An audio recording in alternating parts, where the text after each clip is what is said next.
A city on the verge of greatness. A new type of city, based not on the man, but on the automobile. The car.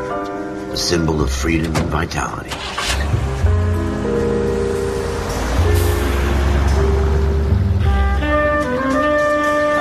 Where every man can own his own home and have room to breathe and not be overlooked by his neighbors.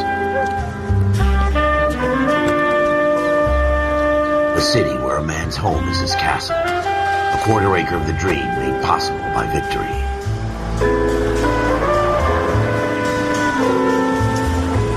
A city of opportunists.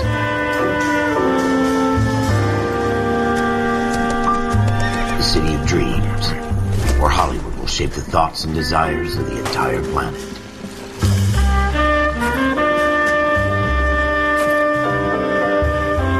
A city of pioneers.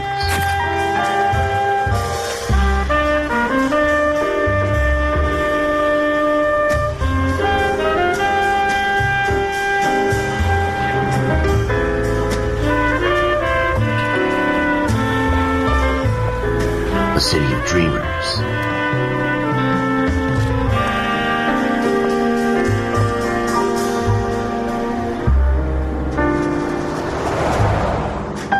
A city of undercurrents, where not everything is as it seems.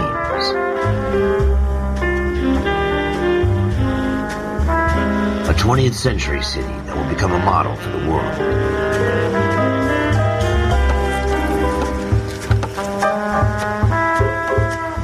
A city that has no boundaries, that will stretch as far as the eye can see.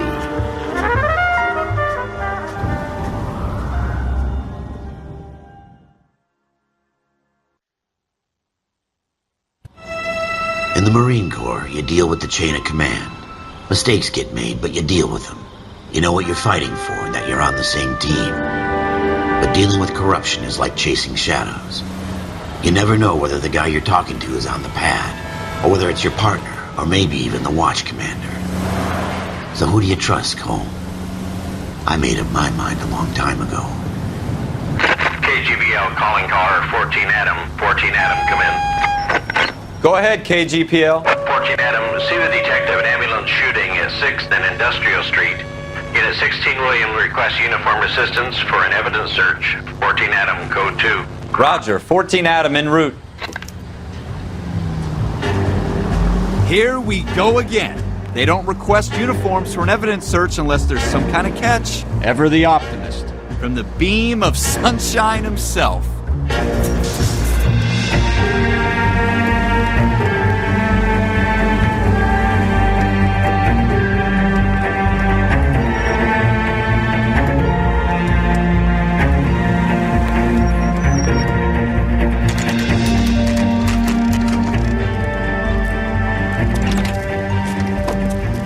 Rose, homicide. You might back up?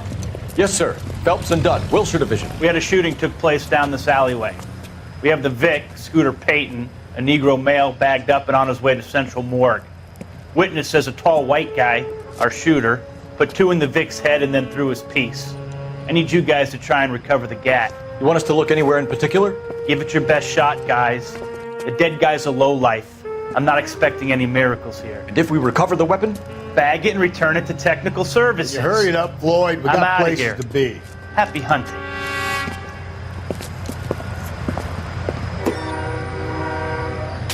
This is a fist hump. Just going through the motions. You're probably right. Let's just get it over and done. All right, have it your way. We'll search right up to the back wall. If you still don't come up with anything, come find me and we'll talk it out. 2 heads are always better than 1.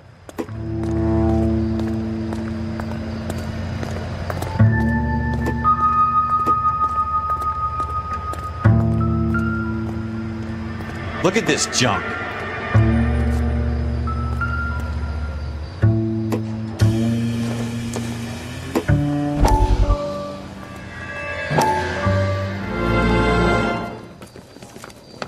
Dr. Fontaine, could I have a word? Of course, young man. I really enjoyed your lecture, Doctor.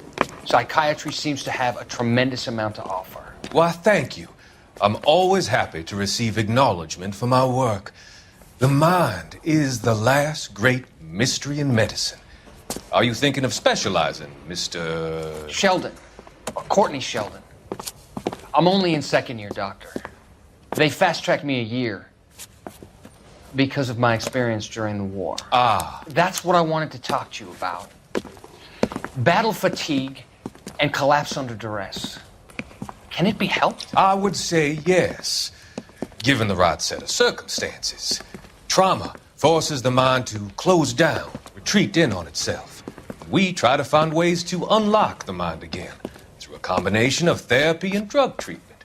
Hypnosis and therapy are powerful tools in the right hands, Sheldon. I've been to visit some of the guys at the VA hospital. A good friend of mine, he's so far away. It's like he's wandering You around. went through a lot together. Yes, Doctor. Give me his details and I'll make a prognosis. I have a number of clinics in Los Angeles, Courtney Sheldon, and your penance for your friend's help is to come and work at one of them in your spare time, with what little spare time a medical student has. Is that a deal? Is it ever? I can't thank you enough. I'm not promising a cure, Courtney. I want you to remember that. Every physician has patients that he cannot hope to cure, for whom he can only smooth the path to death.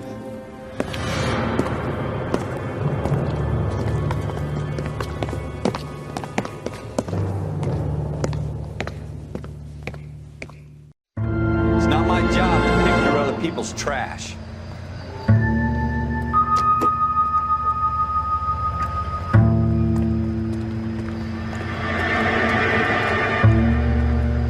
What have you got, Phelps? Anything?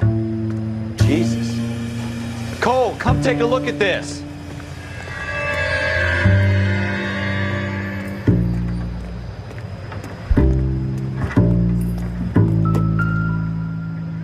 I tell you, I'm jinxed. I always get landed with this crap. Shooter put him up against the wall and blew his brains out. Hell of a way to go. Doesn't really matter how you go once you're gone. Don't get all deep on me, Phelps. We're never gonna find it. It's a waste of time.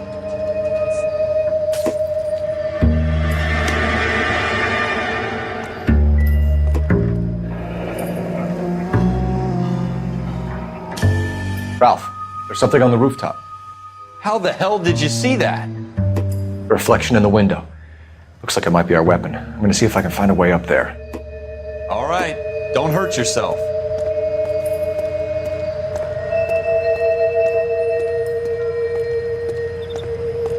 The gun's up on the roof, right? So we need to find a way up.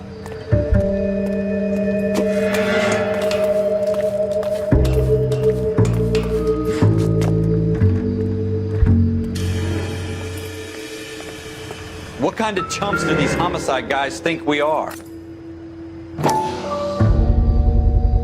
Smith & Wesson, serial S71893.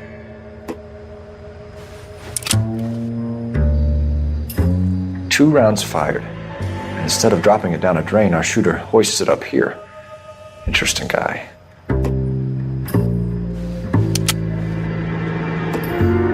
We should follow up on this now, before the perp tries to leave town.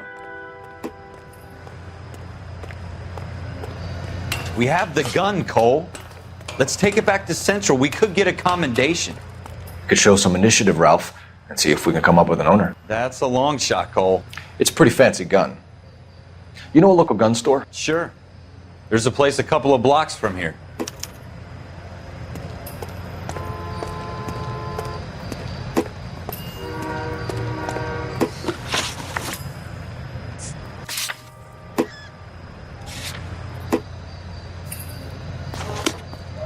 Are you sure about this? It's not really our gig. No harm in doing some digging. The suits didn't seem to give much of a damn. Such a little Boy Scout, Cole. You can't wait to get out of that uniform, can you? You'd rather round up drunks than help old ladies across the road? I'd rather get through the day without the captain's foot up my ass. It'll be fine, Ralph. You worry too much.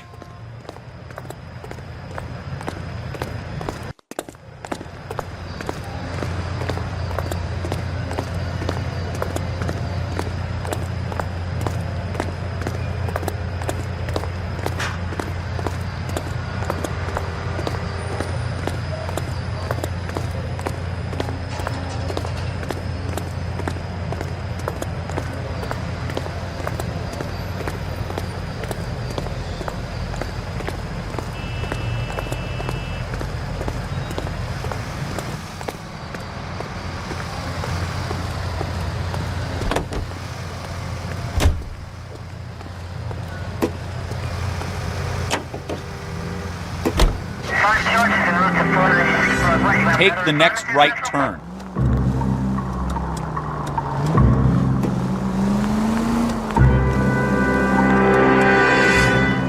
Keep going straight.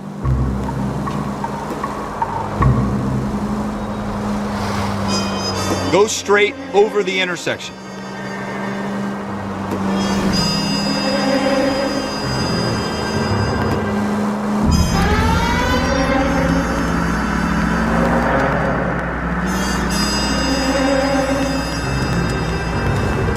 You should take the next right.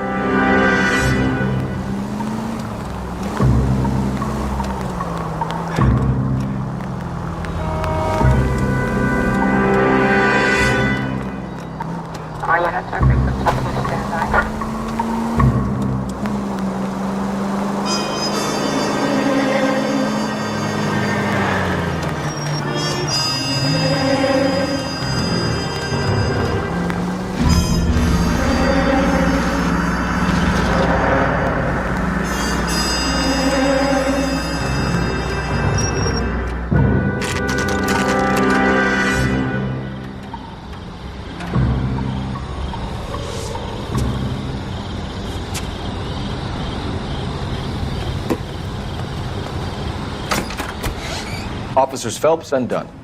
Can you tell us anything about this gun? Smith & Wesson, Model 27, registered Magnum. Chambered for .357, nickel-plated with pearl grips. Same gun used by General Patton. You're not suggesting he's the owner? No, I'm not. You seem to know a lot about the weapon. I ought to. I sold it. You know, this piece will stop a rhino. These babies are only available special order. Here's my Smith & Wesson order book. You mind if I take a look? Be my guest. This is about something bad, right? Model 27 with pearl grips, Cole. You see it on there?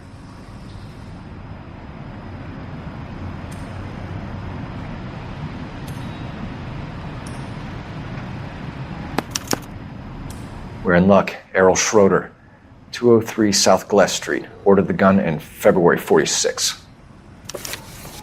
Thanks, you've been a big help. Anytime. Always happy to help out the LAPD.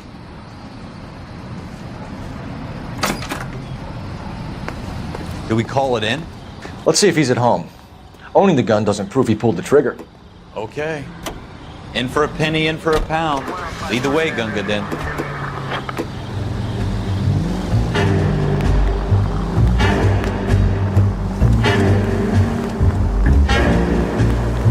It's the next right.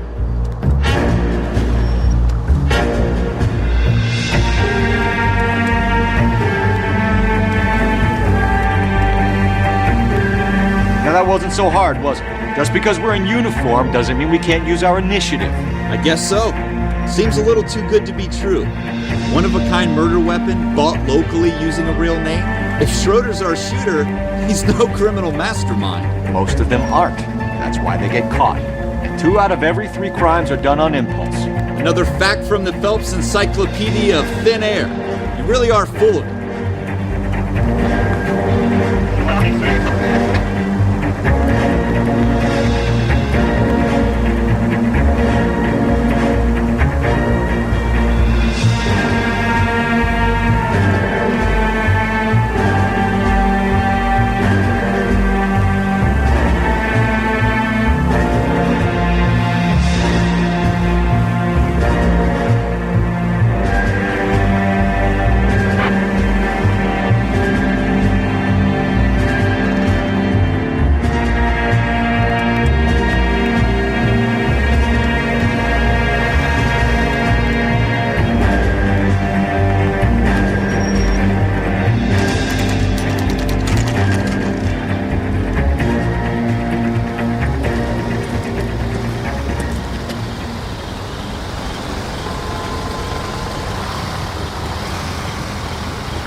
Schroeder, apartment 2.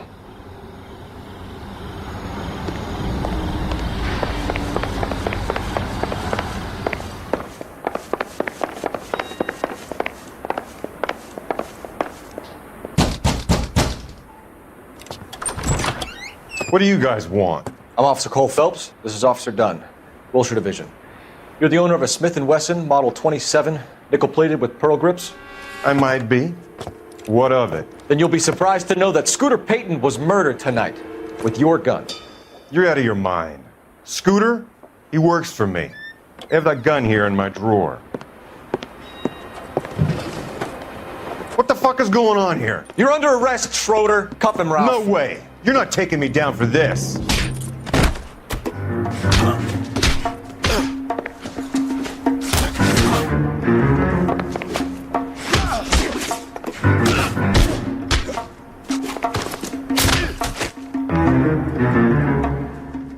Ralph, you all right? I'm fine. I hardly felt it. He's lucky he caught me off guard. Keep an eye on him, Ralph. I'm gonna take a look around.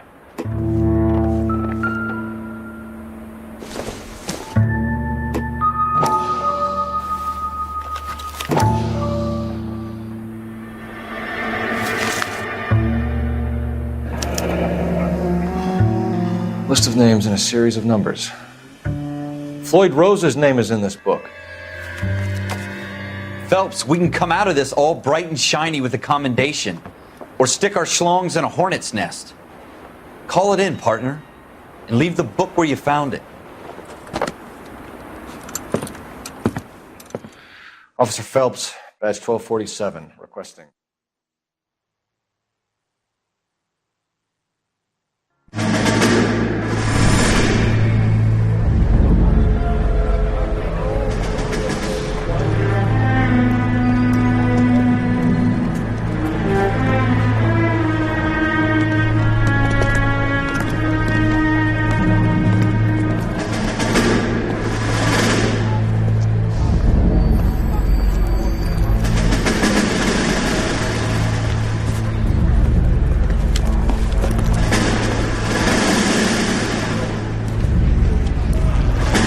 You dumb fucking sons of bitches, get in this line now before I lose my temper. Excuse me, Sergeant, but... Excuse me? Fuck you. You say another word and I'll break your fucking head and have you in the brig. Some of us are here for... I know why you're here, asswipe.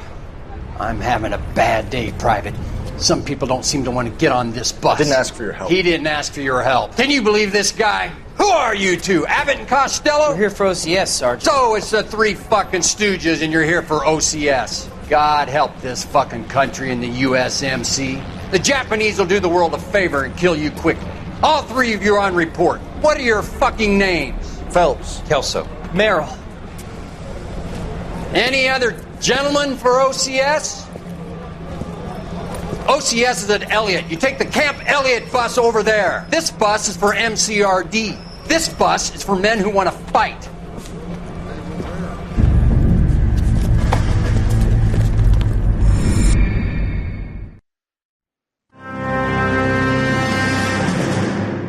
Well, you picked the right place, Cole.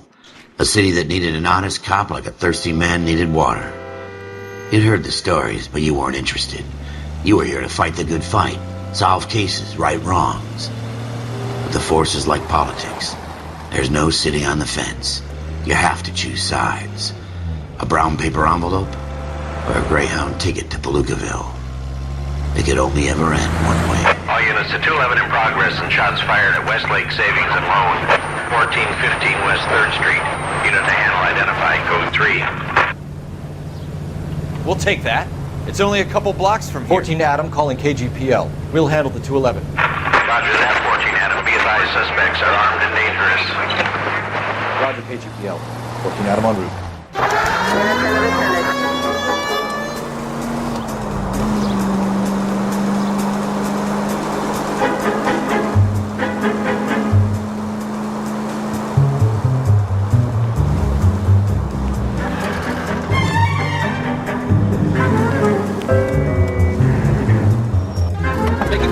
The cops are here. We gotta move it.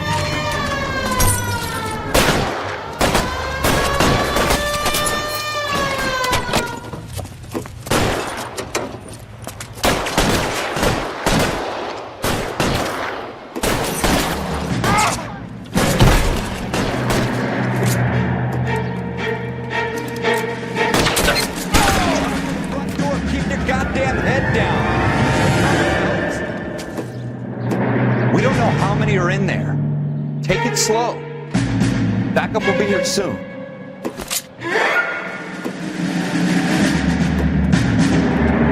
LAPD, put down your weapons. The bank is surrounded. I'm offering you a chance to kill a cop, and it's the electric chair.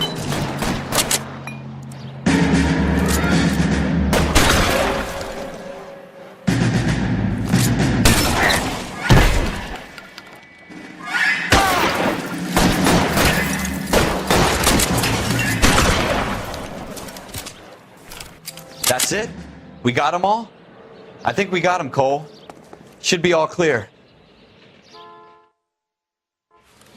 Lieutenant Hopkins says anytime you reach for the shotguns, you're either going to end up dead or wearing a citation. So I guess... It's okay, Ralph. You did well in there. I'm glad you had my back. Man couldn't ask for a better partner.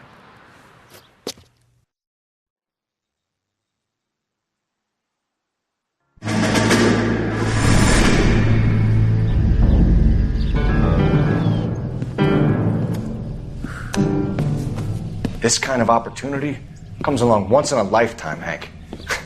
I have to grasp it. You have to survive it first, Cole. Here are the veterans. The Japs love to shoot officers. If I can make a name for myself in this war, my future... Thinking of taking on a company of the Emperor's finest single-handed? You don't seem the Sergeant York type to me. When I need your opinion, Kelso, I'll ask for it. They talk about officers like you in boot camp, Cole. They call it the Custer Syndrome. Guys who go around dreaming of fame and glory and getting all of their men killed in the process. Our duty is to lead, Kelso. And their duty is to die for your wonderful future?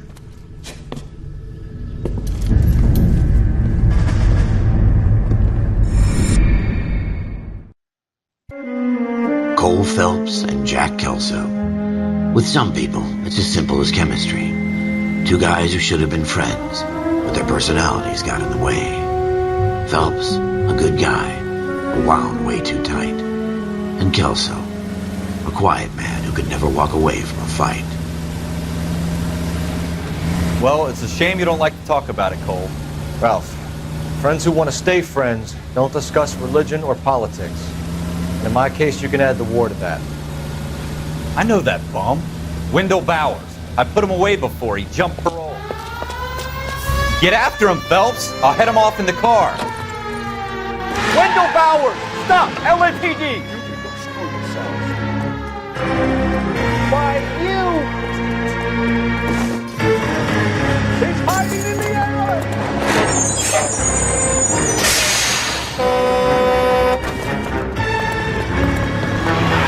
Bowers! Hold it right there! Stop now or I will shoot. I won't tell you again, Wendell. Jesus, Dunn! Watch your fire! I don't want to do this, Wendell. Get out from there right now. Give it up, Wendell! Stay the hell away from me! You've got to be kidding! You fucking asked for it.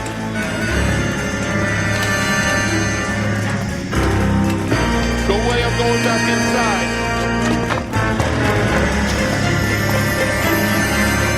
I've done my time. It's over, Bowers! You assholes already screwed me once.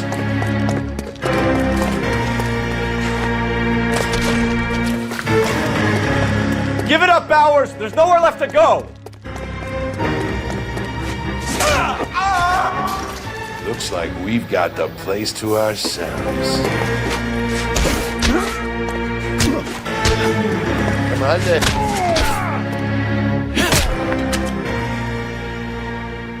How you doing, Wendell? Your parole officer's feeling lonely. He's got a hole in his life for an asshole like you. You can make it up to him in 10 years' time. Watch your head. This hump will be back in the Iron Hotel by tomorrow night. Nice work, Cole. You run track in high school?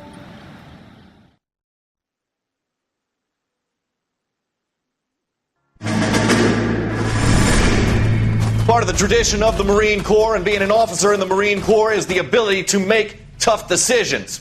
The right decision is not always the popular one. The right decision will get the men you care about killed.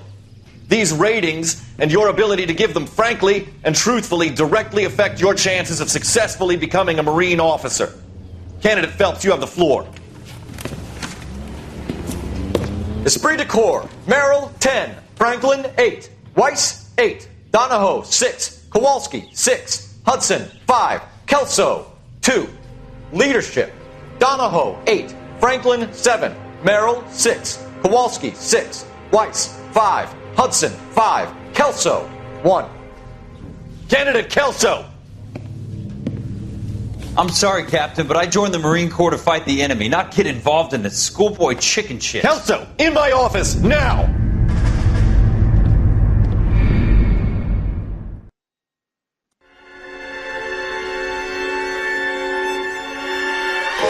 For every cop, there's the case that makes you. Gives you that leg up. Gets you recognized as the shining new star in the squad. The case that you solve that shows that you have the gumption, the gung-ho, the get up and go to make you stand out from your average rank-and-file patrolman. This could be the one, Cole.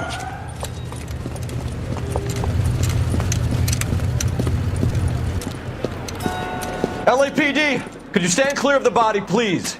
Has anyone called an ambulance? We've called an ambulance and the police, but I'm afraid he's dead. Okay, stand further back and move along. It's your choice, but make it quick, people. Hey, Cole. You got here quick. My beat crosses 7th Street.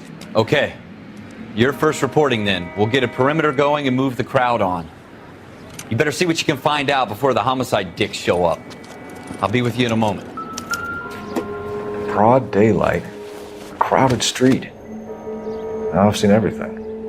Everybody stay back. Let us do our job.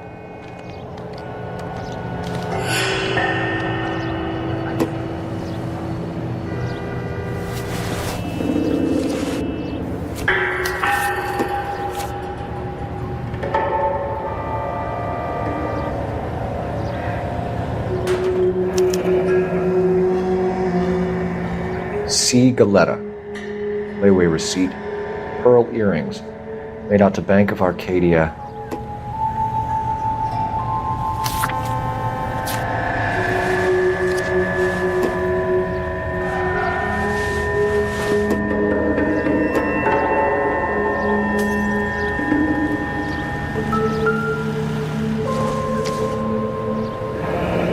Shell casings. These look like 32s.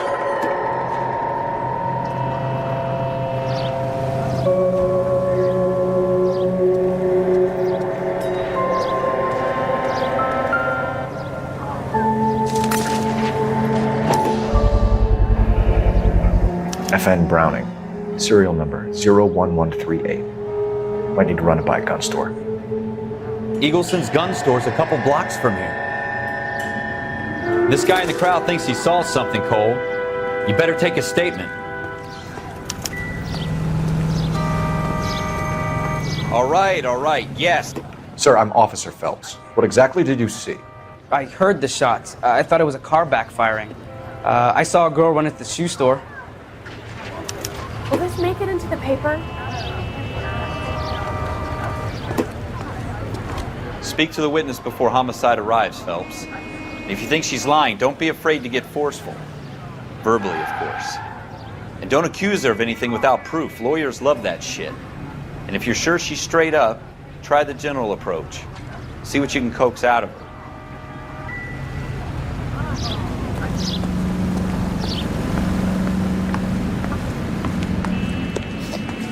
Can I help you, sir? I'm Officer Phelps, miss. I'm here about the shooting. Did you know the victim?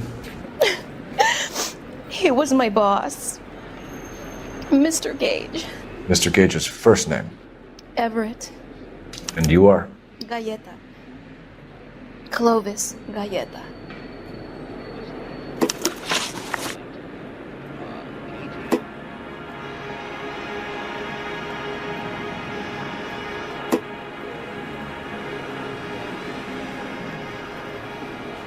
Do you think you could tell me exactly what happened, miss? I look around the shops at lunch. I was in a store when Mr. Gage My boss bursts in yelling that I'm late on my lunch. And? We came back. I was angry. I walked in front. I heard shots. I turned and saw Mr. Gage fall.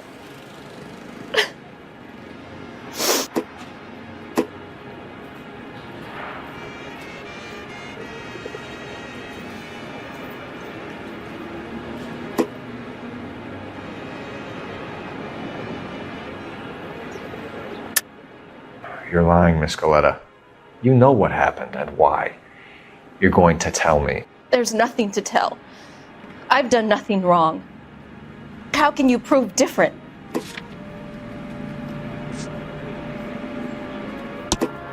Your pearl earrings, Miss Galetta. You've been paying for them for a whole year. Stop lying and tell me what happened at the jewelry store. Oh, God! I won't lose the earrings, will I? You could lose your freedom, you little fool, if you don't stop obstructing a murder investigation. Mr. Kalu. Edgar Kalu. He runs the jewelry store. He's showing me a lovely watch. Mr. Gage bursts in. Mr. Kalu gets very angry with Mr. Gage, and they start yelling at each other. Mr. Gage tells me that all of the things in the store are junk, nickel-plated, made in Japan, and yells at me to get back to work. Then what happened? We get back here, and I hear a loud bang. Mr. Gage clutches at his back. I hear another bang, and another, and another. Mr. Gage falls to his knees. It looked very painful. Which jewelry store? Hartfield's. Broadway, between 5th and 6th. Did you see the person who shot Mr. Gage? Of course I did. Mr. Kalu looked very angry. He kept firing the gun. He kept pulling the trigger. He threw the gun in a bin and turned and walked away.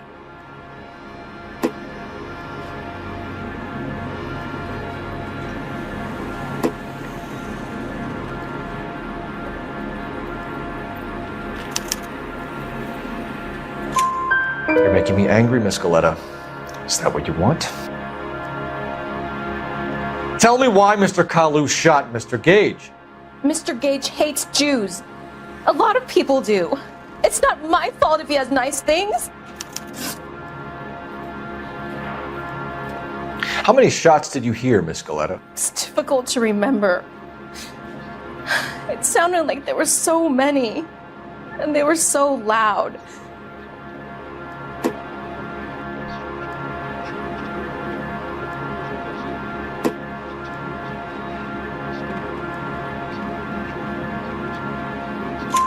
I need you to concentrate, Miss Galetta. Even minor details can become important later on. Well, there was one bang, and then another, and then 3 very quickly, close together. 5. Thank you for your help, ma'am. You've been very brave. We'll need you to make a formal statement about what happened to Mr. Gage. Does that mean I can still collect my... Never mind. Yes, officer, I'll make a statement.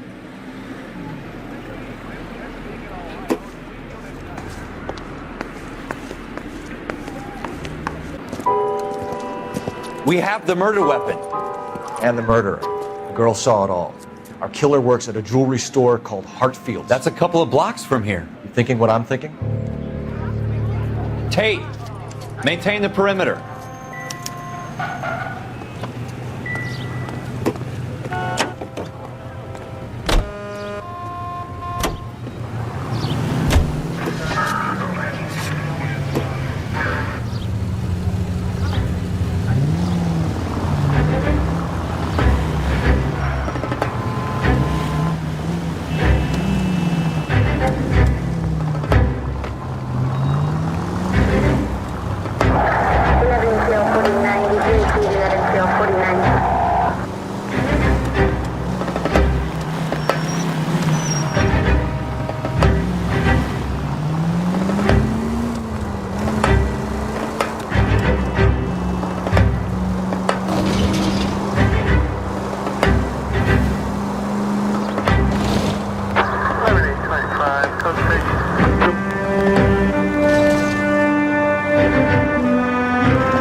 officers.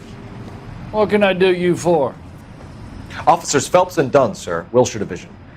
We need you to trace a serial number. Sure. What's the make and model? FN Browning, model 1922. The serial number is 01138. You don't say. Well, I didn't sell it. Europeans love them, but it's pretty rare you find one over here. Although I did have one in here a couple of weeks back. Remember the owner? Yeah. Kalu. Edgar Kalu was his name. Thing looks like he'd never been fired, but he brought it in here for cleaning anyway. Then he bought a box of cartridges and he left. Do you know where we can find Mr. Kalu? Told me he was on his lunch break. Said he worked at Hartfield's jewelry store just up on Broadway. Thanks for your help.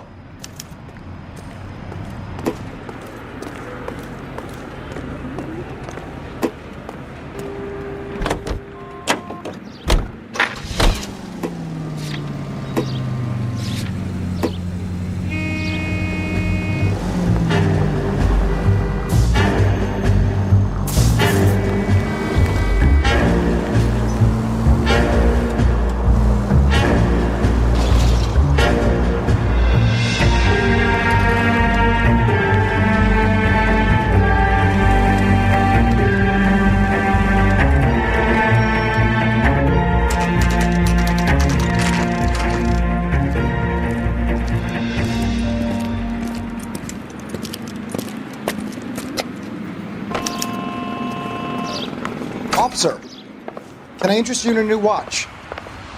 Officer Cole Phelps, are you Edgar Kalu? No. Mr. Kalu is out back. He said he'd lie down. I'll buzz him for you. Son of a bitch! Go, Cole, go!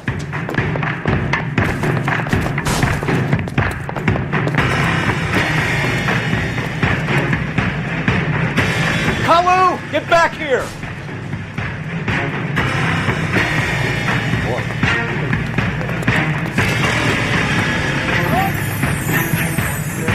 Stop or I will shoot!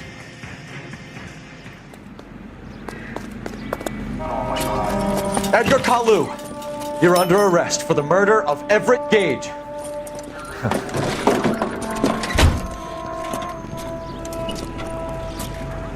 The case that makes you, and the case that breaks you. The one you never solve, the one that keeps you awake at night. The case that gnaws at your guts and ruins your marriage. The case that keeps you propping up a bar as you relive the what-ifs, the might-have-beens, the half-leads, and the half-truths. The case that other cops murmur about whenever you walk past. The case you never, ever discuss. God's mill may grind slowly, but it grinds finely, son.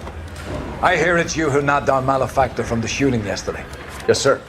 Then tell me, boyo, I hear you're quite the climber, a man of initiative.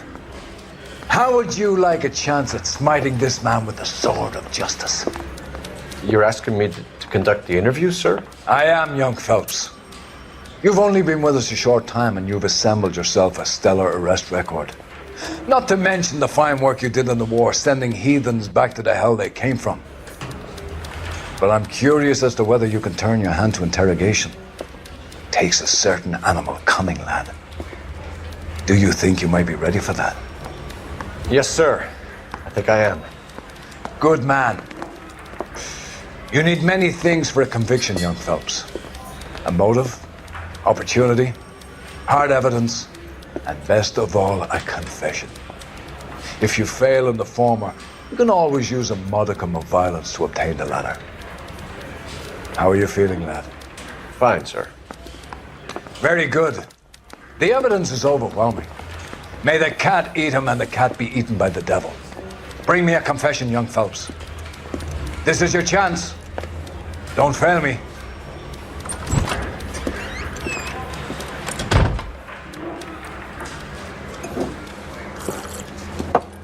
Has my lawyer arrived yet? I want to see my lawyer.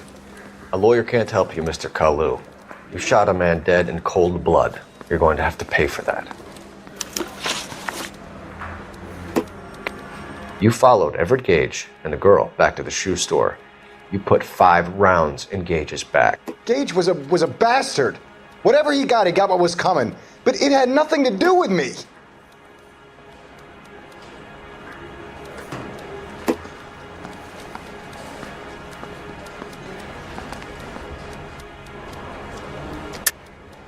You shot Gage, and we know why. We can put you at the scene. You can't prove anything.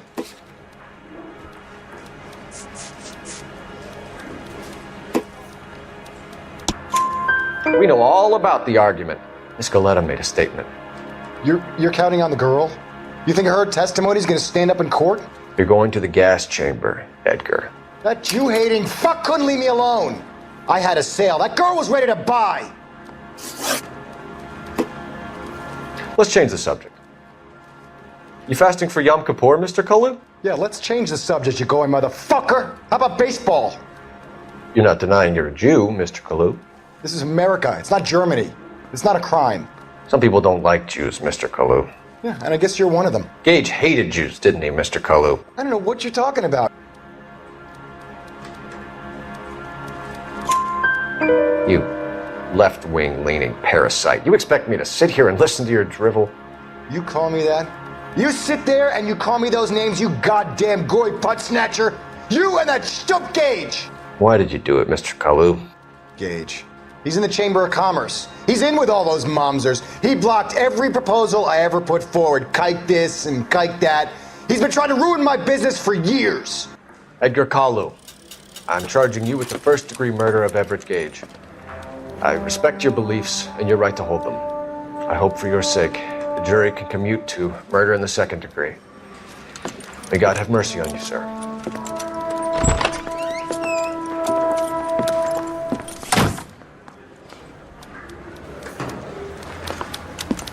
Masterfully done, Officer Phelps. It is just Officer Phelps, isn't it, lad? Yes, sir. Then let me have a word with the Chief of Police, young Phelps. The department needs heroes. A shining, honest face the public can admire. I applaud a man with your talent for unwavering justice. Back to your duties for now, Boyle. But here's a piece of advice. Get yourself 2 suits, get them pressed. You'll be needing them.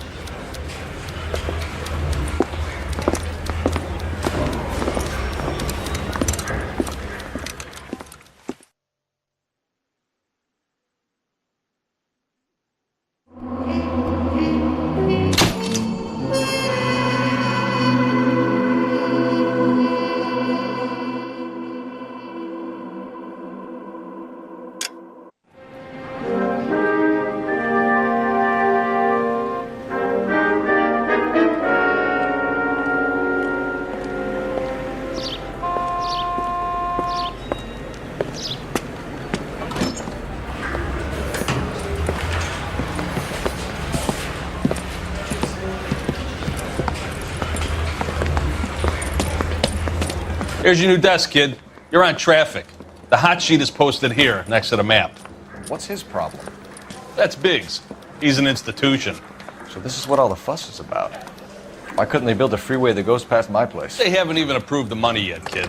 The bond issue won't be till December. It'll be years before any of this will happen. Here's your new partner, Stefan Burkowski. I've heard all about you, Phelps. You go easy on me and let me earn the odd citation, and maybe we'll get along fine. I'm here to learn, Detective. He's an intense one, isn't he, Mel? Who's intense? The newly minted detective here, Cole Phelps. Hi, Phelps. I'll be keeping an eye on you. I could spend a little time basking in reflected glory. Make a change from busting hookers and dope fiends. Who was that, Commander? Roy Earl, chief detective and advice. Do they all dress like movie stars? Well, Roy is a movie star. And the whole of the seedy side of L.A. is his audience. What is that supposed to mean? Stick with me, kid. You'll find out.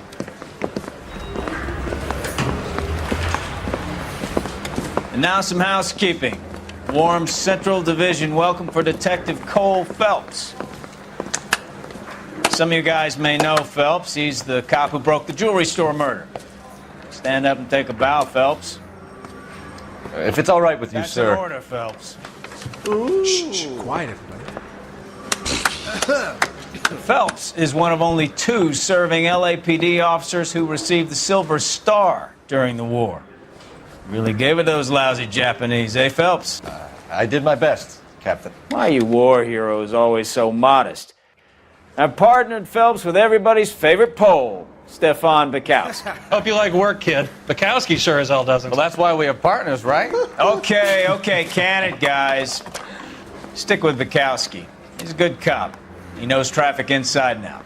I'm gonna start you out with one case. You do okay, I'll give you a couple more. You screw up, you'll be rousting vagrants and running license plates. Now get down to the PE Freight Depot, 6th and Alameda. A patrolman called in a suspicious vehicle. Signs of foul play. See what you can find out. Come on, Phelps. I think we bust in there and find the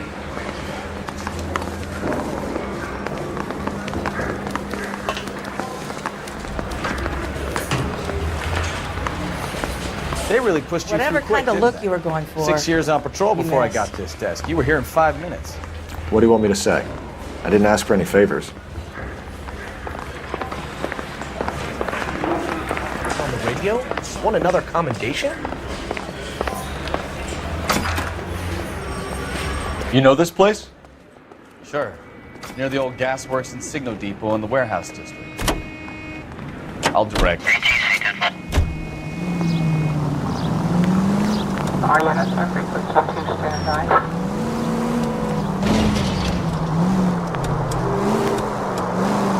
So, tell me a little about yourself, Phelps. Are we friends now, Bukowski? We have to work together. Don't be so touchy. I grew up in San Francisco. My father was in shipping. Went to college at Stanford. Did 2 years ROTC before Marine OCS at Camp Elliott. Shipped out in early '45 as a first lieutenant and fought in the Okinawa campaign. I was wounded, shipped back home. Did a year on the beat. Now I'm here. So you won the Silver Star. I don't want to talk about it.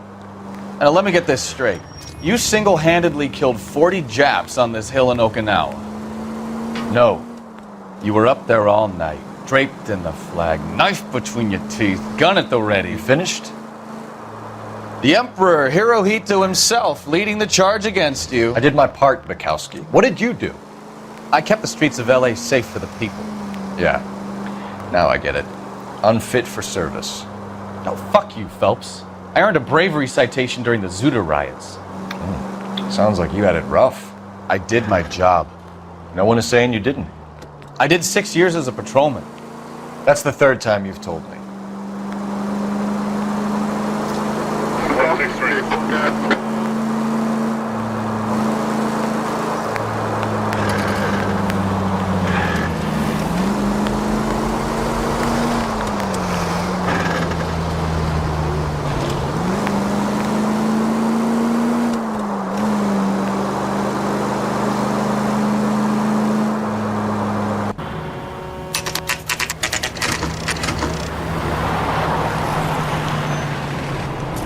That you, Bukowski? Go on through. Parking lot straight ahead.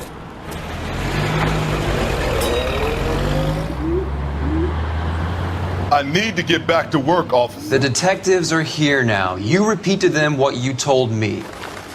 I did the right thing by calling this in. I'm just a working stick. Just give them your story and you'll be all right.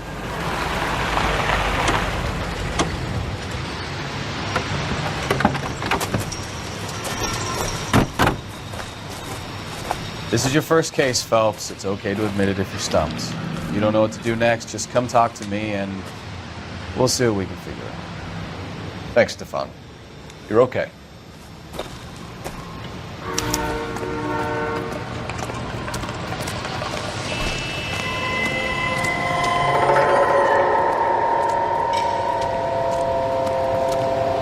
I'm Officer Hart. Phelps, traffic. What have you got? Abandoned car, probably stolen. The solid citizen is Nate Wilkie. He called it in. What gives with the coroner? There's blood all over the interior. Someone's copped a full Broderick, but no stiff as yet. We have an owner for the car? Car is registered to an Adrian Black, just north of Bunker Hill. All right, we'll take a look around. I'll keep Mr. Wilkie talking, but don't make him wait too long. He's the restless type.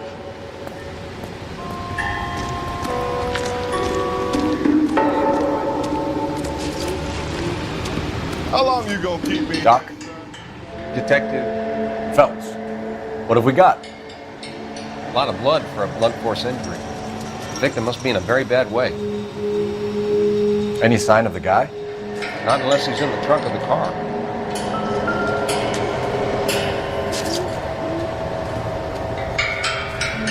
Victim looks to have lost a lot of blood.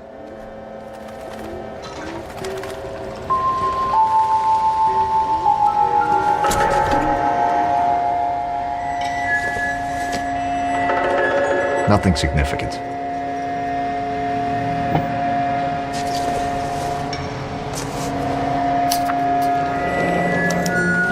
Mr. F. Morgan picked up a live pig yesterday?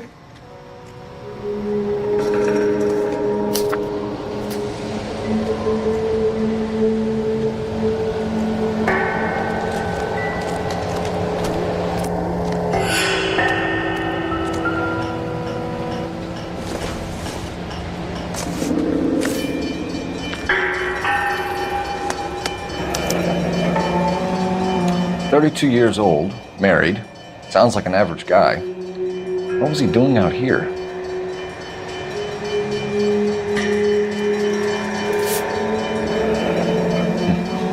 Happier times, I guess.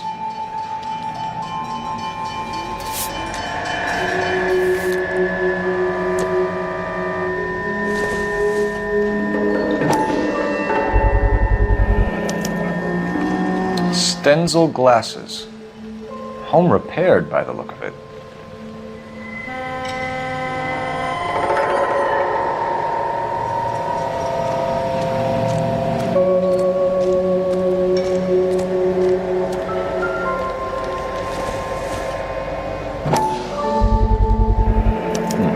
The brand name might give us something to go on.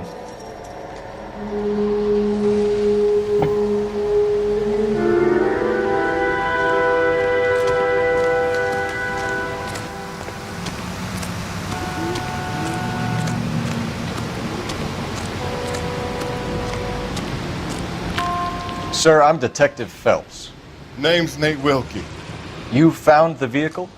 Sure. Saw it just sitting there. Strange place to be parking your car. Figured I'd better take a look. And then I saw all the blood. So I called the police. Mind if I ask what you were doing out here? Well, I work for the railway. I was on my way out to the switch and reckoned I'd take a shortcut. Did you see anybody else in the yard? Maybe somebody hanging around the car? Nope. I hadn't seen a soul all day till you boys turned up.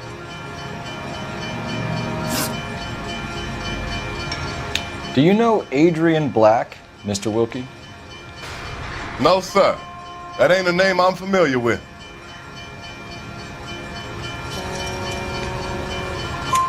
You ever seen the car before? Funny enough, I did. A couple of nights ago, it was over there in the parking lot. I know most of the cars are parked here regularly, so it kind of stood out. The wallet by the car. Was there anything in it when you arrived? You accusing me of something, mister?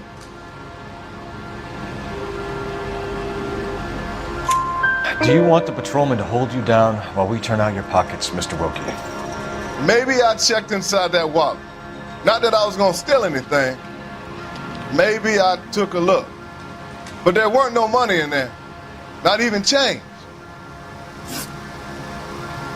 We found a steel pipe with blood on it near the car. Do you know anything about it, Mr. Wilkie? No, sir. I went straight for the law when I saw the car was full of blood. When you saw the blood, was it wet, bright red, or darker like it is now? Darker, I'd say. Looked dry already. Thank you for your help, Mr. Wilkie. We'll contact your employer if we need anything more from you. If you have to, I guess. I can't really spend no more time over this. Somebody's got to inform the wife, Phelps. If you're done here, we'll head over there now.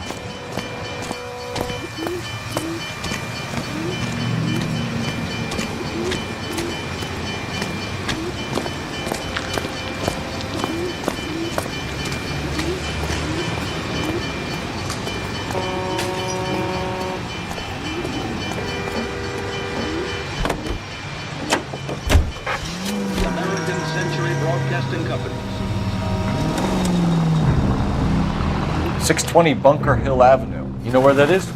Behind Bunker Hill. A couple blocks north of Central Station. So, what do we tell the wife? Play it by the book. There's no stiff yet, so let's see how it plays out.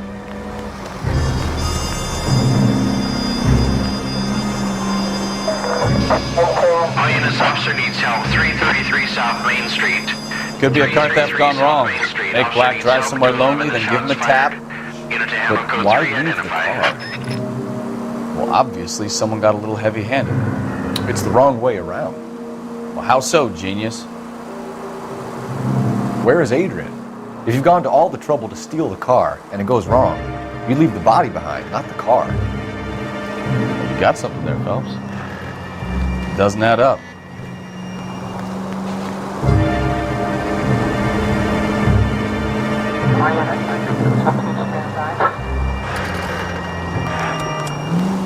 Did you read about the guy on the crossing yesterday?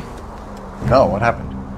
Over on Lincoln Avenue. This guy's driving along and his oil light comes on. He stops the car and gets out. He pops the hood and... He's on a rail crossing. Oh, you got it. He's got his head under there checking the oil, and the Southern Pacific Freight slams into his car doing 90 miles an hour. The car came to a rest more than a mile down the track. What a pointless waste of life. You'll get plenty of blood and guts and mindless stupidity working traffic, Phelps. And who needs a Second Amendment when we'll give a goddamn fool the license to get behind the wheel of an automobile? If it's a kidnapping, why leave the victim's ID? If it's a murder, why leave the car? The evidence doesn't add up. Free lesson, Phelps. Evidence will only get you so far. You ask me, the whole thing feels hinky as hell. What I wouldn't give to have your powers of intuition, Bukowski. Don't worry, kid. Keep watching the master and you'll get there one day.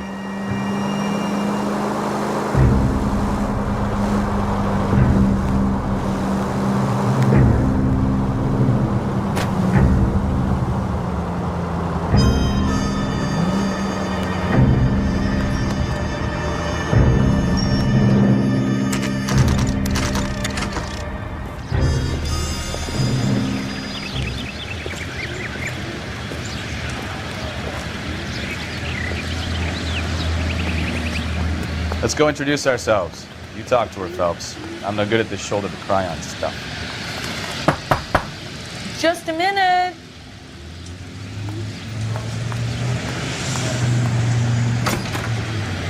LAPD, Mrs. Black. May we come in? We have some bad news and we'd rather discuss this in private. I'm Margaret Black. We can discuss this in the living room. Please come in.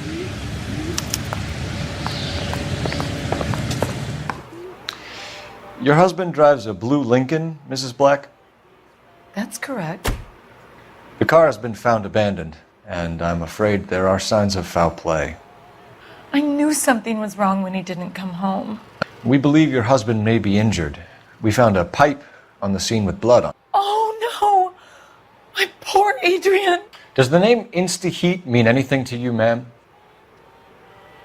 Yes, it does.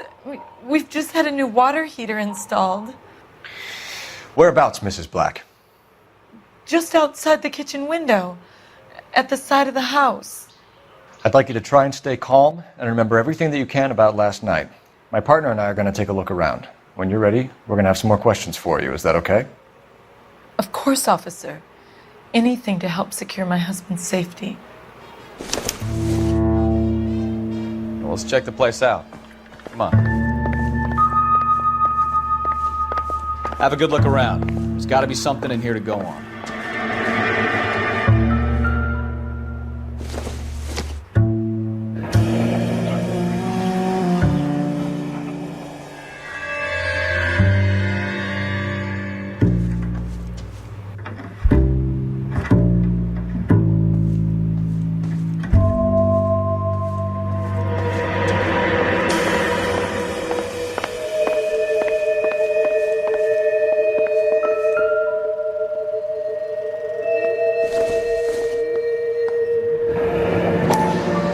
Separate bedrooms, separate pictures. What gives here?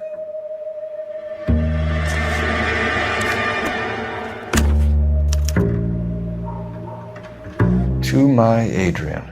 This thing gets more and more interesting.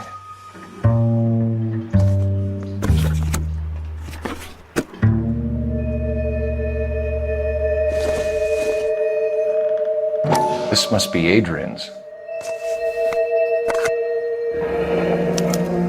Stencil. So the glasses are a match.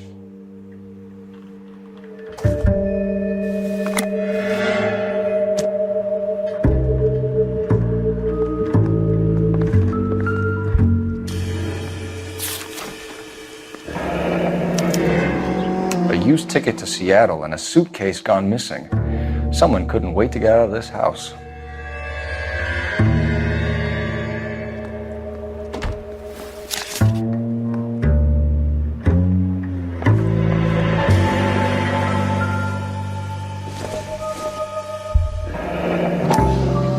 Kavanaugh's.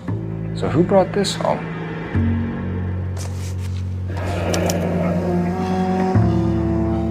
Maybe Adrian was a patron. R&I should have an address.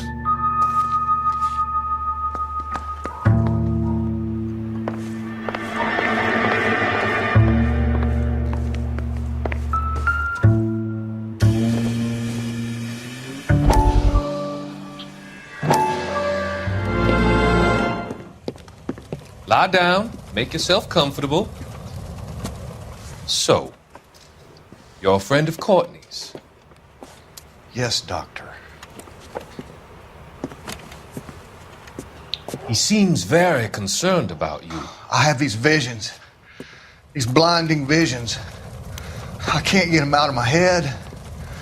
My skull, it feels like it's in a vice. I want to give you something to calm your nerves.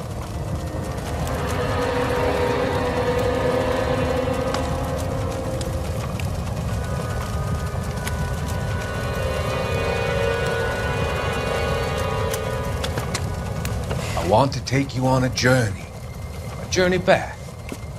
I want you to remember the good things about your past, occasions that made you laugh, times that made you smile.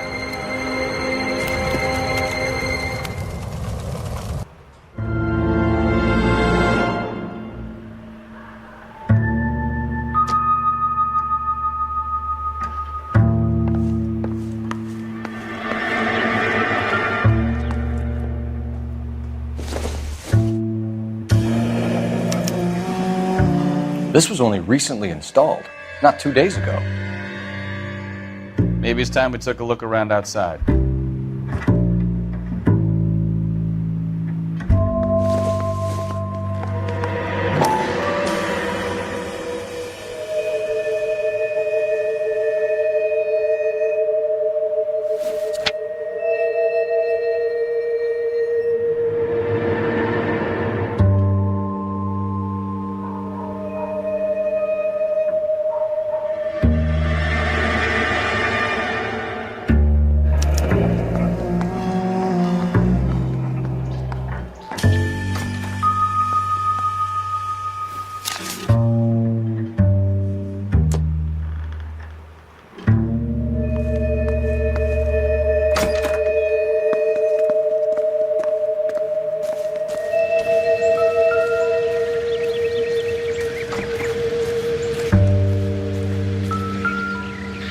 No use leaving the thing half finished.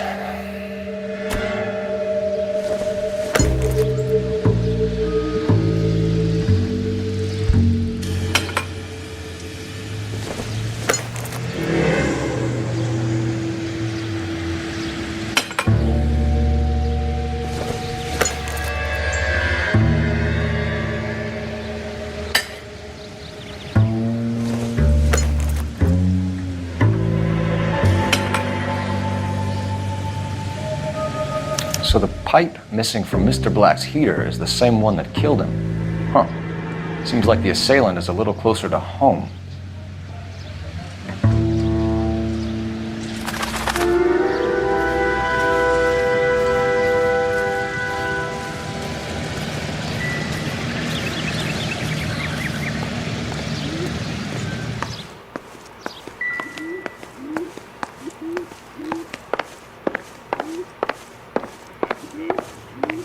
I'm all right now, detectives.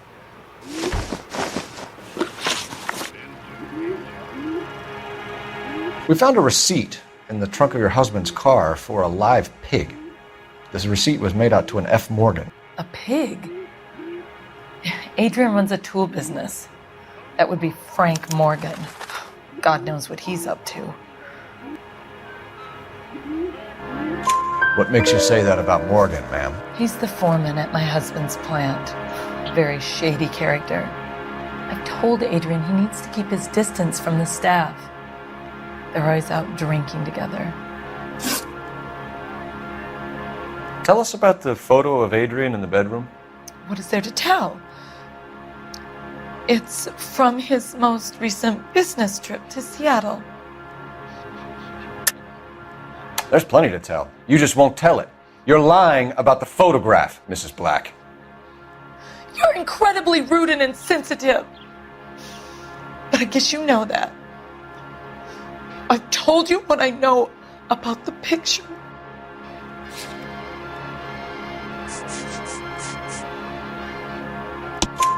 What about Nicole, Mrs. Black? Was your husband going to leave you for her? I've seen the photo frame. He thinks I'm stupid. But women sense these things. I don't know if he intended to leave me or if it was just a fling. God only knows. I only want to know that he's safe. Did your husband tell you where he was going last night? All he said was he was going to meet Frank for a drink. So nothing out of the usual then? Well, he came home early from work. He never comes home early.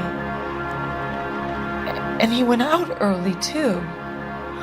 He normally never leaves for the bar till about 7. Was your husband wearing his glasses when he left here yesterday? Yes, he just bought a new pair. Go on. I kept telling him to throw those old ones away. He tried to repair them with tape. They looked terrible. Your husband frequents Kavanaugh's bar? How did you know that? Adrian practically lives there after work. So Adrian spends a lot of time there? Up until recently, he's been away in Seattle a lot on business. I think you should come clean with us, Mrs. Black. Your husband is missing, and after our search, I'm willing to call the circumstances suspicious. Can you account for your movements last night? You're not accusing me, are you? Oh, what an awful thing to say. I was here all night, of course, waiting for Adrian to come home. Is there anyone who can vouch for that? Well, no. I was here alone. I cooked Adrian's dinner and waited, but he never came home. We'll keep you informed, Mrs. Black. Please do, Detective.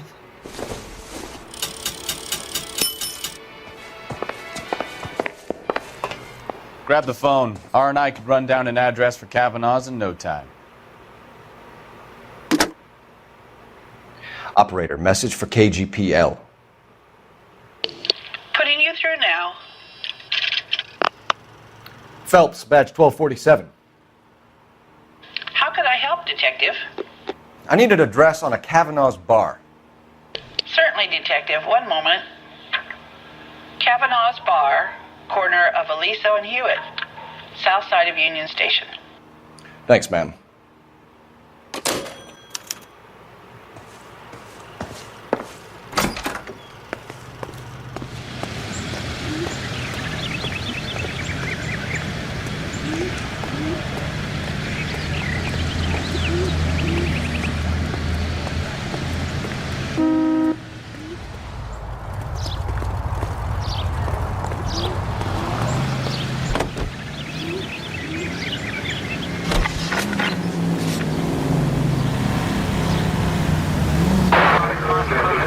Jesus, I'm glad to be out of there.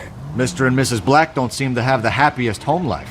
He's too scared to divorce her, and she's too much of a shrinking violet to throw him out. If this hadn't happened, they could have stayed miserable together forever. You think she could have killed him? She sure as hell doesn't seem the type, but stranger things have happened.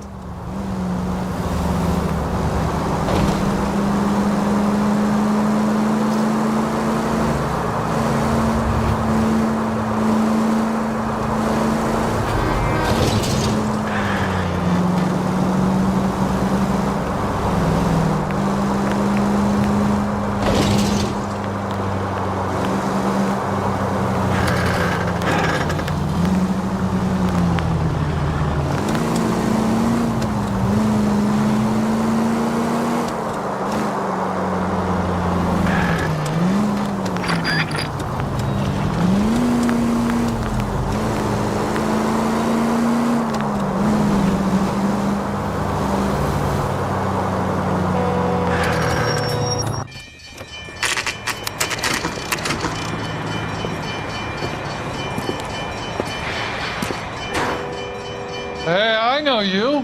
No, you don't. Looking for someone? Get another spoon. You know Frank Morgan? Sure. Frank's your regular. He's a loner in the back.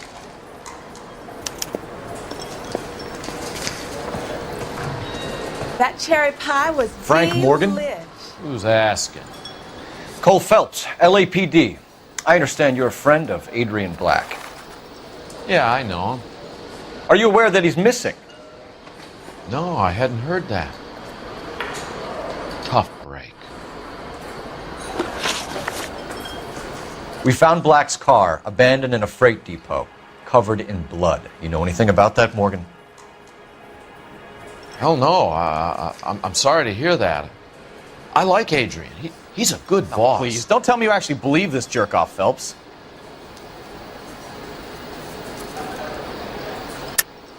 You're lying, Morgan. You were there.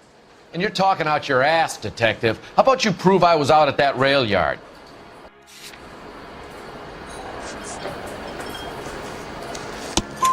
You were there, Morgan. We found a receipt in the trunk of the car. It has your name on it. We can call the slaughter yard and nail you on it. All right already. That fool Adrian's fallen for some dame in Seattle. He wanted me to make it look like he'd been attacked. Where exactly is Black holed up? No idea. I think he took off for Seattle. I'm tired of your shtick, Morgan. Spill it! Or we take you out in the alley and we knock it out of you. He's holed up at my place. He's waiting for some money to come through before he blows town. An address? It's an apartment house at the corner of Temple and Figueroa. Apartment number 2. I think that's all. Thanks for your help, Morgan. We appreciate it. Hey, I'm just glad I could help. I love cops. Cuff him, let him go. It's up to you, Phelps. There's no way I'm writing this idiot up.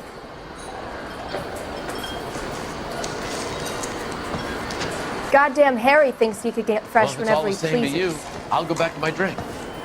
This is a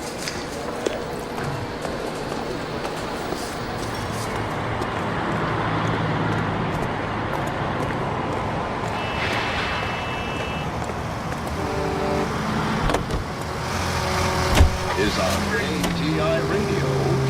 I've met some pretty good liars in my time. People who sound convincing because they actually believe their own bullshit. Huh. The type is clever, hard to catch out. Frank Morgan is not one of those people. No, he is not. KGPL calling car 11K. 11K, come in. 11K, go ahead. Message from Technical Services. Blood found in the abandoned Lincoln at the PE Freight Depot is not human. Repeat, not human. Compositional analysis reveals swine as the most likely match. Roger, KGPL. It's time to reel this guy in, Phelps.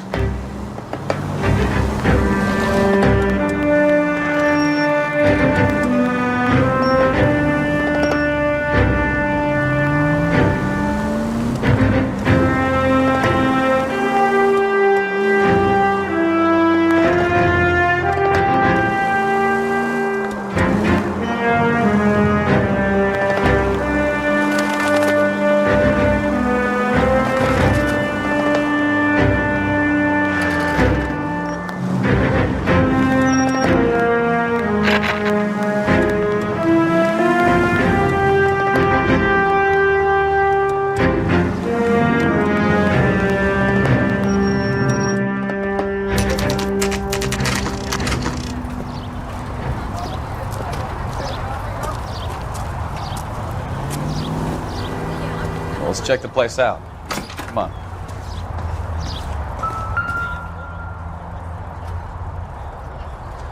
Apartment 2.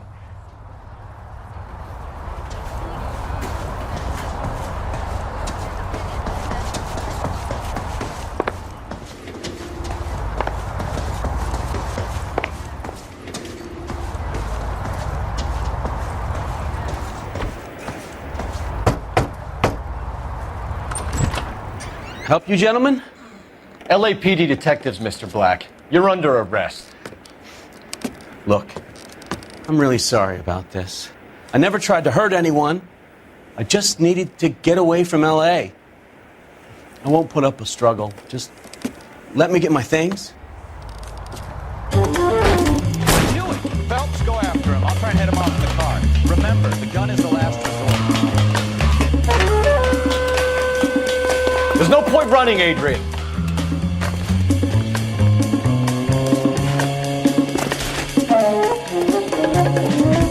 Mr. Black, get back here right now.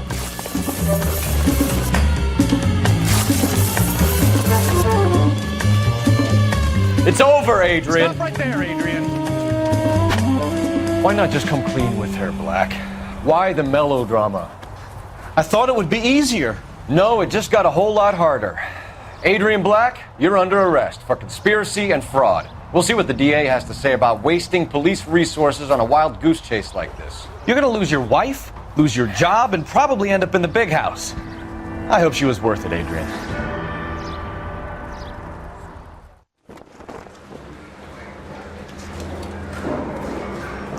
That turned out to be quite some case, huh? Adrian, what an idiot. You got an arrest and a clearance in your first case, and in fine style, too. Well done, detective. Efficient investigation technique, good public presence. You keep that up and you learn from Bukowski here, you could go a long way in this department.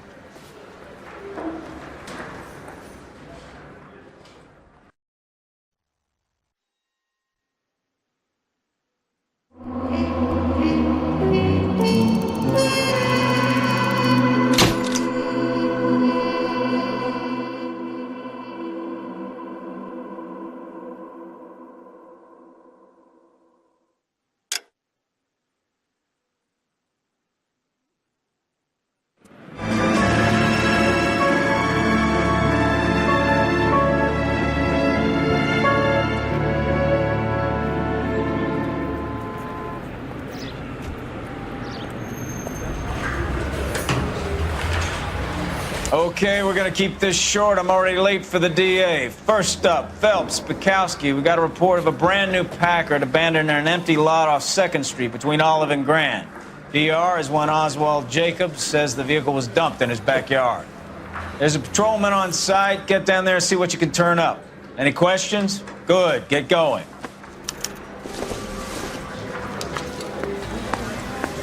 Better go earn our pathetic wages. Rimsky, O'Halloran. Intelligence has information on a stolen car racket. An abandoned vehicle. Catch all the good ones, huh, Phelps? Sounds like there's more to it than that. Nobody dumps a shiny new Packard unless they borrowed it without asking. You don't say. You're on fire today, Einstein. Very funny. Come on, my intense protege. Let's go save the world.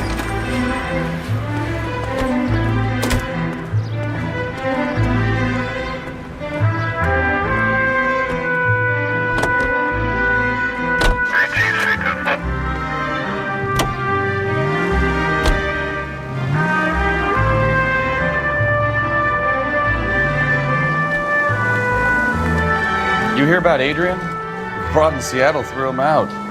Wife says she's gonna take him back. Women generally show more compassion. What are you talking about? Adrian dumped on her. He was humping the secretary. Margaret should show some pride. Pride comes before a fall, Bukowski. Talking from experience.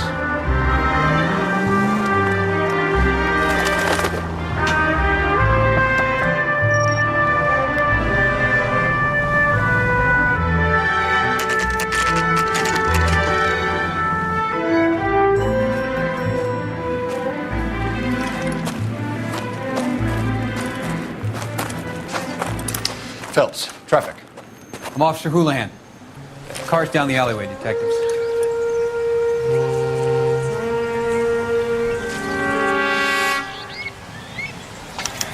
We got a call about an abandoned vehicle. Yes, sir. The car has flags. Might be some kind of diplomatic vehicle. Has anyone touched this vehicle since you arrived? No. And that Jacobs bird over there was on station before I got here. We'll talk with him in a moment. Give us some time to look the place over. Sure, take your time. He's a sore-headed old son of a bitch anyway.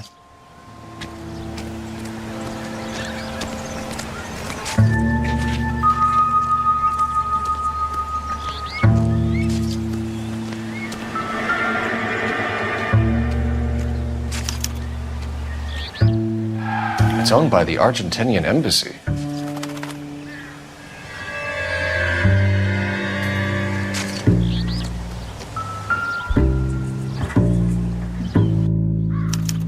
I must have taken the flag as a souvenir. Can't have any street value.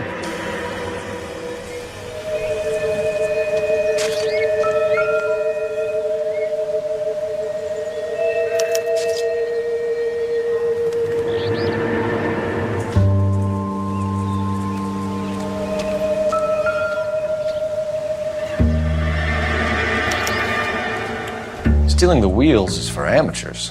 A car ring would have stripped it in a warehouse.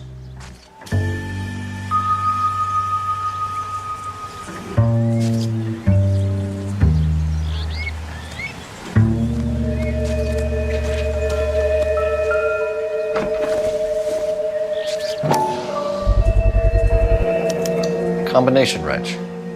Must have used it to remove the wheel lugs.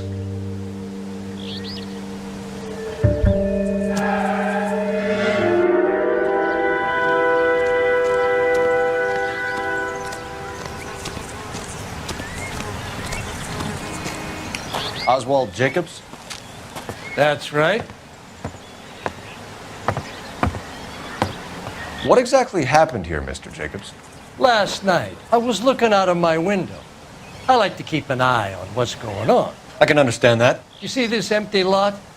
Damn kids play stickball here. Always breaking my windows. Always asking for their ball back. Can we get back to the car, Mr. Jacobs? Don't be impatient, Sonny. Anyways, last night I see this brand spanking new Packard up on bricks. Did you see who stole the Packard? Hell yes, I did. I saw 3 goddamn Mexicans going to work on it. Can you tell us what they were doing? Using the headlights of an old Ford so they could strip the thing. I yelled out to them, "I'll call the cops." So they loaded up their car and drove off, tooting and hollering and yelling obscenities at me in Mexican. You speak Spanish, sir? No, I do not. After the Mexicans left, you didn't go anywhere near the car? After I scared them off? No, I didn't go anywhere near that car. You went out to the car. Once they were gone, you had to take a look for yourself. I was curious. Ain't no law against that. So what if I took a look around that car? You can't be accusing me of nothing. Tell me about the car they were driving. It was an old Ford. I didn't catch the license number. You looked like the kind of guy who notices details. You're right there. The car was old, but it looked brand new. Candy apple red paint job stands out a mile. What exactly did you see them take? They was working on the tires. That's all that was took.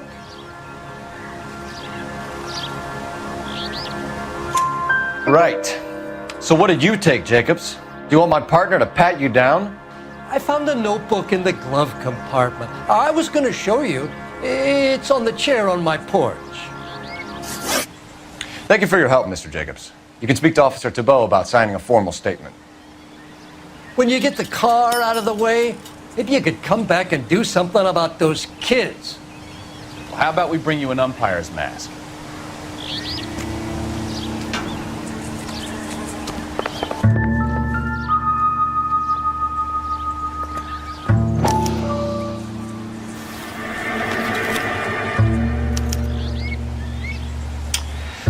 Okay, so we have the owner of the vehicle, a degenerate. I'll run John Madsen by R&I.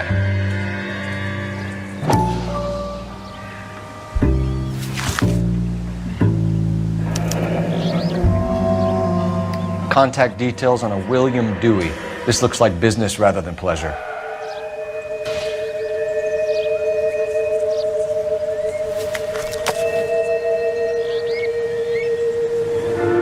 I think we've wrung this place dry. Let's find a game well.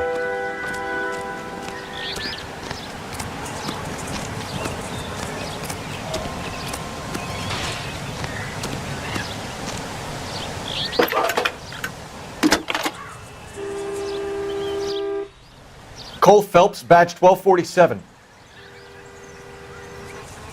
How could I help, Detective? Could you run the name Dewey Brothers? Possibly a dealership or car mechanics workshop. One moment. Dewey Brothers Packard Dealership, 629 Figueroa Street. Got it. Can you put me through to Michigan 2458, please? Connecting you now. Hello, can I help you? LAPD, ma'am.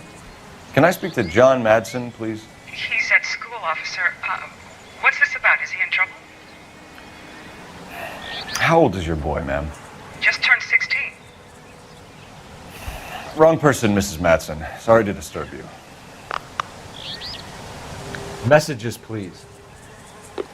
There's just one message for you, Detective. A four-door Packard, diplomatic license number Paul Robert 706, was reported missing this morning by Juan Francisco Valdez. Could you have him brought in? He's already here at Central, Detective. He's demanding an audience, as he calls it. Thanks. Can you get a message to Captain Leary? Tell him we'll be in as soon as we can. Thank you.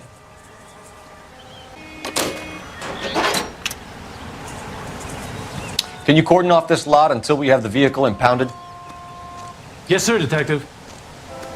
We'll follow up on the owner. Get a statement from Jacobs, and I'll read your report back at the station.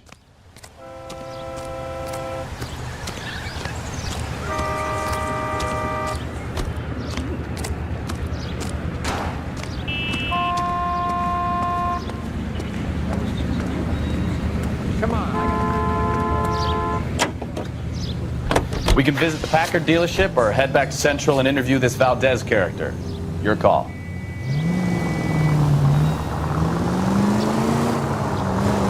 This has got to be the 50th abandoned vehicle call we have caught this year. One more and I'm going to go crazy. Not your favorite cases? You kidding me? This is barely even police work. Of all the bad guys in this city, we get lumped with the ones who can't even be bothered to keep what they steal.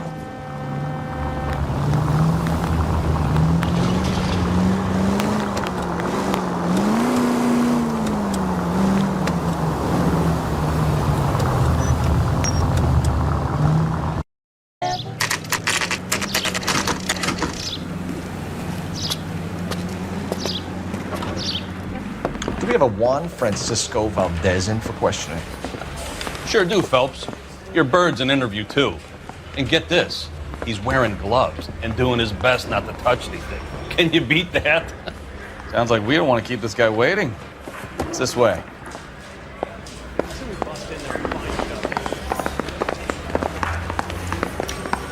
That's a guy. I heard. About time. Are you the senior officer I requested?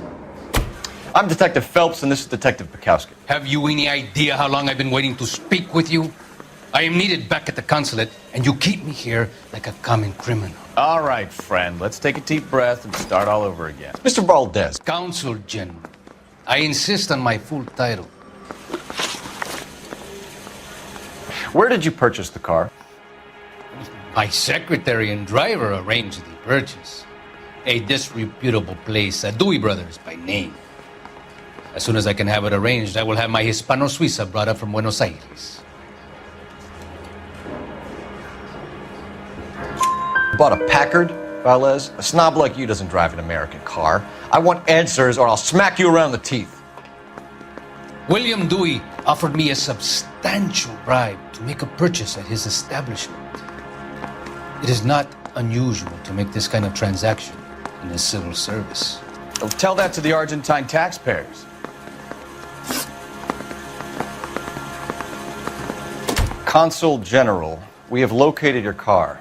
Can you tell us how it was stolen? It must have been stolen from the consular garage. Terribly inconvenient, of course. I want the perpetrator soundly flogged. Unfortunately, we don't do that here, Your Worship. You have a pretty good idea who stole the car, don't you, Consul General? Are you going to tell me, or do I shake it out of you? There's no call for violence. I suspect a disgruntled boy from the car dealership. You have a name for this kid?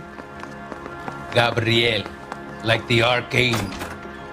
I have no surname. So tell us about this kid, Gabriel. You had a run-in with him? Mecánico. A presumptuous young man who did not know his place.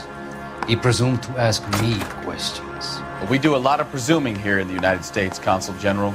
It comes with the turf. You fuck young boys, Valdez. Are you a madman? This will cause an international incident.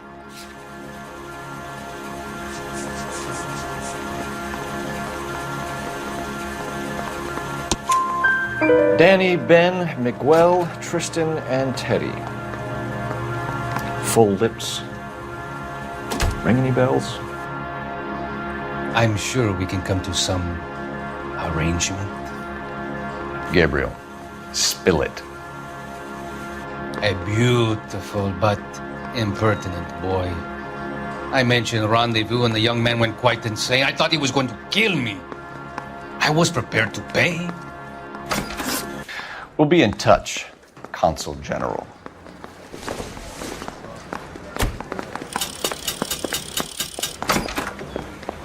Straight through the red light. Said she never saw it. Finished with Valdez. Thank God.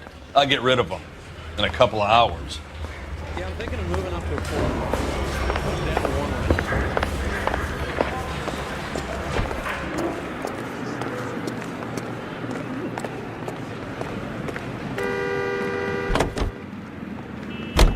ATI Radio Los Angeles plays the songs you want to hear, the most heard on the air.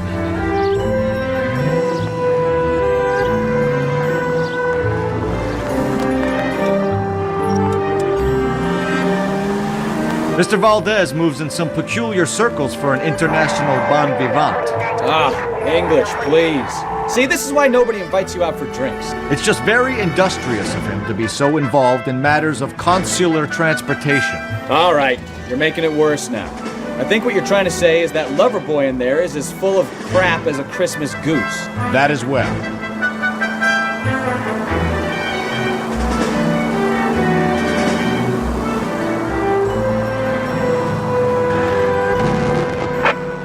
Officers help Major 415, 1624 West 3rd Street, 1624 West 3rd Street. Any unit to handle code 3, identify.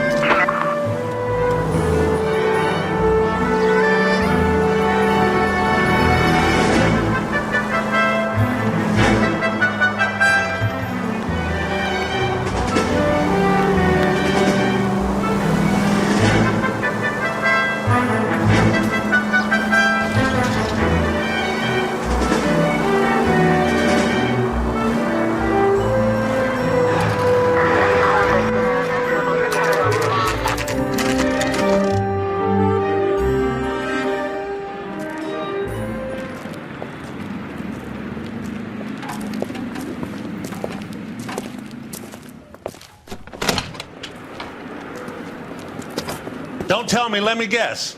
You were making your way past the lot, caught sight of the new model 4-door, and couldn't help yourself. You could see yourself in that car and just had to take a closer look. Well, I can't say as I blame you. LAPD, Mac. We'd like to speak with the owner. That's me, William Dewey, proprietor, at your service. We're investigating the theft of a Packard belonging to the Argentine embassy. Are you missing a combination wrench? I don't know, Detective. but I know how we can find out. Follow me.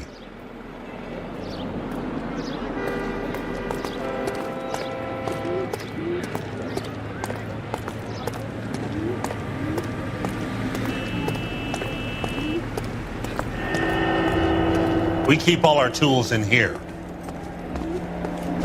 Mind if we look around? Be my guest. You sure you guys aren't interested in a new car? Huh? Maybe a used car. I have some nice used cars for guys in your wage bracket. Why don't you give us some alone time, Dewey? Go sell some cars or whatever it is that you're doing.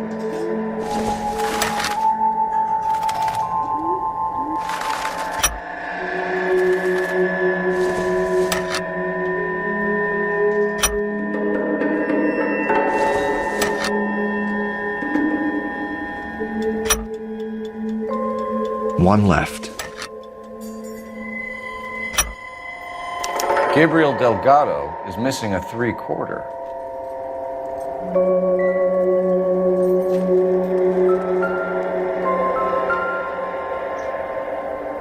No good. We need diplomatic plates.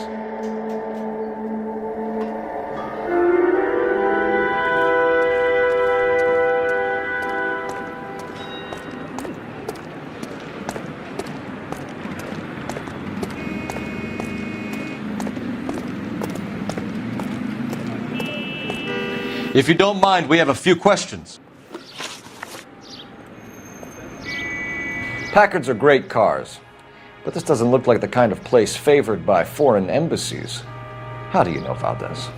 I don't know Valdez. The embassy bought the car.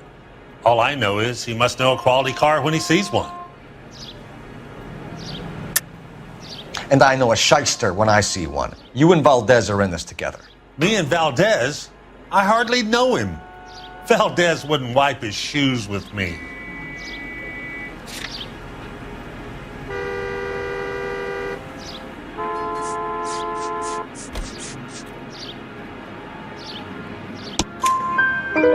We've talked to Valdez.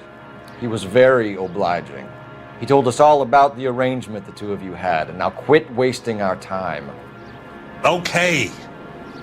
So I met Valdez in a bar. We cut a deal and he bought the car through the embassy. I cut him some change on the side. It happens all the time. Where can we find Delgado? I don't know. He sure as hell isn't here. Address, Dewey, or my partner shoves your head in a car door. Okay, all right. Apartment 3, 103 Hill Street. And tell him from me, if he ever shows his face around here again, I'm gonna kick his butt from here to Kingdom Come. A wrench from this dealership was used to strip the wheels from a Packard last night, Mr. Dewey. A couple of Hispanics were seen taking parts. We've had a spate of thefts ourselves. Comes with the location. Thieving bastards to steal anything the minute your back is turned.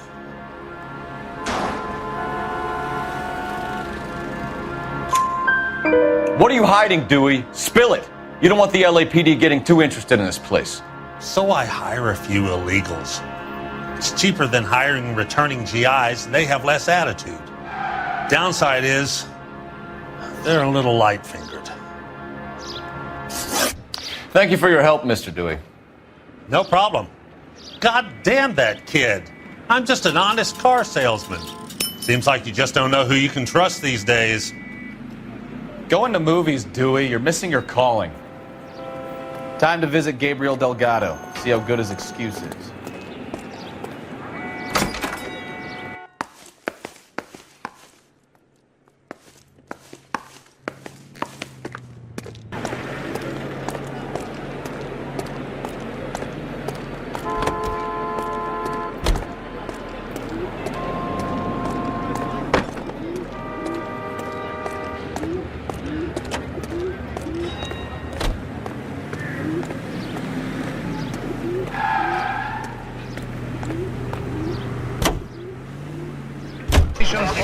As the 80th Congress convenes during one of the most crucial periods in the nation's history. Following the Republican landslide of 1946, the GOP now possesses a clear working majority in both branches of Congress. The Capitol awaits the arrival of President Truman to deliver his message. You read this story in the Examiner about the Navy developing three-dimensional movies? What's a dimension? You know, like a graph. Vertical axis is Y and horizontal is X. Well, that's clear as mud. Third dimension would be Z. So things would be popping out of the screen. That's ridiculous. Scare people out of the theater. God's name would want that. I don't know. People scoffed at the idea of talkies in color. And look what we have now. It is up to industry not only to hold the line on existing prices, but to make reductions whenever profits justify such action. It is up to labor to refrain from pressing for unjustified wage increases that will force increases in the price level. This is an age when unforeseen attack could come with unprecedented speed. We must be strong enough to defeat and thus forestall any such attack. For these reasons, we need well-equipped, well-trained armed forces, and we must be able to mobilize rapidly our resources in men and material for our own defense should the need arise. Let us have the will and the patience to do this job together. May the Lord strengthen us in our faith.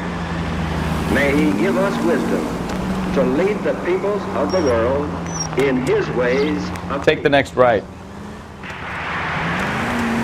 KTI is a member of the American Century Broadcasting Network.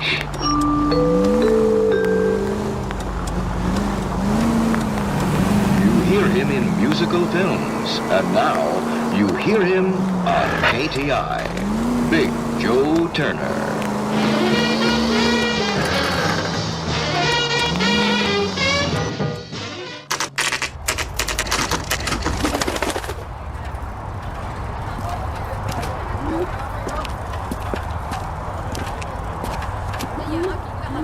Okay, let's see what Gabriel has to say for himself. I just hope our archangel hasn't already flown. What the hell is this guy doing?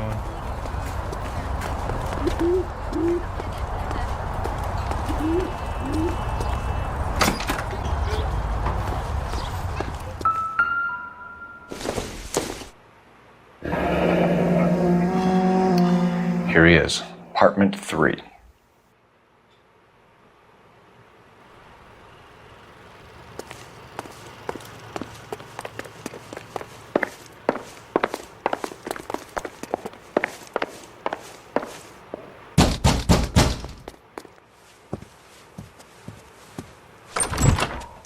Yeah.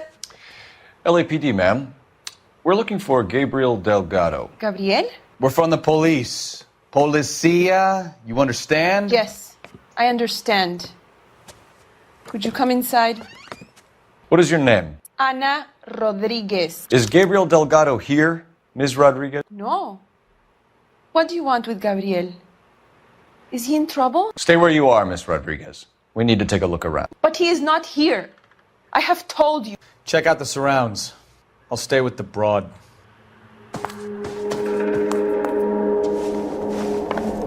So how far along are you, Anna?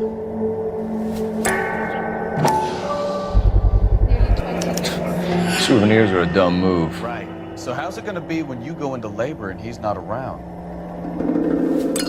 You are wrong about Gabriel. He will be a good father. Already he works hard to provide for us. Unless you help us here, Anna, your little one will be seeing Papa for a very long time. Difficult to tell whether it's the suspect vehicle from the scene. Certainly Gabriel's pride and joy.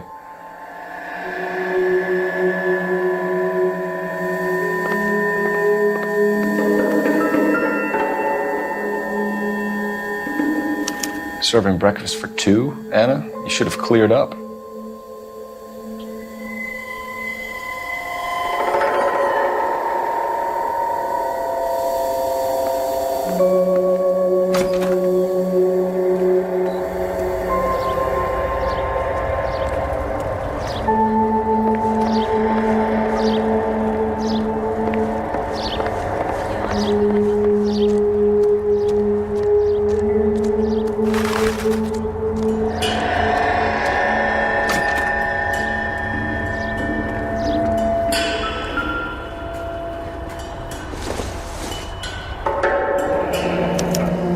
Diplomatic license plates.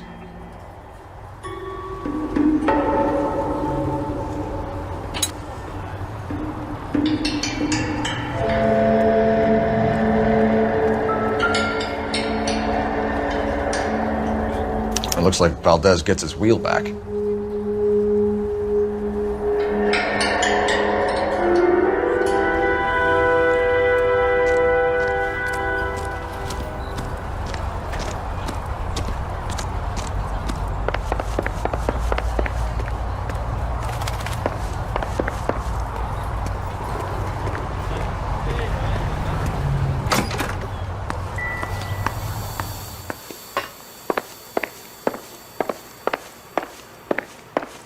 You're in serious trouble, Miss Rodriguez. But Gabriel is not here. I have done nothing wrong. Why did he steal the car, Anna? The customer insulted him. He has his honor, no? His honor, Anna? He said Dewey's friend tried to make a woman out of him. He no longer respects this man, Dewey. He took the car to show this maricon that he is a man. Tell us the truth, Anna. Has Gabriel been here? I haven't seen him for at least 3 nights. You keep lying to me, and I'll send you and your baby to jail. He lives here, but he hasn't come home. I swear it.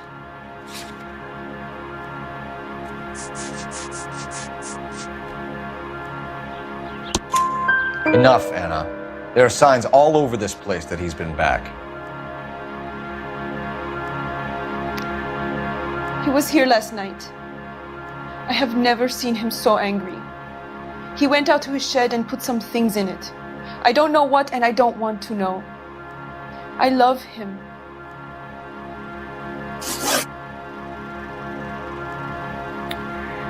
We found a license plate matching our stolen vehicle in the shed. Add in the assortment of parts, and we can make Gabriel for a dozen other thefts. It's time to get serious, Anna. You must ask these questions of Gabriel. I know nothing of these car parts. Then tell us where he is! If your baby is born in prison, Anna, the corrections officers will take it from you. You will see your son or daughter through a metal grate for half an hour a week. The start line is on 1st and Santa Fe. There is a spillway under the bridge that leads to the river. Many policia have wrecked trying to follow him. We will put in a good word for you, Anna. As far as we're concerned, this sits with Gabriel. Start line? That sounds like a street race to me. It's gotten out of hand this last year. No wonder Delgado has such an eye for fine automobiles.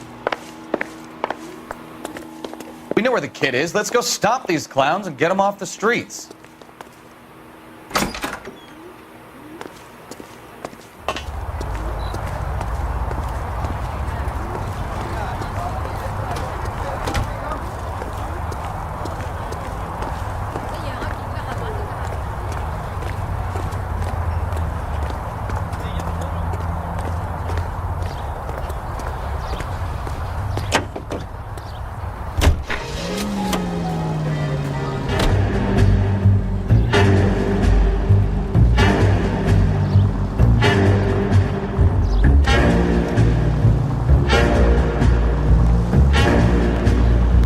What kind of man leaves his pregnant girlfriend at home while he goes off to play cards? Pregnant girlfriends aren't always a barrel of laughs.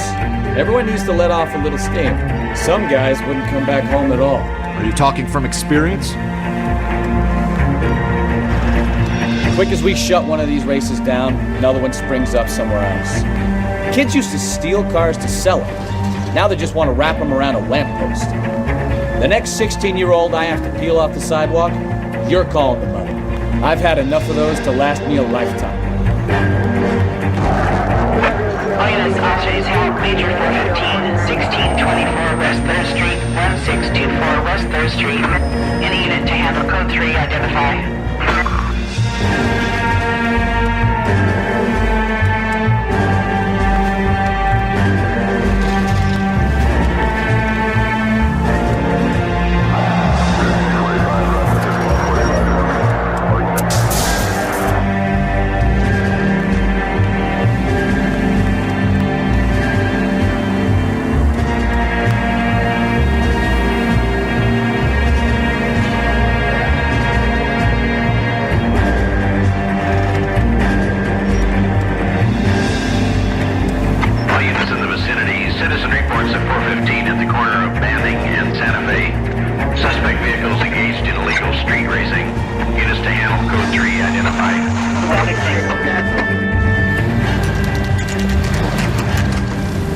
There's the red Ford. That's Delgado right there.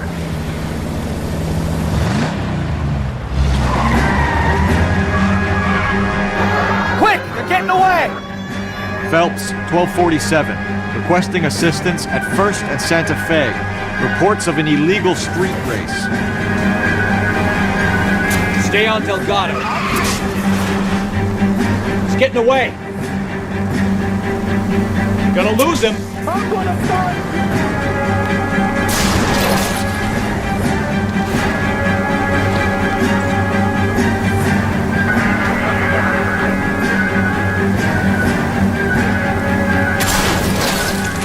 Delgado is our boy. Forget the others.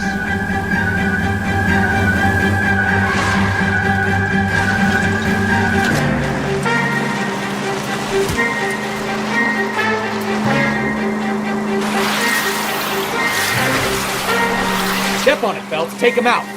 Lay into his wheel arches. Come on.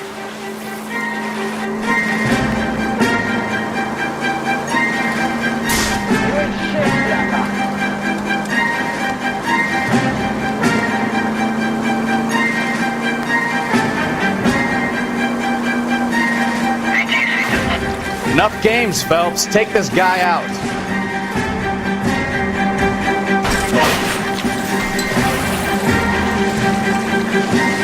God damn it, Cole. Hold it steady.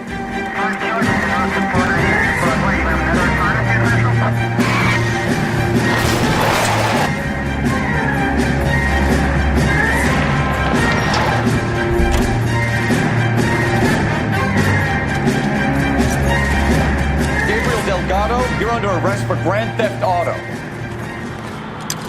Fuck you, puto! You should speak to the maricon. Valdez, I showed him. Now who's the man? I should have burned his fucking car.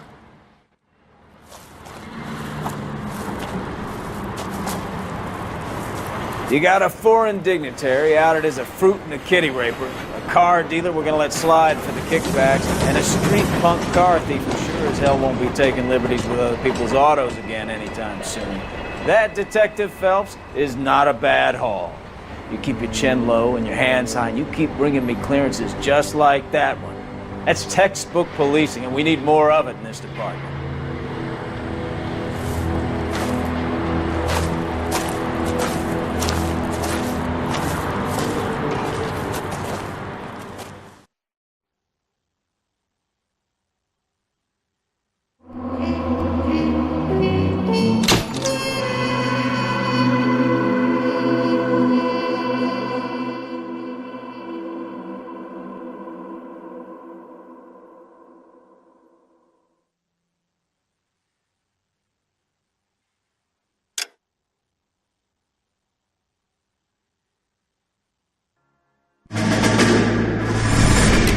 You have any plans for weekend Liberty, Jack? My sisters have been working in Los Angeles in a bomber factory. They're coming down to visit.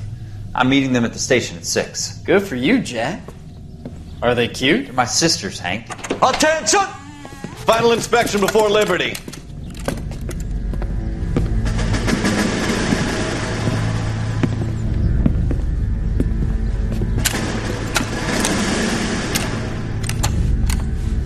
Good job, Kelso.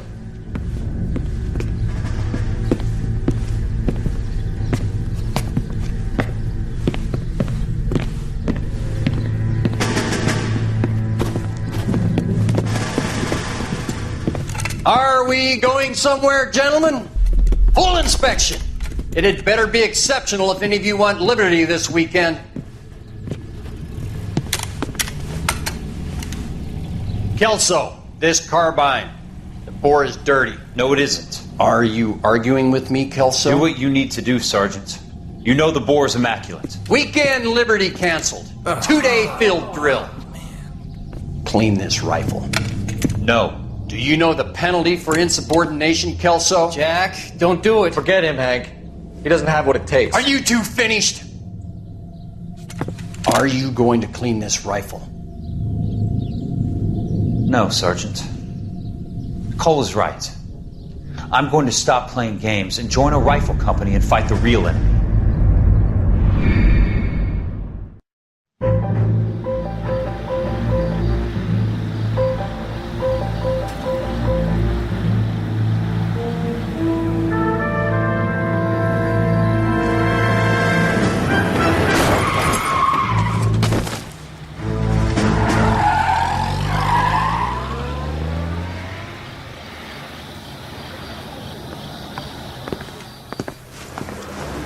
right, gentlemen, I just got this handed to me. A hit-and-run felony at Ray's Cafe, 208 North Los Angeles.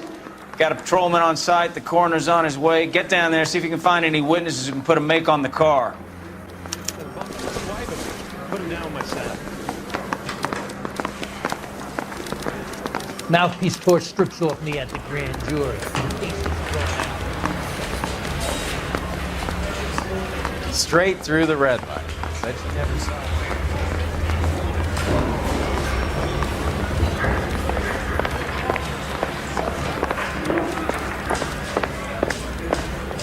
That's a cop.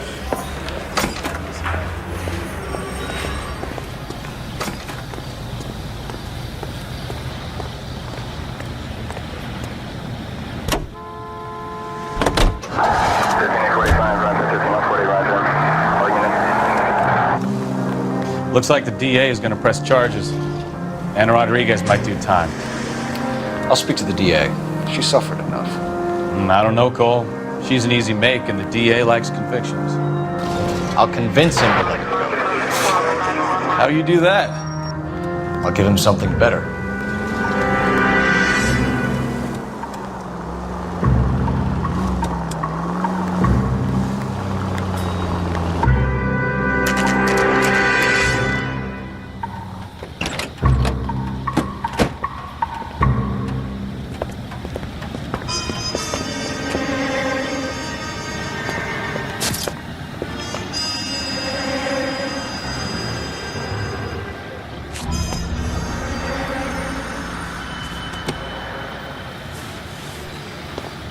Detectives, over here.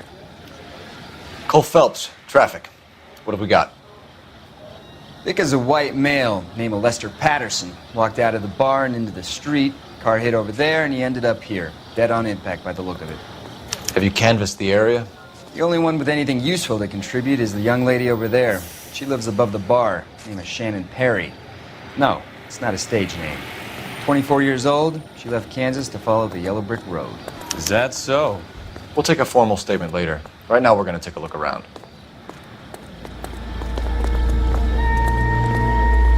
Phelps, you should take a look at the body. The poor guy didn't stand a chance. I landed on his face and ended up here. Car must have struck him from behind.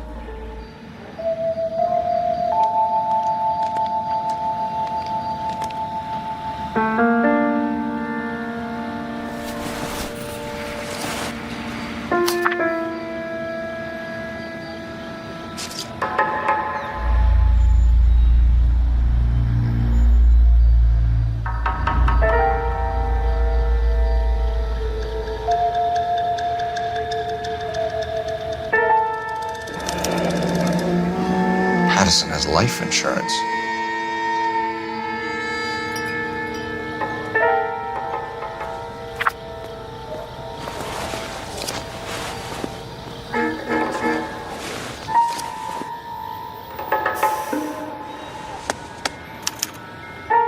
We can notify next of kin.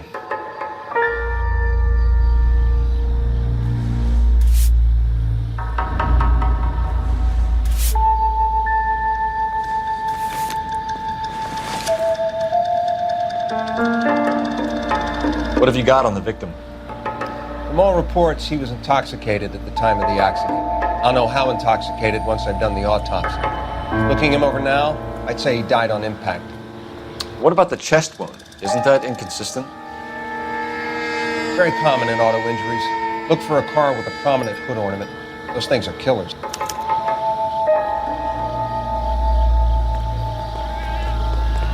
Careful where you're stepping, Phelps.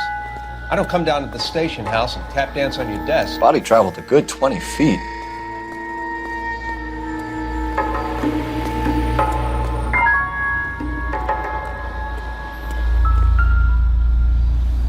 This blood is a long way from the body. The car must have been going like a bat out of hell.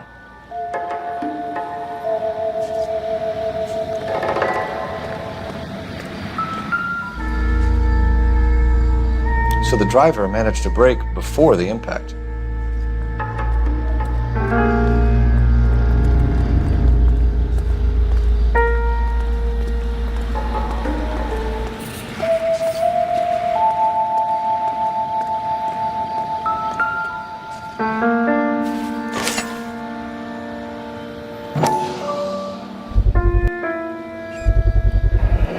knife covered in blood. Could be a steak knife. This is a hit-and-run case, Phelps. Anyone could have thrown away a kitchen knife. In any case, we'll want tech services to scrub the alleyway before they bag the knife.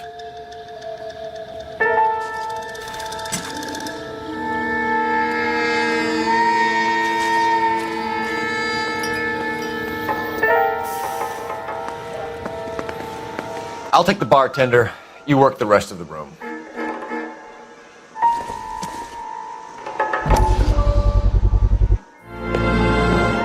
Courtney, come in. Have a seat. Thanks, Doctor. How are you finding working at the clinic? It's, fine. Are you sure? Can I be honest with you, Doctor? I would hope so, Courtney. I was hoping that the therapy would be more beneficial. Treatment can, unfortunately, be very long-term. So many of the patients here are addicts, Doctor. Many of them have been for years, Courtney. In the past, these people were condemned to sanatoriums. If we can reveal the root of the problem, then we have a chance to help them. And until then, they stay sedated? Do I detect a hint of reproach, Courtney? I was expecting more, Doctor. I'm sorry. I don't mean to criticize. Part of being a physician, Courtney, is learning to be patient. How is it possible to keep so many of them on their medications, Doctor? Many of their addictions are illegal. Oh, many things in life are gray, Courtney. What may on the surface appear to be illegal is actually of benefit to society at large.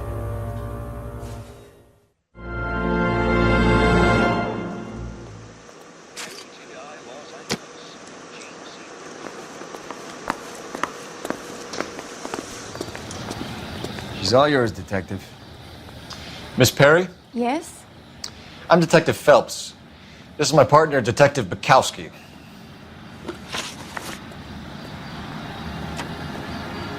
Can you tell us what happened? Well, I came to the window because I heard people arguing downstairs.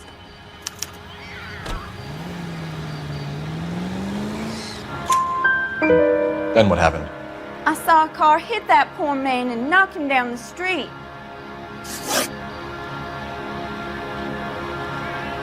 What kind of car was it? A dark red Lincoln Continental. Did you see the license plate? Only the first three letters, I'm afraid. 3C8. Tell me more about the argument you heard. Well, there were two voices. A man and a woman, that's all. Why are you holding out on us, Miss Perry? I'm sorry. I was hoping to tell my story to the newspapers. I'd like to get my picture in the paper. Trying to find work as an actress, and things look pretty difficult. Cough it up, sister. We don't have all night. People arguing? They were husband and wife. I could tell by what she was yelling. Intimate things. Very embarrassing for the man.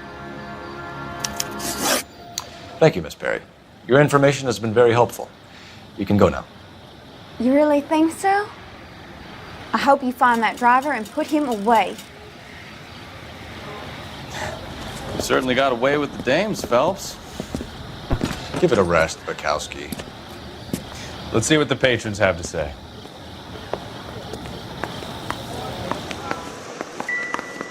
I'm Detective Phelps of the LAPD. How can I help, Detective? Your name would be a good start. Dudley Lynch. Hired help. I run the place when the owner ain't around. Where is the owner? He stepped out. Somebody had to take Lorna, Mrs. Patterson, home. What can you tell me about the accident? Not a lot. It was busy in here, and all I heard was the impact. So what was he doing outside? It's against licensing regulations to drink on the sidewalk. Lester and Lorna were having a fight. The owner made him take it outside. It was pretty ugly. Do you know the victim? Yeah. Lester Patterson. He's a regular here, or he was. Not one of your favorite customers? Lester was special, but not my kind of special. Was Lester drinking alone? No. He came here with his wife. She didn't seem too interested in the booze, though. A witness overheard an argument. Lester and Lorna. There's nothing like airing your dirty laundry in public, is there?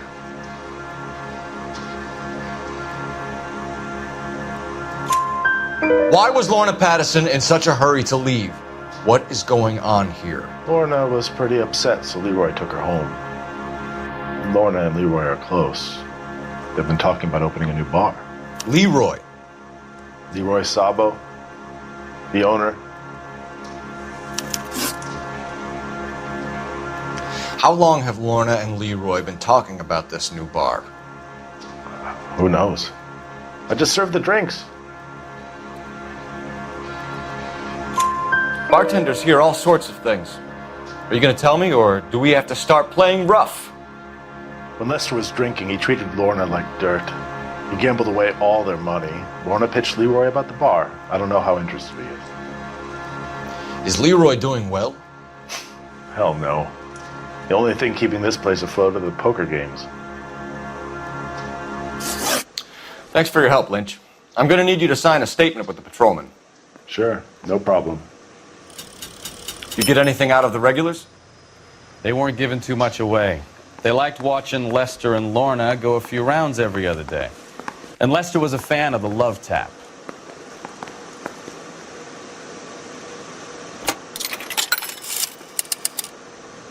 Operator, message for KGPL. Putting you through now. Phelps, badge 1247. How could I help, Detective? I need to run a partial license plate, 3 Charles 8. Cross-check possible Lincoln owners. Suspect vehicle is a red Lincoln Continental.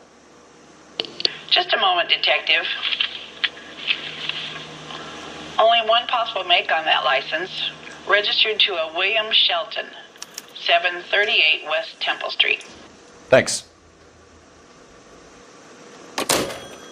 Looks like we caught a break on this one.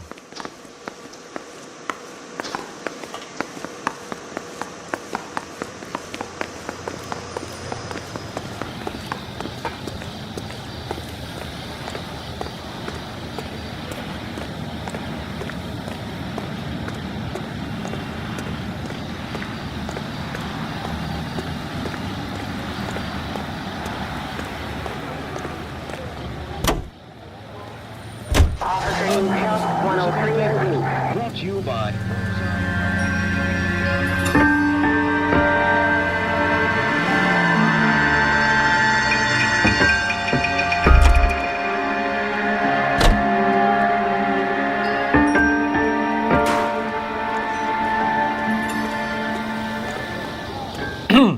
You coming, Stefan?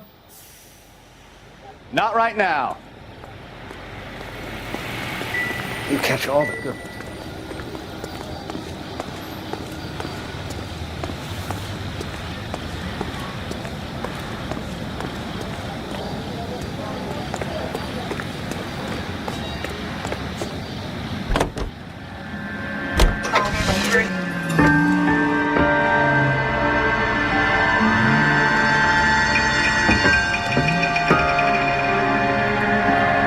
Come on, Bukowski, move it.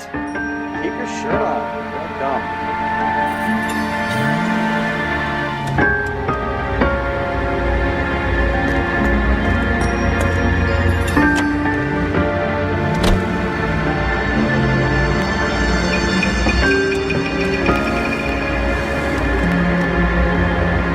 So the wife was there when it happened, but then left the scene. You're right. That's pretty unusual behavior. She could be in shock. We saw some people do some strange things in war. Maybe she doesn't give a fuck. According to the patrons, her old man was a piece of work. You don't think Phelps, the guy was run over. So it worked out well for this broad. So what? Maybe she deserved to catch a break. Who knows? Any in the vicinity, see the man at 211 just occurred. 3rd Neal Street. Stand by for further unit to handle code 3 identified.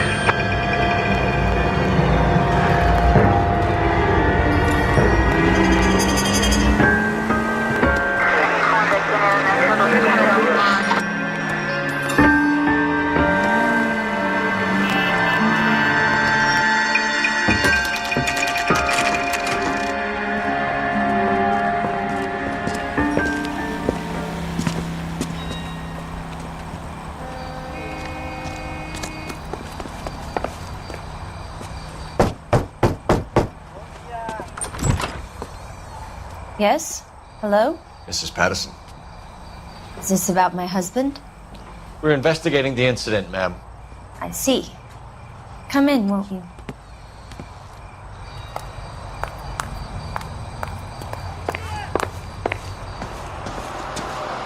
Can you tell me what happened? What's to tell? He got hit by a car and now he's dead. You don't appear to be too upset about the fact. Lester and I met on a furlough in '44. We got married that weekend. People don't understand it now, but that happened a lot back then. I see. So you probably did well to stick it out this long. What's that supposed to mean, mister? I think it's about time you left. I have someone here, I and beg your pardon? You're gonna have to run that one by us again, sister. It's okay, Lorna. I'm Leroy Sabo. Well, well. Nice to see you're comforting the grieving widow, Mr. Sabo. All right, wise guy. Do you have any intelligent questions you would like me to answer? You can confirm Mrs. Patterson's story. Lester lost at cards. He was kind of hard to control when he lost his temper. He turned without looking and walked right out in front of the car. It wasn't good. What's your relationship with Mrs. Patterson, Mr. Sabo? We're friends. Good friends. You expect me to believe that? Look, I was filing for divorce. Mental cruelty. Lester could be a mean son of a bitch. And Lester knew about that? No, I hadn't told him. Well, hasn't this worked out well for the two of you? I feel almost bad for busting in on this little rendezvous. How did the car come to hit Lester? He walked straight into the path of an oncoming car. You expect me to believe that, Lorna? It's all very convenient. Gambling for Lester was like the needle for a hophead. He was yelling at me. He was yelling at the whole world. I kind of felt sorry for the driver. Poor guy had no chance. You were arguing in the bar and on the sidewalk? We were always arguing. So what? Admit it, you were baiting him, pushing his buttons. We can easily get the full story from the regulars in the bar. All right. Lester was playing cards out back. He lost, of course, and wanted back in. He suggested I earn the money on my back to get a mistake. That was the proposition he was putting to his so-called buddies. So maybe I was a little angrier than usual. Let's just say I took exception to his idea. The bartender said that you and Leroy were planning to go into business together. Can you explain how you'll get the money to do that? I have a little money saved away. You're being economical with the truth, Lorna. You want to back that up, little man? You increased the premium on Lester's life insurance. GI insurance policies have a $10,000 payout. It was Leroy's idea. Lester lived on the edge. He was always getting into fights, crap games, pinochle, you name it. Turns out it was good advice. It speaks to motive and premeditation, Lorna. You're forgetting the hit and run, detective. You and Mr. Sabo have an interesting day. I'm sure we will, officer. Now, if you could both just leave. We're leaving, ma'am. Sorry for your loss. I can see what a tough time you're having with all this.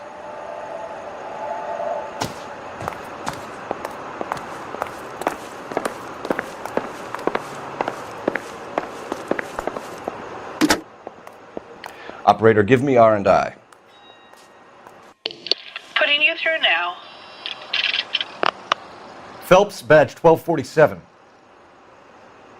How could I help, Detective? Are there any messages for me? Just one, Detective, from the coroner. Message reads, Phelps, see me at Central Morgue immediately.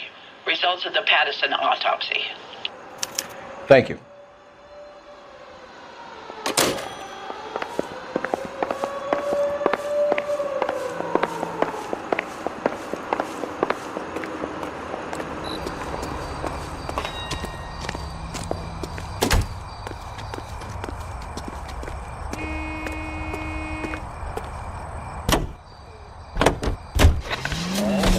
From Indianapolis, let's hear a song from the Ig Spots.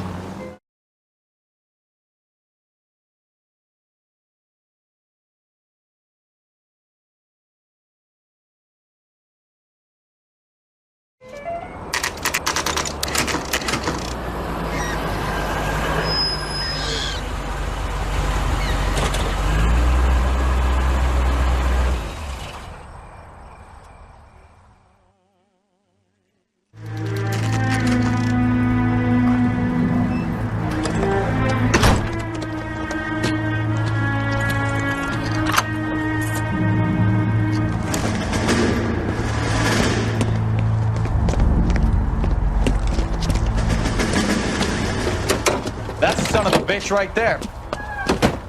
William Shelton? Yes? It doesn't look good, Shelton. You packing your bags and making a run for it? You know why we're here. Yes. The accident. We've got witnesses who can put this car at the scene, not to mention the physical damage. This is open and shut, Shelton.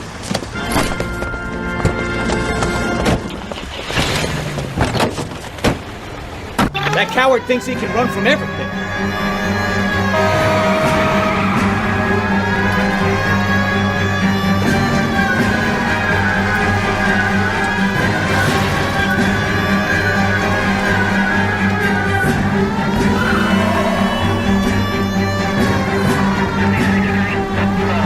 Lay into his wheel arches. Come on.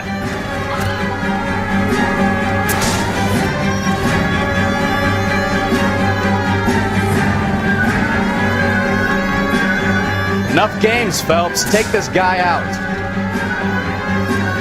No wonder he killed someone, driving like this. Don't let that asshole get away.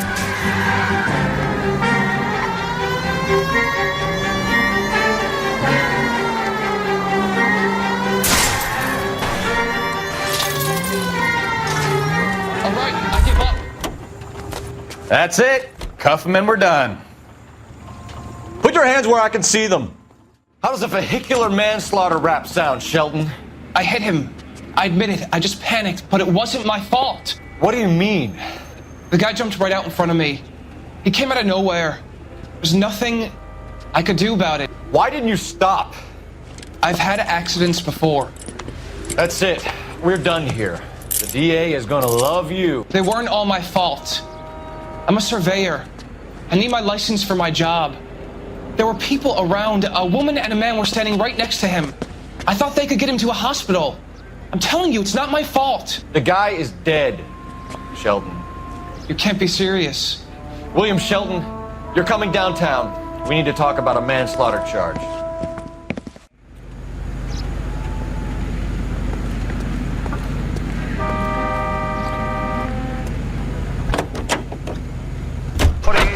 And the District of Columbia taking part in the drive. The keys to the city from Mayor O'Dwyer go to Nancy. Give to the March of Dimes. KTI is a member of the American Century Broadcasting Network.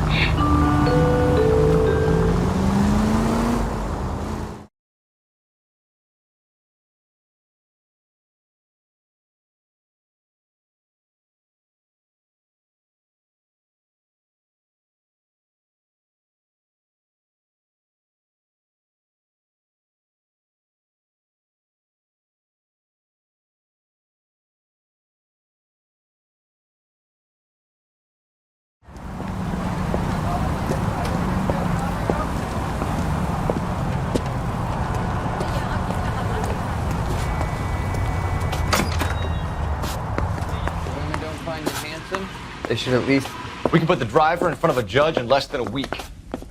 You'd be making a big mistake. Run that by me again? The victim was dead before the car hit him. 2 puncture wounds to the right side of the thorax. Second puncture reached his heart. You're kidding me. Been doing this job 23 years, son. No one's ever laughed at one of my jokes. He was stabbed to death? Long, sharp knife. Length of a bayonet. We found a knife in the alleyway. Where is it now? Was it bagged? By Patrolman Kaplan. Perfect. I'll get you a definite match. Jesus, we got him. Murder 1. We were right there and they tried to stare us down. Now they'll both get the gas chamber. We have the knife, we have the coroner's report, and I bet we could roll Sabo as a witness. Let's bring her in.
Careful!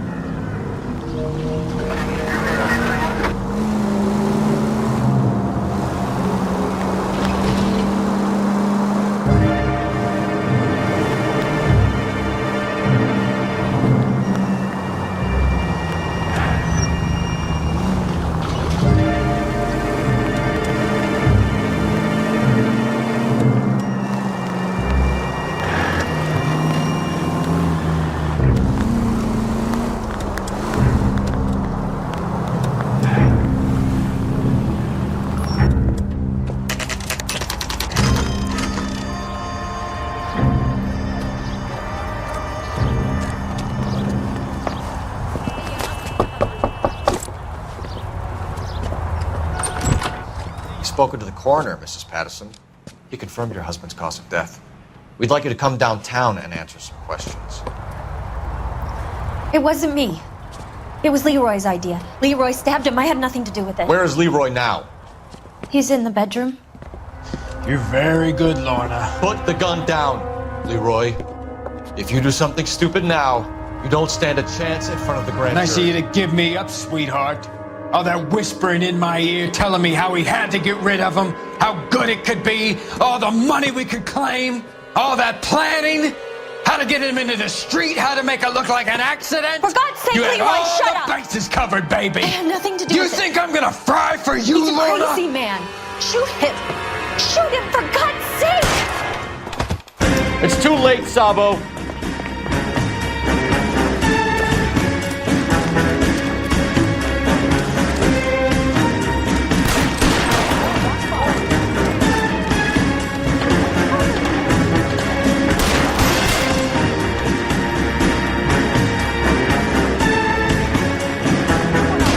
Sabo, stop or I will shoot!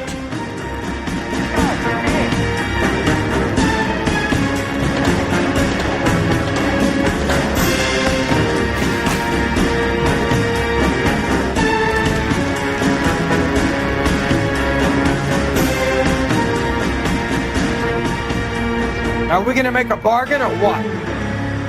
Put the weapon down now!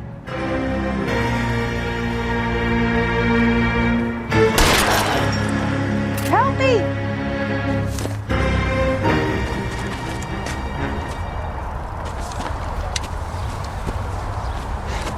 You look spooked, Phelps. I thought you'd been under fire before.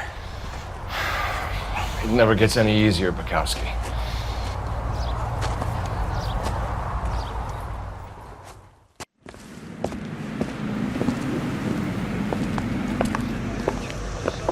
So, I give you a hit and run. You bring me back fraud, conspiracy, and first-degree murder. This is how a good detective operates, Phelps. You take nothing at face value. You keep digging and asking questions until you get to the truth. You got some sharp elbows on you, detective. I like that. Keep up the good work.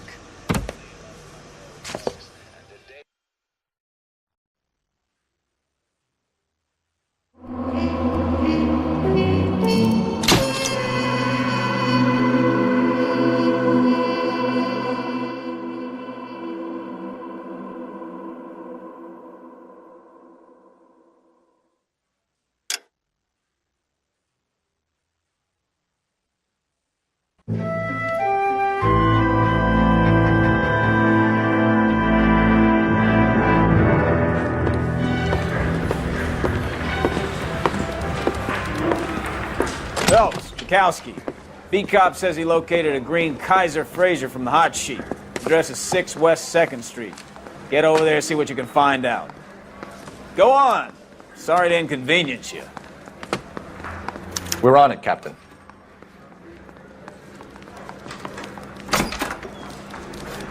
I swear the more bent cars we bring in, the longer the hot sheet gets. It pays the rent, though. Keeps Mrs. Phelps in the manner to which she's accustomed. I'm not sure she'd agree with you. Passionate, romantic type like you, Cole? I don't believe it. Guy gave his wife a tap. I said,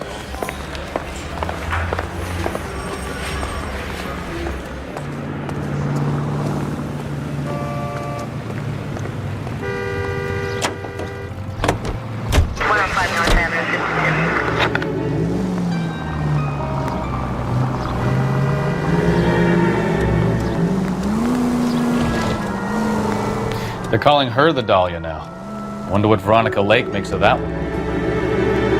What a case. You hear whether they're making any progress? But Captain Donnelly seems to think they have it all wrapped up. Brown and Green are sweating this Manley character. I heard it'll be in front of a grand jury by next week. Poor thing. Terrible enough being murdered like that without having her death strewn all over the front pages.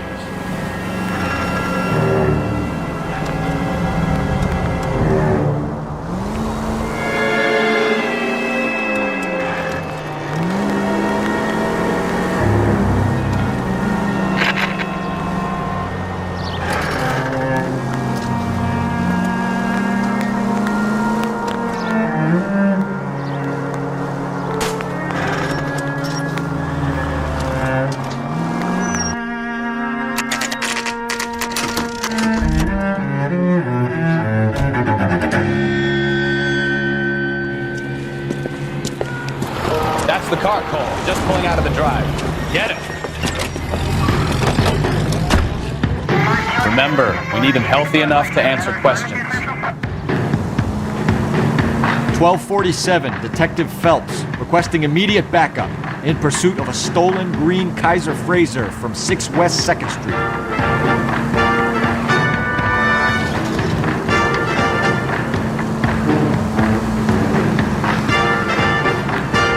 Enough games, Phelps. Take this guy out.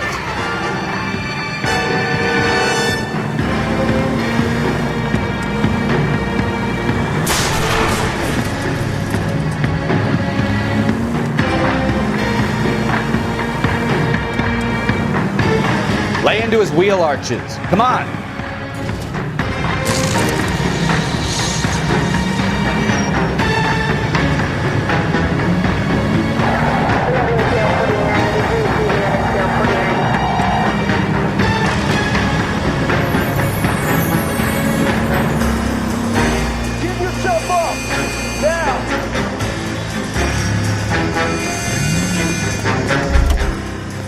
All right.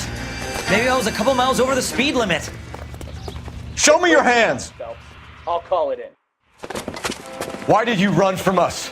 I saw a big car in my rearview mirror with 2 tough guys bearing down on me. What would you do? What's your name? Cliff Harrison. You're under arrest. For what? What are you talking about? Nice try. I'm talking about the car being stolen. You're out of your mind. I bought the car, and I've got the paperwork to prove it.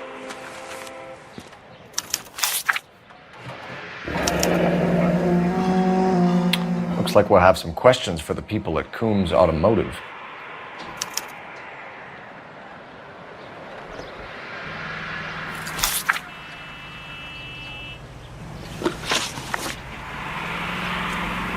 You purchased this car from Coombs Automotive Company? Yeah, that's right. And the ownership papers? From the same place.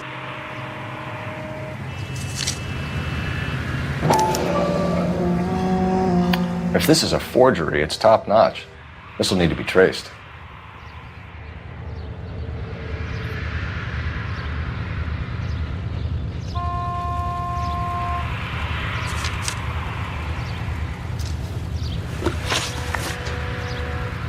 You have a criminal record, Mr. Harrison? No, nothing like that. You better give us something, Cliff, or we're gonna make this hard on you. I didn't steal the car. I ran because I've got some wacky backy in the glove compartment. How much, Cliff? 1 reefer. We'll let it slide. You're in enough trouble. Who did you deal with at Coombs Automotive? The owner, Richard Coombs. And he made out the bill of sale personally? Of course he did. He kept a facsimile for his records. Check with him. We're going to get to the bottom of this, Harrison. Until we do, you're going downtown. You gotta be kidding me! I'm getting arrested for buying a goddamn car? If everything is legit, Harrison, you'll be out soon. Until then, if I were you, I'd keep my mouth shut. Bag his possessions as evidence and have him arraigned for grand theft auto. Right, Detective. Do you know who my father is? We need to get to Coombs Auto and check out Harrison's story.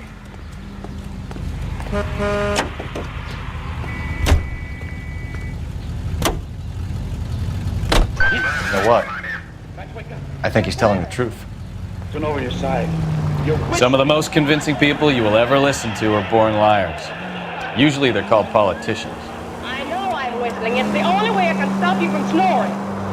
No, it's just your imagination. I never snore. Goes. The paperwork all looked above board, and he seemed like a clean-cut kid. Uh-huh. Well, I get it now. You see some kid who's basically you 5 years ago and assume he's got to be innocent. I'm more than happy to be proved wrong. Hey, if he'd been black or Hispanic, you'd be singing a different tune. You spout all this communist crap about treating everybody the same, but it only works one way. I'm not sure that's communism, Stefan. Oh, God, please. Not another history lesson from the man who single-handedly won the war. Are you finished? Yes. I feel much better now. We'll shake down the car dealer and take it from there. Unless his daddy plays golf with yours, of course. In which case, we'll give him a firm gentleman's handshake and be on our way. See? I knew you weren't finished. What do I get for it? Nothing. You're lucky. I get indigestion. That's right. Complain about my cooking. Oh, I eat everything you give me. You didn't touch the rhubarb pie I made. But it didn't look good. 2 feet long. Well, I couldn't get any shorter rhubarb. I hate rhubarb anyway. I hate all desserts, and you know it. Why don't you quit wasting your time making them? The minute I stop making desserts, you'll start asking for them.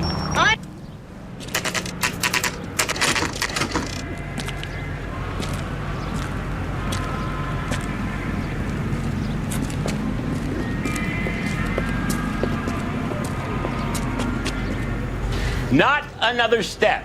I have got a Buick Century sedan that would be absolutely perfect for you. Detective Phelps, LAPD, are you the owner? That's right. Richard Coombs at your service. You looking to trade in a black and white, boys? Mr. Coombs, we're investigating an auto theft. A man by the name of Cliff Harrison claims he bought the car here. Well, some people would say that my cars are a steal. That's a joke, son. Very amusing, Mr. Coombs. I remember Harrison. It was a green two-tone Kaiser Frazer, if I remember rightly. Do you have the bill of sale? It's in my office. Walk this way.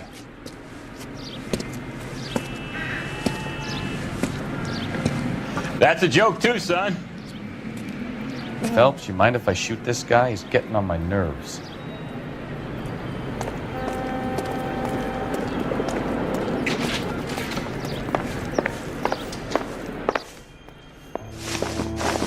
Here it is. Got the original pink slip there, too.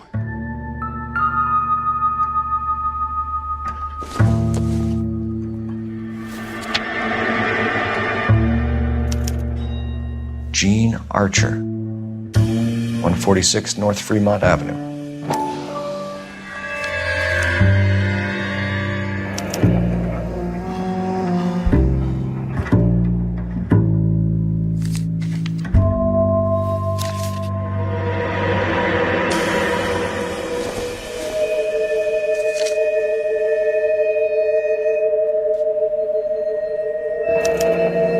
Harrison's purchase receipt was legit, at least.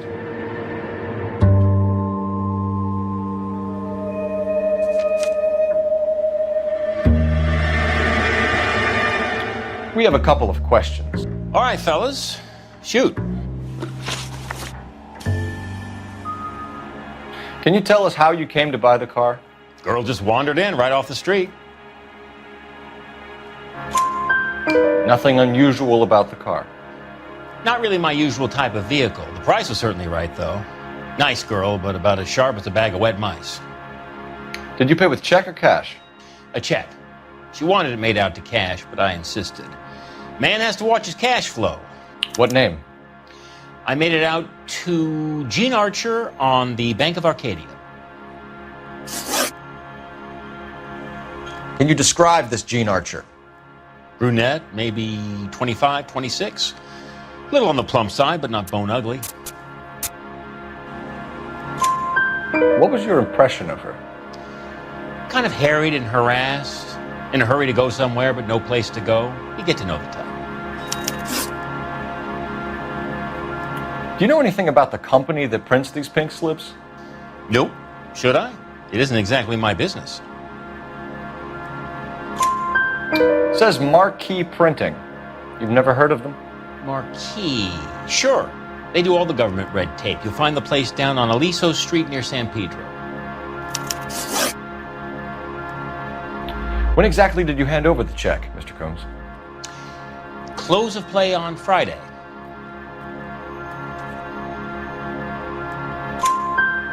Why didn't you pay her cash? You knew the car was dirty. I had an inkling. When people are in a hurry for money, always pay by check, son. Gives you a couple days to back out. This was all above board. Yes, of course it was. Did this look legitimate to you, Coombs? I'm in used cars, son, not bearer bonds. In my business, you don't look a gift horse in the mouth. Now don't come on all high and mighty with me if you want my help. Thanks for your help, Mr. Coombs. We need to continue the investigation.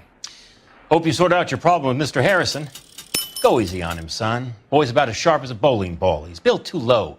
The fastballs fly over his head. Let me shoot this guy, please. You have a pleasant day, Mr. Coombs.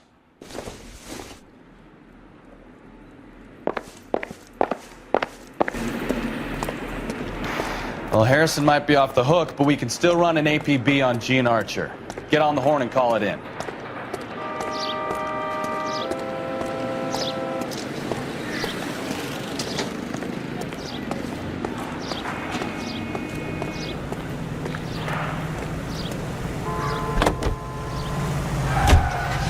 $11K to KGPL. Request an APB on Gene Archer, age approximately 25, on suspicion of grand theft auto. KGPL to 11K, roger.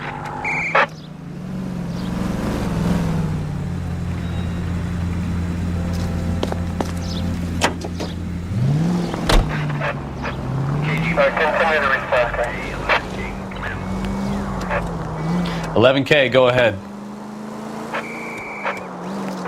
go to Central Station. James Velasco held on suspicion of GTA. Waiting questioning. Possible link to the Harrison case. 11K, go to. Roger that, KGPL. 11K out. Here's a chicken and egg question for you. Do you think you have to be an asshole to sell cars? Or that selling cars turns you into an asshole? You've got it in for everyone today, haven't you? I've always got it in for car salesmen. Doesn't matter what day it is. And why do they always think they're comedians when they're about as funny as a heart attack? Maybe the more annoying they are, the quicker you sign on the dotted line, just to get the hell out of there.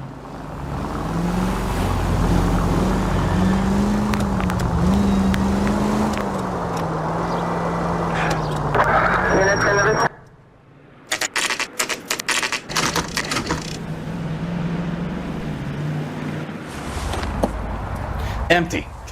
Should have known that Archer broad would have given us a false address. We should go to the station, see what this Belasco guy has to say.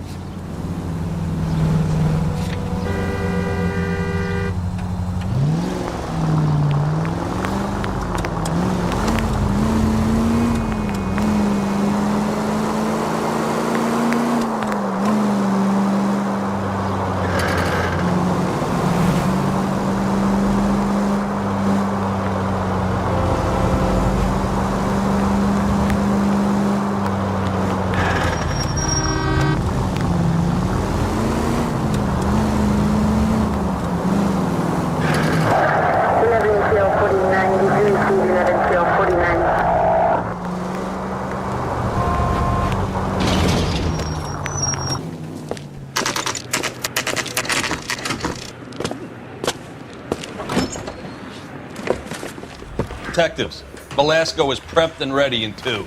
Another stolen car with legit papers. Thanks.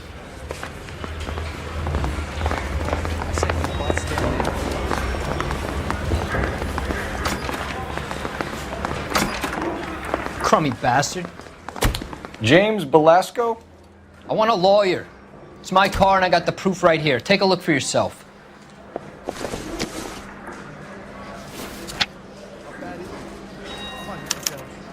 The paper is real enough, Belasco, but the car isn't yours.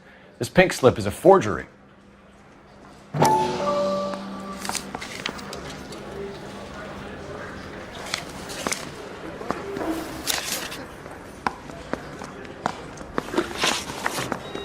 Where were you taking the car, James? Blow it off, greenhorn. You'll get nothing from me. You're a two-time loser. If you don't give me something, I'm gonna ask the DA for the maximum. You're looking at 10 years, Belasco. Kiss your youth goodbye.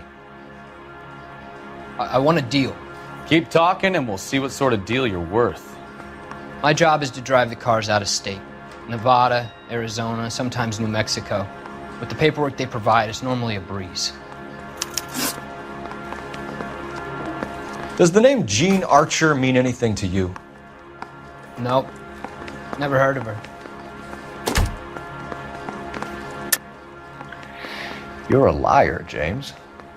Say that again. I'm telling the truth. I don't know the broad.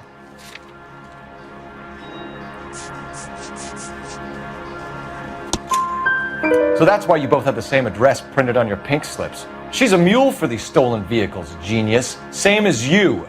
Jesus. All right, I know her. Stupidest broad I ever met. Always cooking up crazy schemes. I don't know why those guys use her. You happy now? What happens to the cars once they cross over the state lines? I don't know. I just deliver them. Give me something, Belasco, or I'll take you back to the cells and tell the whole station you're a child molester. How long do you think you'll last? Okay. I hear you. The cars get sold in Chicago or back east. Sometimes I bring back cars coming the other way. Where do you pick up the cars, Belasco? Warehouses. Mainly in East downtown. An address, Belasco. You want my help with the DA? Cough it up, now. A place on Industrial Street. I don't know the number. You're gonna help me out, right? Keep talking, kid. We'll see what we can do. All right, James. We're gonna check if this information is worth anything. And if it is, I need your help here, pal. If it is, then we'll know you're a man of your word, and so will the DA. You're Phelps, right? Yes, I am. Look, can we do this later? I'm in the middle of it. Ray Pinker. I'm with Technical Services. The pink slips are all real. Yes, we know that. There's only one company that prints them in California, the Marquee Printing Company. They've confirmed that the numbers are legitimate. You've checked them out? Sure. They're on Aliso Street, near the corner of San Pedro. The guy I spoke to was Lightfall. Gordon Lightfall. Here, I wrote it down. Thanks, Ray. This is a great lead. We'll get down there as soon as we can.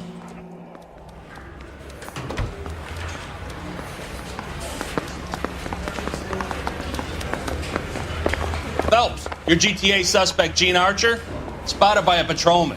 Western Union office, 253 South Hill. Less than a minute away down the street if you run. Go! She won't hang around.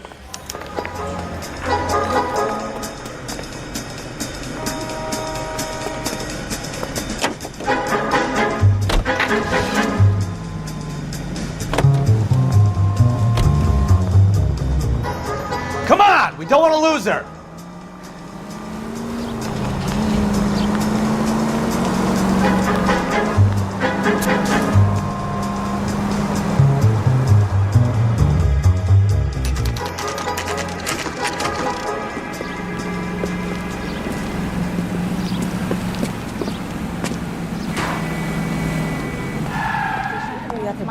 LAPD. We'll take it from here. God damn it. Everyone's against me. Look, just let me get my money and get out of here, okay? You look sweet. How about giving a girl a break? I could be very nice. I'm afraid I can't do that, Miss Archer. Stefan, call for black and white. Just my luck to get the only hair sure cop in the LAPD. The car you sold to Coombs was stolen, Miss Archer. There won't be any money. I handed over all the right paperwork when I sold it, Buster. Gene, you've blown open the whole operation because you were dumb enough to try to sell one of the cars. What do you think they're going to do to you? Give me something. I was just doing what they do. They paid me $50 to drive the car. I made $2 grand selling it. You made $0. And if they catch you, you're dead. Is that all your life's worth? Look, a girl needs things. I don't see you looking out for me. How long have you and Belasco been delivering cars? Who is James Belasco? You're lying. James Belasco. I don't remember mentioning his first name, Miss Archer. Oh, Well, I think you did, didn't you? Well, I'm sure of it. Anyway, I don't know him.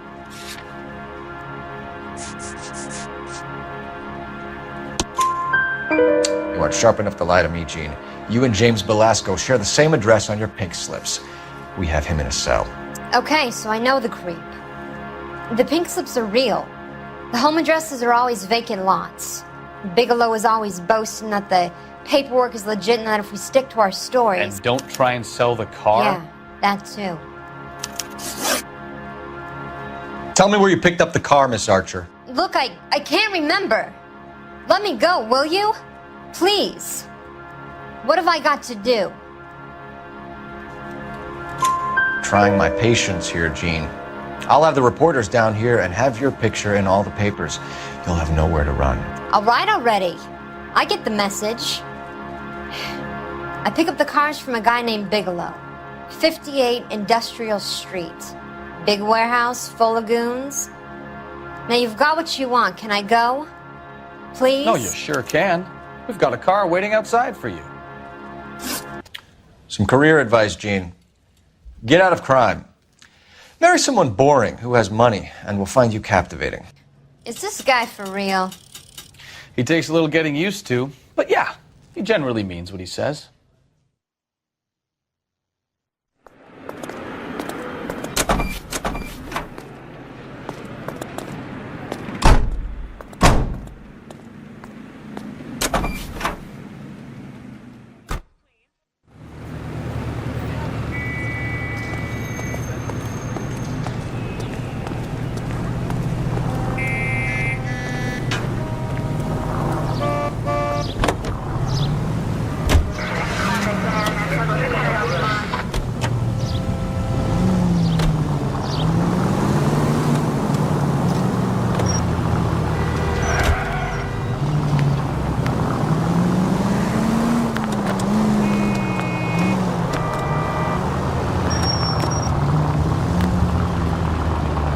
Friendly girl. Used to getting her own way. Little did she know her feminine charms were useless against the impenetrable Cole Phelps. She's not my type.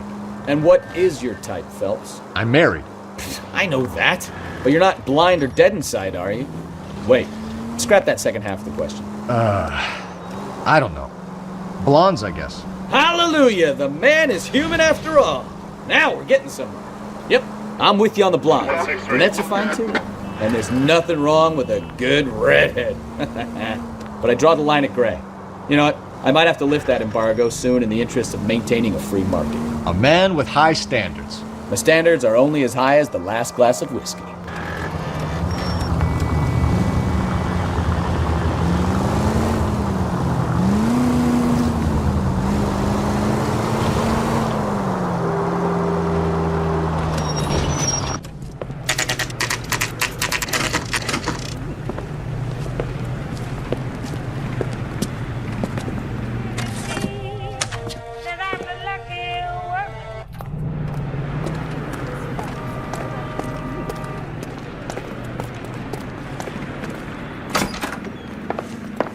And what can I do for you, gentlemen?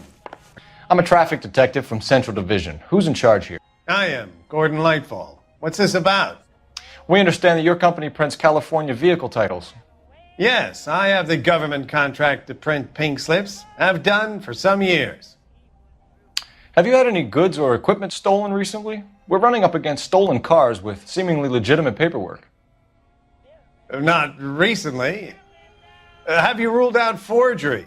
There's no shortage of talented artists in this town. We'll keep it in mind. We have some questions for you, Mr. Lightfall. Mr. Lightfall, we're currently working 2 auto theft cases. Do you know anything about a car theft ring? Certainly not. Why would I get mixed up in a thing like that? We have suspects with legitimate pink slips that were printed here, Lightfall. You better give me something before I bring the whole department down here. Don't be hysterical, Detective. As a matter of fact, we had a similar problem a couple of years ago. A number of used car lots were selling blank documents to a criminal organization. Do the names Cliff Harrison and James Belasco mean anything to you? No, they do not.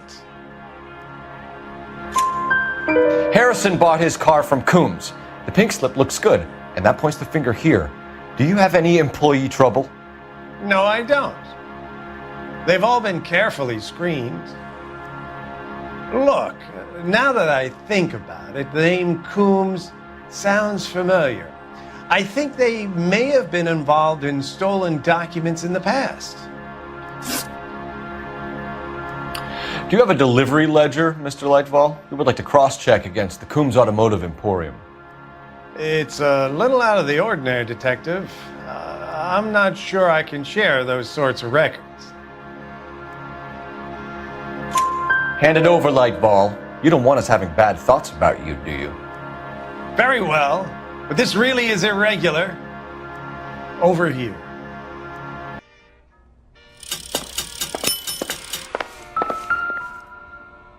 Look for patterns, recurring names, unusual addresses, anything out of the ordinary.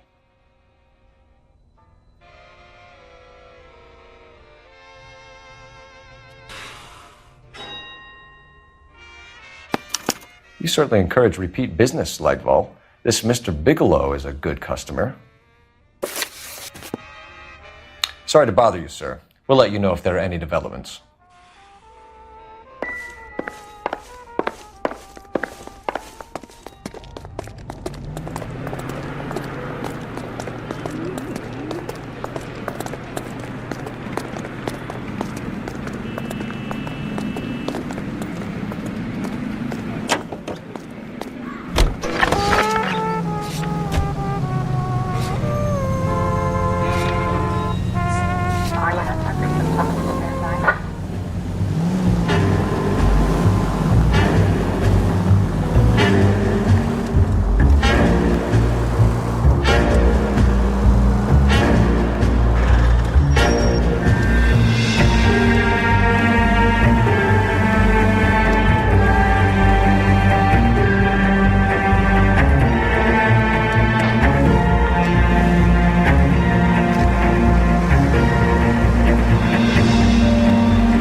and whites. Get flashing down here.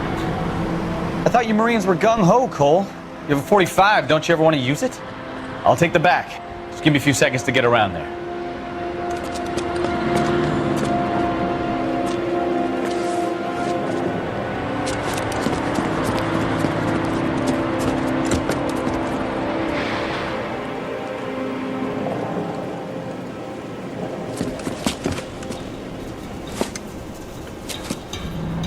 Cole Phelps, LAPD. All of you are coming downtown with me.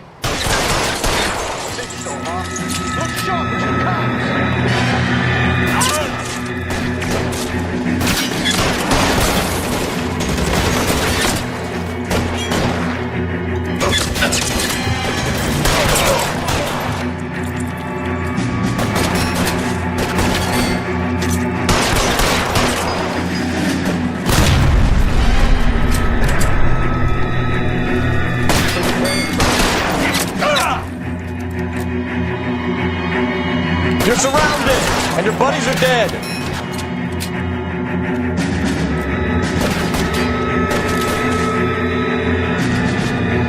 Let's move forward!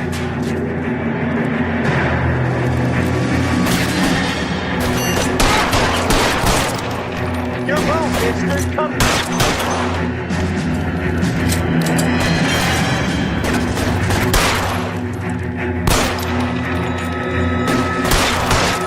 I need cover!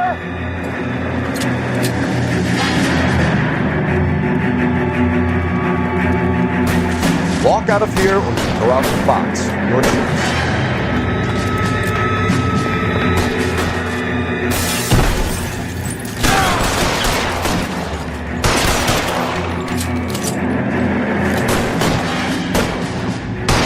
Stay down. Try the door at the end. I heard something.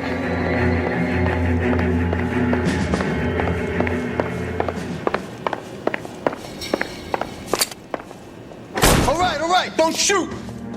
Keep your hands up. Watch him, Bukowski. He doesn't move until I've tossed this place.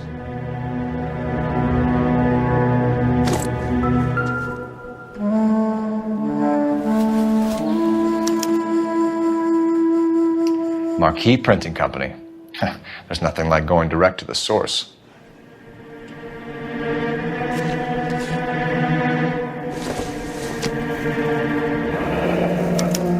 A betting slip.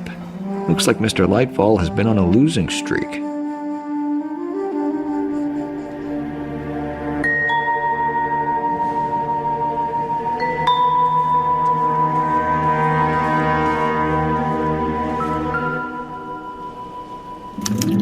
There are enough slips here to keep them stealing cars till Christmas. We've got a trail of pink slips and stolen cars that leads right to your door, Bigelow. You're in this up to your neck, but I don't think you're the man in charge. Make it easier on yourself. Give him up. I do work on cars for customers. You charge in here shooting up the place like it's the Ballad of Bulge.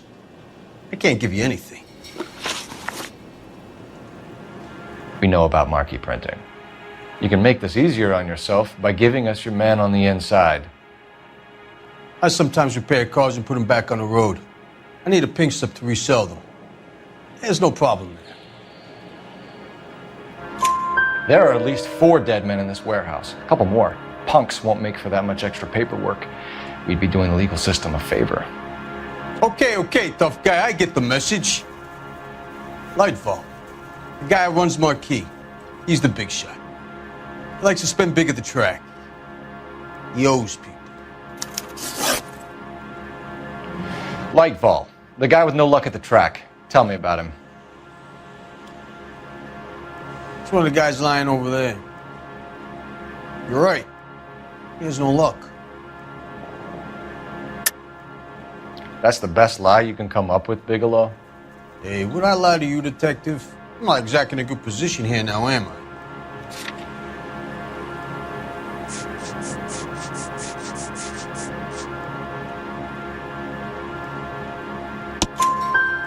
Gordon Lightball owns Marquee Printing, a government print shop. He's losing big at the track. He has these big government contracts. He's in hock over 20 grand. If the feds find out, contracts will be all over. Lightfall plays ball. All right, Bigelow. The heat is off you. Play your cards right and you'll be able to count your time in Quentin on one hand.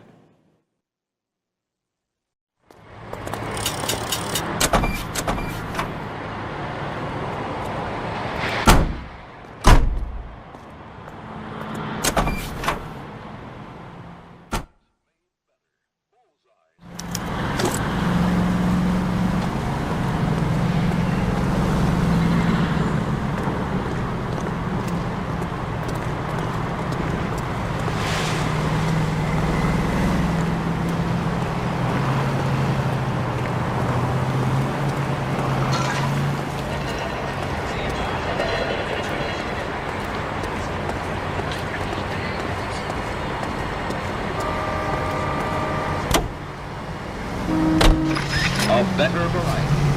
KTI Radio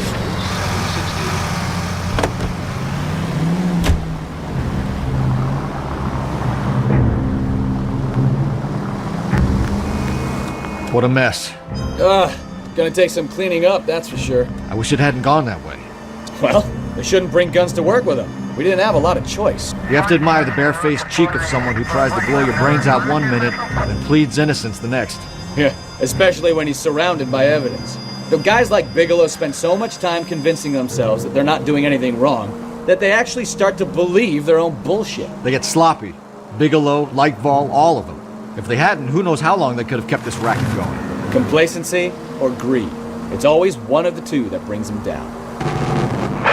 All units, officer needs help. Major 415, 1624 West 3rd Street, 1624 West 3rd Street. Any unit to handle code 3, identify.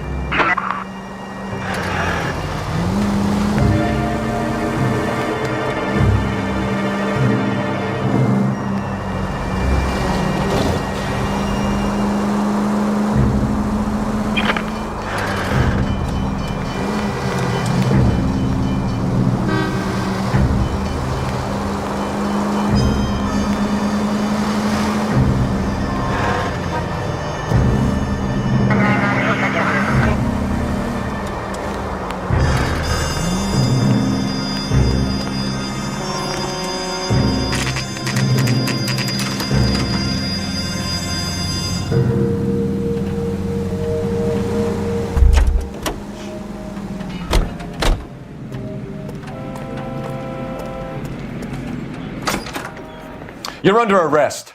You again? This harassment is starting to wear thin.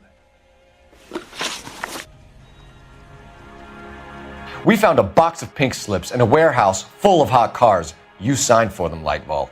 I signed for all the orders and deliveries. You'll need something better than that, cowboy.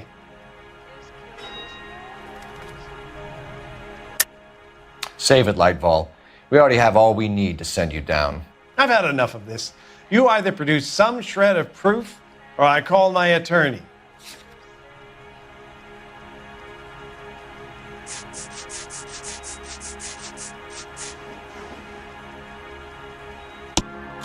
You're in the hole with the organization. We know about the debts, Lightfall. I agree, I have a small problem. I'm prepared to help you in any way I can, Detective. I'll name names. I need you to keep this out of the paper. You need to shut up now, Lightfall. Gordon Lightfall, I'm charging you with conspiracy and fraud. Hands behind your back. The LAPD Central Traffic Division has today smashed a nationwide auto theft ring, writes crime correspondent, blah, blah, blah. Oh, here it is. Traffic squad detectives confronted a large group of armed thugs. After an exchange of gunfire, more than a dozen dead criminals were removed from the scene. The LAPD sustained no casualties. Damn fine work, Phelps. Now get out there and nail some more bad guys, will you? I want to finish reading this.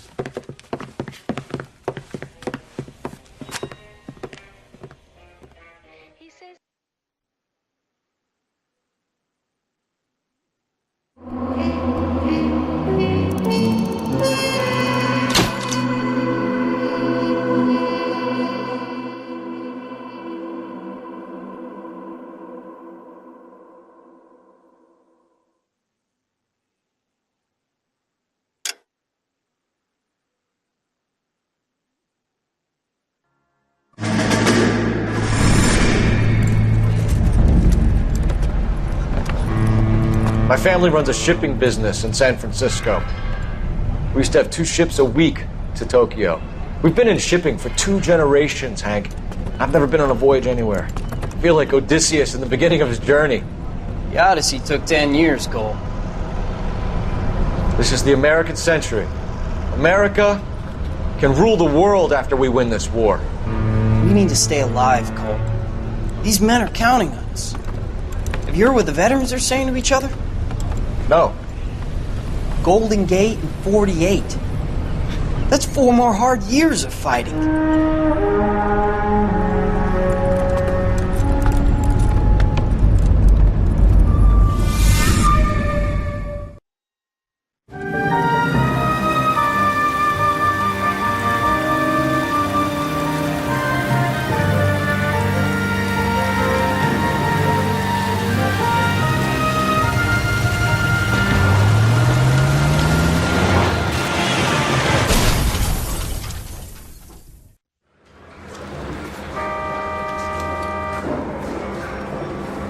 Phelps, Bukowski, you have a new case. 2 women, possible drink drive. How is that a case? The broad says she was doped and that somebody tried to kill her. Where did this take place? That's the bit you're gonna love. Right across the street. What? A Chevy Styline took a nosedive off the escarpment, fetched up underneath a Cola King billboard. Up to it, boys. We got bad guys to catch. The thing was, he was a really nice guy. I felt lousy tolerating him. See you later, fellers. Try not to work too hard. It's you bantering with the boys. Tear to my eye watching that. I'm just trying to fit in. Educated, hardworking, straight as an arrow. I hate to break it to you, Cole, but you'll never fit in this country. It's like papers. What's all that mean?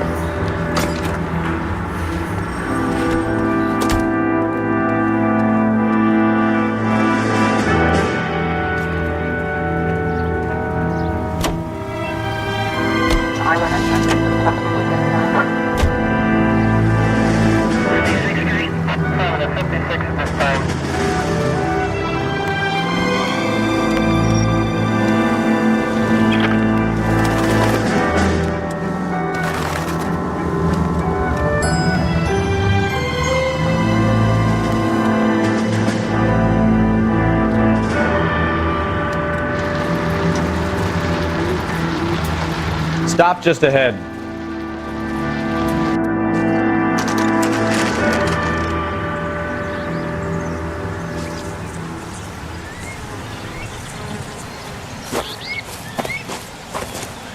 Her face looks familiar.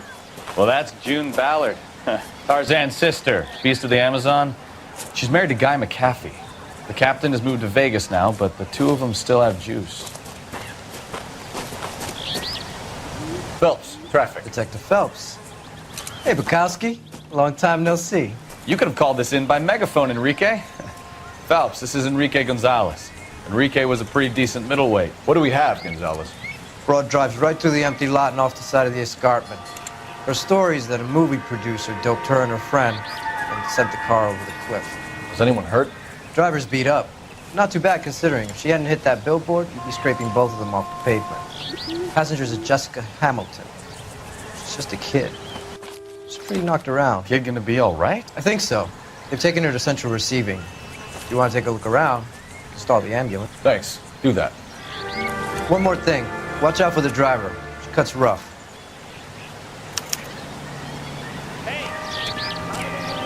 If you're looking for the coroner, he's down by the crash site.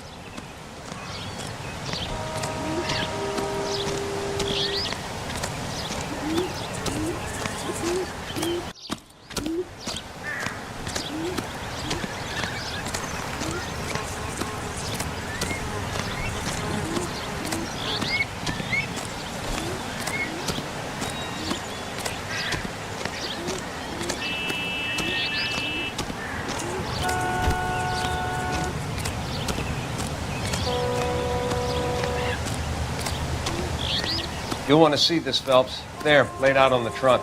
And that isn't even the best part.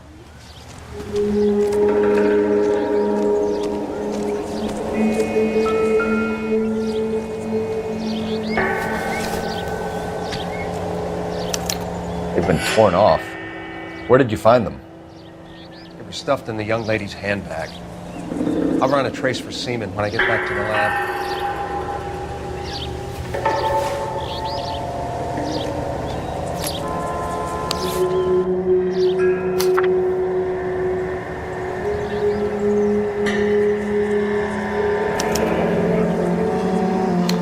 She's a long way from home.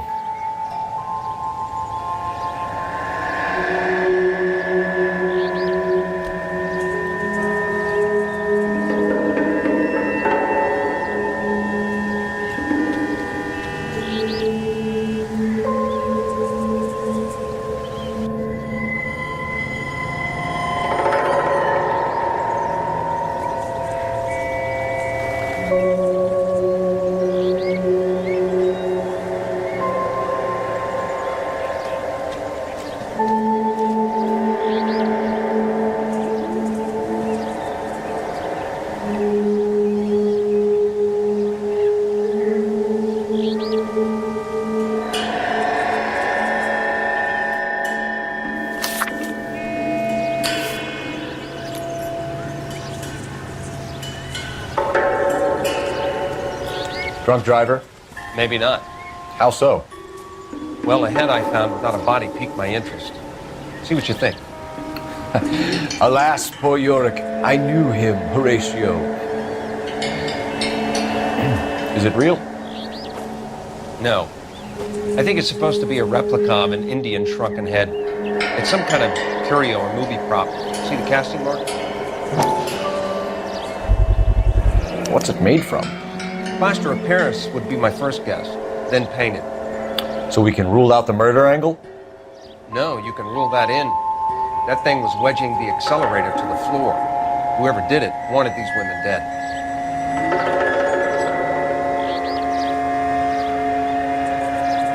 How does someone manage to tip Another their day, ride another straight problem. off a cliff? If the driver's in a fit state, we should ask. It looks like they're lucky they weren't more badly injured. Must have been unconscious. Being relaxed tends to lessen the soft tissue damage.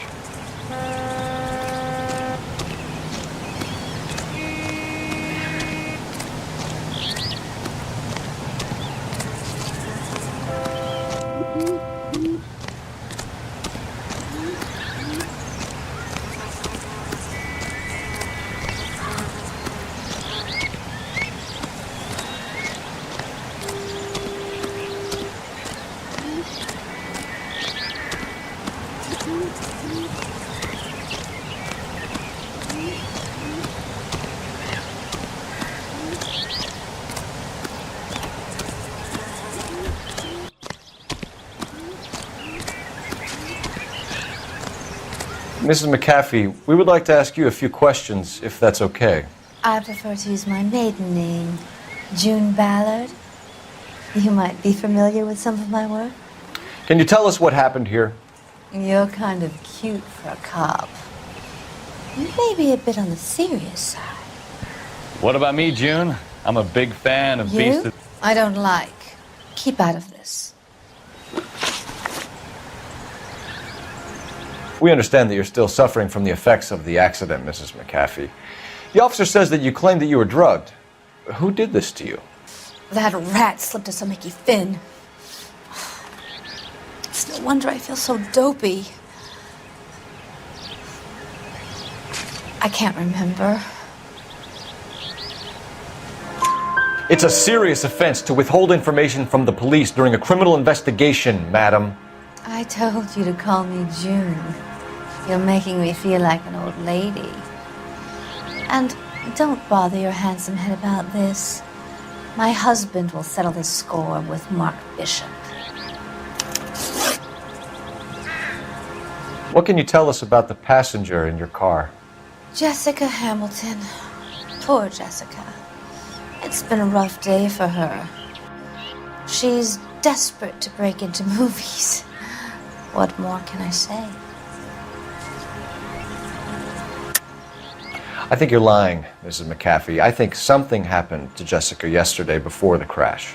I'm offended, Sunshine. Do you have any proof?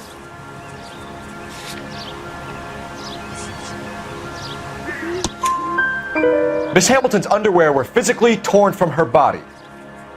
She wanted to go to a casting. I took her to a casting. Whatever happened after that is between her and Mark Bishop.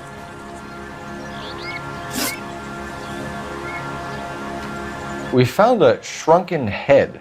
It was used to tamper with your car. You see, I normally don't drive off cliffs.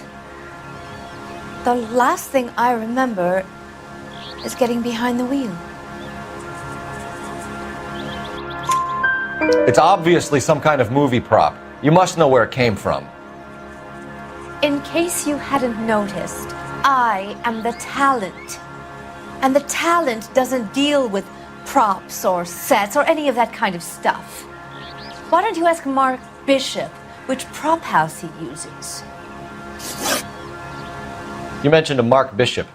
You think he might have had something to do with this? He is a movie producer. As for his involvement, you just leave it to me and my husband to worry about. I want to know what happened between you two that made him want to commit a double murder. Bishop offered me a part in his picture. Then he withdrew it. Fact is, we had a deal. I pressed him on it, and this is where I end up. Mrs. McAfee, I think it would be in everyone's best interest if you accompanied Patrolman Gonzalez back to the receiving hospital. I'm going to be okay. These guys can take me home after my lawyer and I have talked to the news hounds. Mrs. McAfee, you are still under the influence of narcotics, and you're likely to go into shock once the drugs wear off. And I thought you were a heel. It's nice of you to be concerned. I think we're good here. Let's go see what we can shake out of the kid.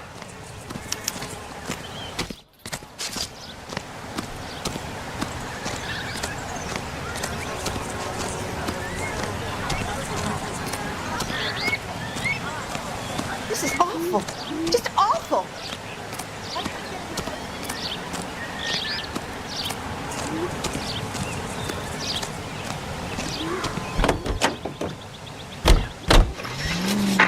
KGPL to car 11K, 11 King. The car crash victim has regained consciousness at Central Receiving Hospital. 11K Roger, en route.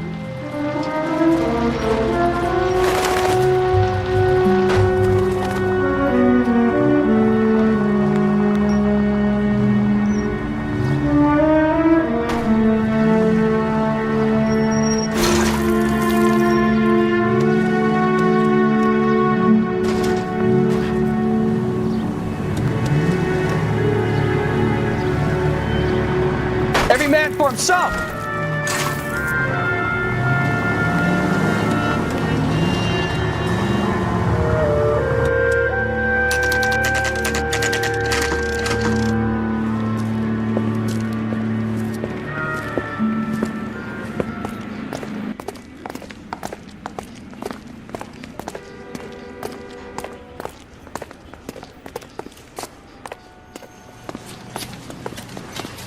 Hello, Detective Phelps, here to interview a Jessica Hamilton. Jessica Hamilton. Oh, yes. She's in the room, right behind you, Detective. You can't hold me here. No! I don't need to be manhandled by a doctor. I need my lawyer. Hey, where is the telephone? Do you know who I am? Feeling better since this morning, Jessica? A little. My head still feels sore.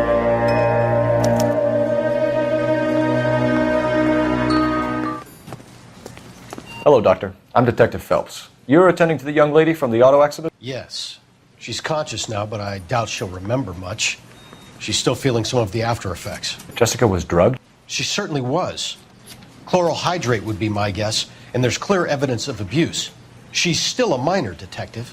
Someone planned a double murder to cover up a statutory rape? Swap 7 years for life and gets Guy McAfee on their case? Doesn't make much sense to me. I guess it depends on what they had to lose.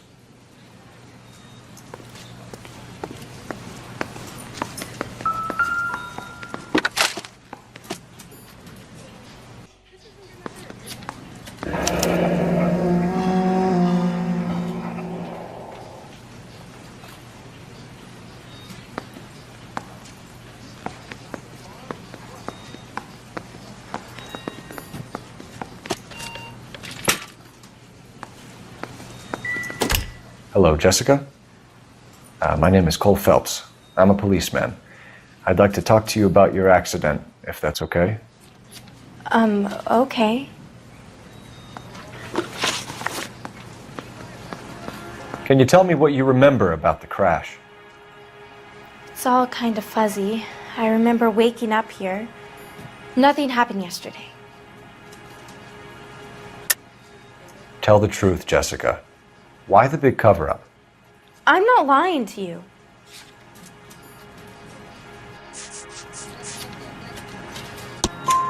We found your underwear in your handbag, Jessica. You need to tell us what happened. The doctor told me what happened.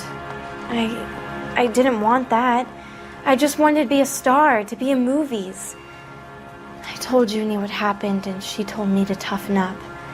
That was the price of stardom. Did she now, cold-hearted bitch? It's not Junie's fault.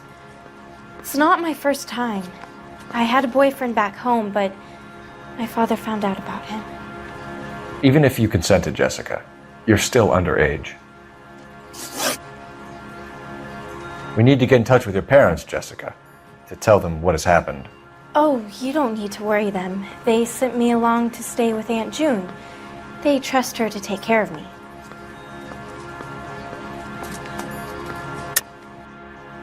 You're lying, Jessica. How are we going to make this right if you lie to us? Please, Detective, why would I lie to you?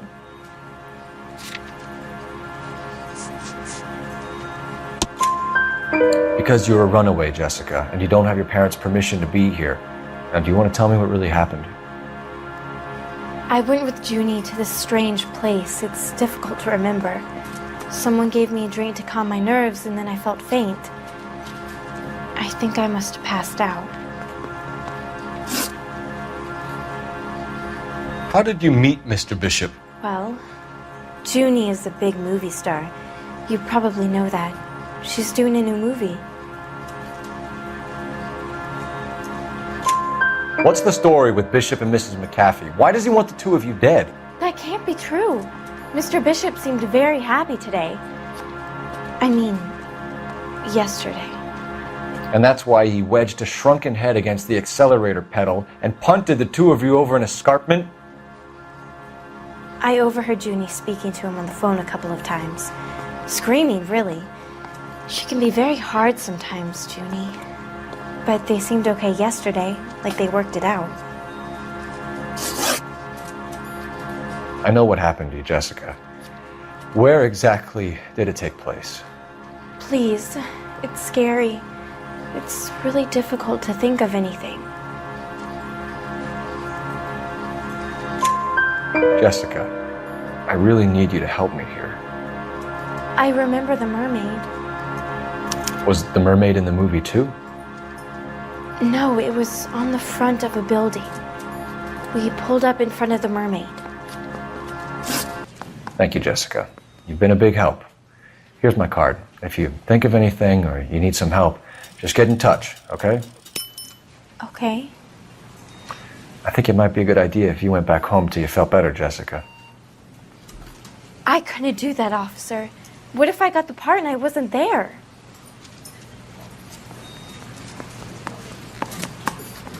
It's the tale of this town, Cole. Lambs that go willingly to slaughter. Who the hell is that? Must be her lawyer. He certainly expedited her release. I don't like it, Cole. Why is she in such a hurry? We should follow her.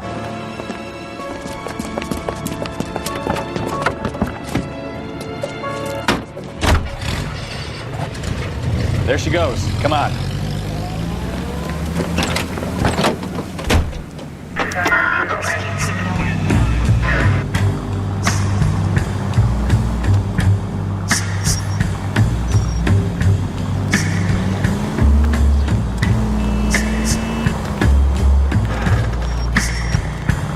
Ballard is definitely up to something.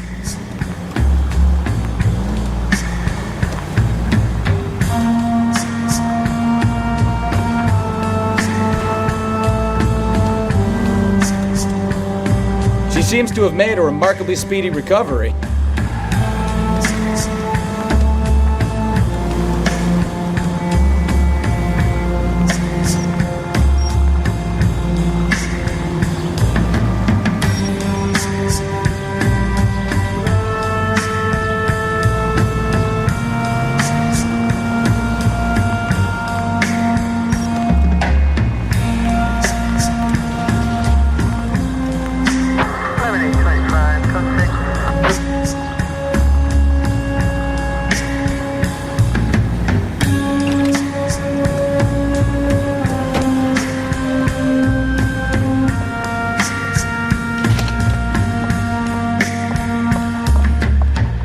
Get in there and see what she's up to.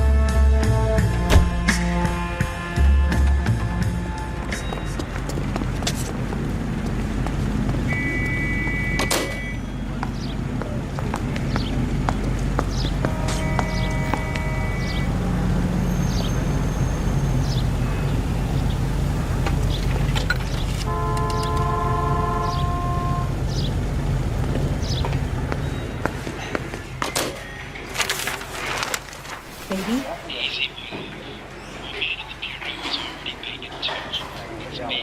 No! I don't want him taught a lesson. You know what I want. Well, then make someone else do it! You still know people out here, don't you? Then make some calls!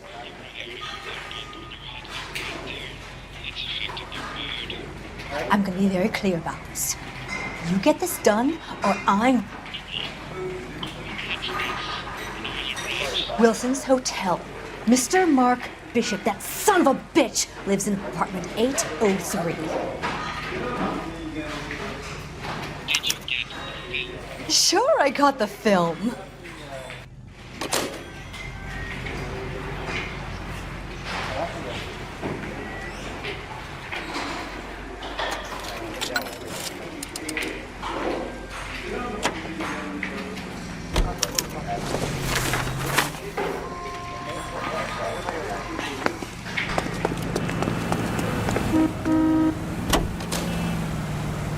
So what's the story? I'm guessing she didn't stop for light refreshments. She made a call. Sounds like Mark Bishop has a heap of trouble headed his way. I've got an address. Wilson's Hotel, apartment 803. Oh, shit. You better step on it. If he's got any sense, he'll be as far away from home as possible. If he had any sense, he wouldn't have tried bumping off Guy McCaffrey's wife in the first place. Or he'd have done the job properly. McCaffrey will break a fella's legs just for looking at his broad. What did you make of the kid? You believe her story? I think she was doped out of her tiny mind and given the casting couch. That fucking bitch Ballard sold her out. So if Ballard was doing someone a favor, why did they try to kill her? Any Central Unit 415 possible window case. And 7th and Flower Unit, they have a code 3 identified. All units in the vicinity in car 11K, 11 King, a 415 in progress at apartment 803, Wilson's Apartment Hotel, 1220 West 7th Street, Westlake Park. 11K code 3, all other units code 2. KGPL clear.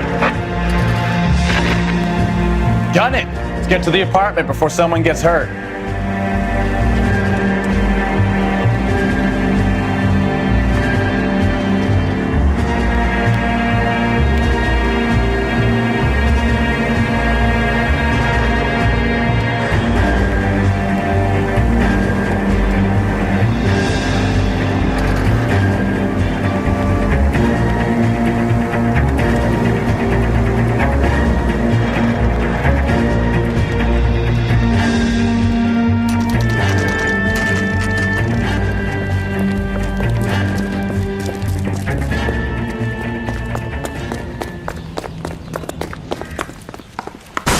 You the cops? I tried to stop them.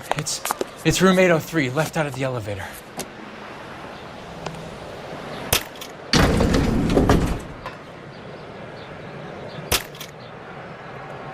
Sounds like we're about to make it a hat trick of hysterical female witnesses.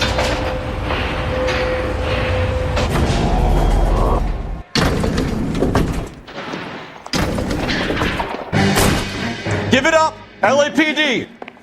I'm about to...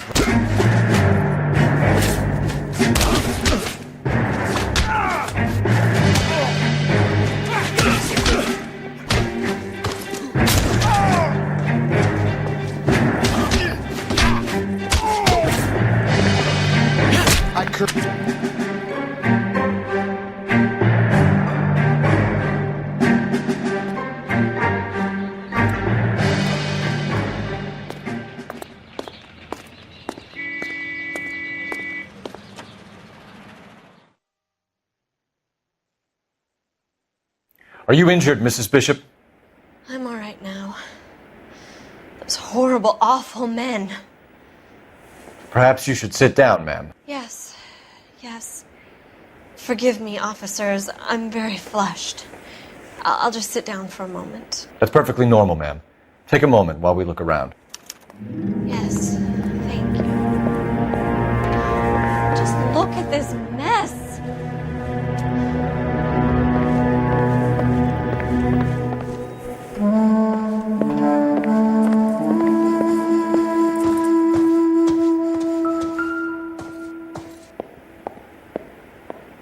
Presented to Mark.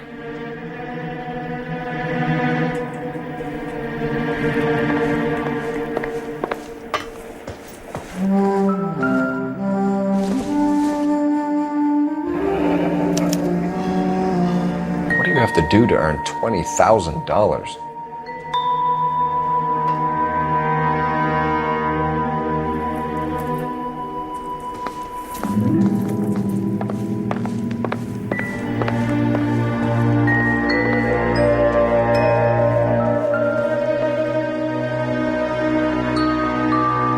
Great Wall of Babylon, a replica of a replica.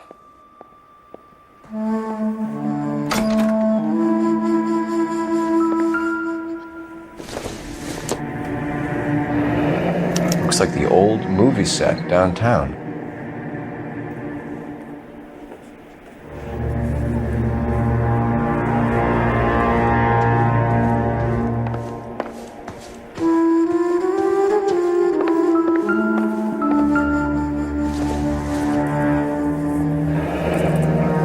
Like we found our mermaid. Who are these men in the picture? My husband, Mark, and Marlon Hopgood. They work together on occasion. That's Hopgood's shop.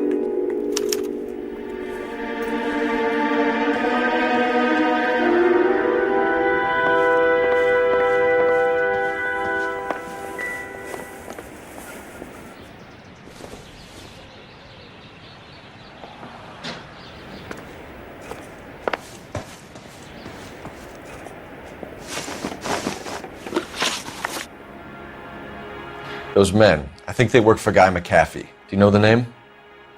No. Why should I? June Ballard is married to Guy McAfee. Have you heard of her? That slut. She's been badgering my husband for days. Mrs. McAfee alleges that your husband tried to kill her and her friend last night. I think you should tell us what you know. My husband's a movie producer. This has something to do with his new picture. He doesn't include me in his business. June Ballard said she had a deal to be in his new picture. Mark repeatedly told her no. He had Joan Leslie lined up for the role. That's how he got the finance. June made all kinds of threats. She was very rude to me. You know June Ballard? We were both on the same picture a few years back. That's how I met my husband. Where can we find your husband, ma'am? He told me he would be on set. That's all I know. Either we find him or McAfee's people do, Mrs. Bishop. If you care for him, you should make sure that we find him first. I do care for him. But I don't really know where he'd go if he were in trouble. Hopgood might know. Why is your husband paying Lorna Hopgood $20,000? Lorna? Marlon's ex-wife? Are you sure? You're lying, Mrs. Bishop. It's some kind of payoff. You know exactly what the money is for and who it's getting paid to. Do I? Would you like to prove that, Detective?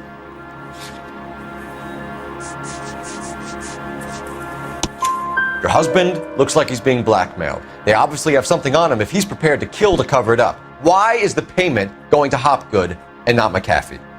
Lorna works at a check-cashing place in Hollywood. You need to ask Hopgood why he needs that much money in cash.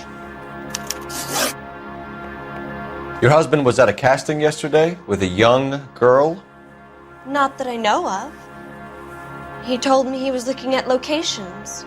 The picture's been cast. Jessica remembered a mermaid. The mermaid on the front of the prop store. You better come clean with me. This is a sick town, Detective. Are you sure you really want to know? The truth is, my husband likes them young. And you think that's okay? I was 16 when I first met him. I thought he was a genius, a magician with film. I was 20 before I realized he was just a B-movie hack. But he's nothing compared to some of the monsters at these big studios.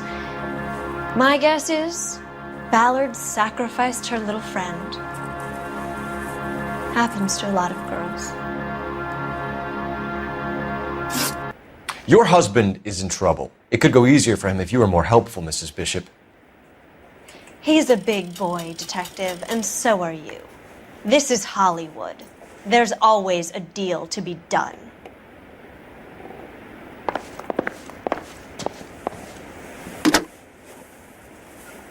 Operator, give me dispatch. Putting you through now. Phelps, badge 1247. How could I help, Detective? I need a location on a silver screen prop store. Just a moment. Silver Screen Props, corner 3rd and Figueroa. Thank you.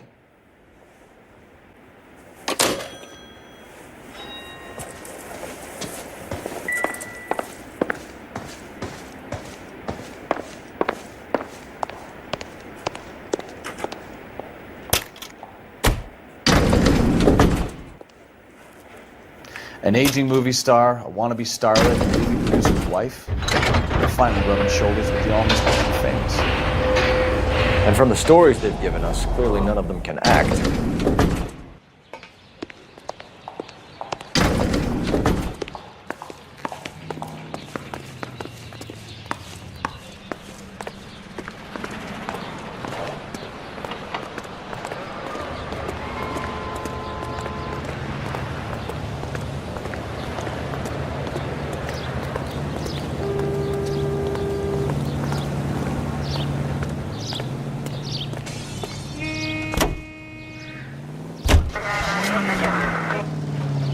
Mrs. Bishop knows more than she's letting on. She doesn't seem to realize how much trouble her husband is in.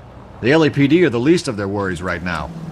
You'd think she'd have gotten the hint after those hatchet men redecorated her apartment. Maybe she's just loyal. Or she's in on it. She didn't seem like your average giddy broad with nothing between the ears. Or she might just be trying to buy enough time for Bishop to put a couple of oceans between him and McAfee.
Phelps and Bukowski, LAPD. We're investigating the attempted murder of June Ballard and Jessica Hamilton. Christ! I'm Marlon Hopgood. How can I help? You hold castings here? How'd you hear about that? I got a little soundstage out back. Lead the way.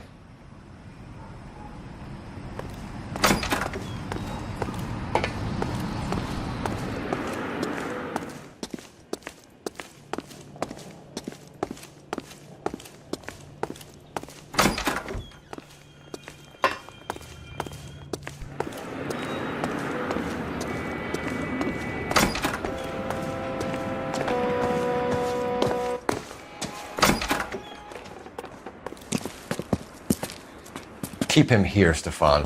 I'm going to take a look around. What's this got to do with me? Don't try my patience, knucklehead. Doping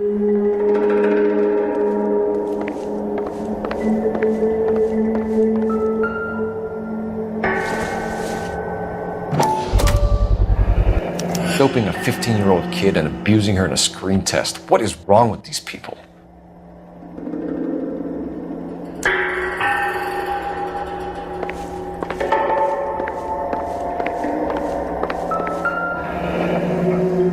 Turn off the lights, Hopgood. Why would I want to do that? Humor him. One-way mirrors. There's a room on the other side.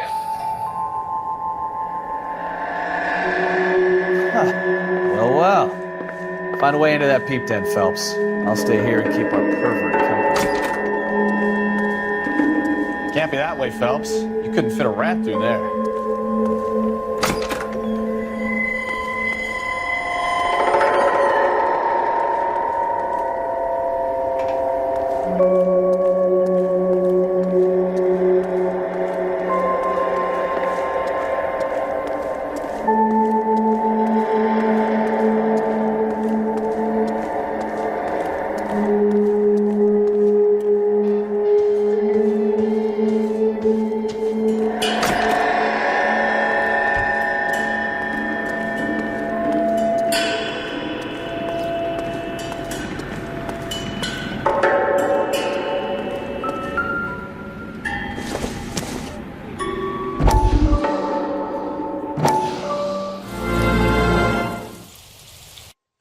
Listen, I have to call you back.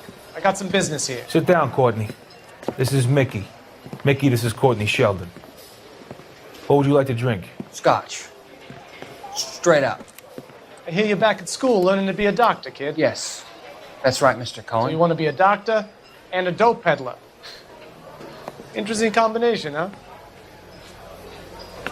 Do we have a problem, Mr. Cohen? We might have. Yeah. Selling your dope to my boy Lenny looked like a good move, but Lenny has been supplying, wholesale, so to speak. The Bindle boys in this town aren't used to the juice without a little of the middleman taking his cut. Lenny promised that wouldn't happen, Mr. Cohen. And Lenny works for you. What can I say about Lenny?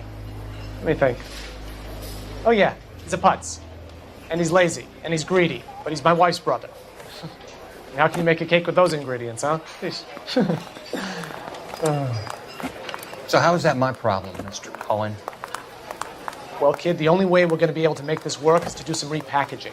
We need to get the dope out of those dinky little cardboard boxes and... Syrettes. Yeah, syrettes. Right. We can put it into a big vat so we can water it down a little bit. I won't bore you with the chemistry, but it doesn't work that way. You're likely to kill even more people. Okay, listen. We want to buy you out, kid.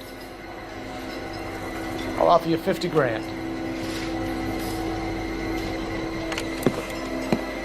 Hey! You don't like my offer?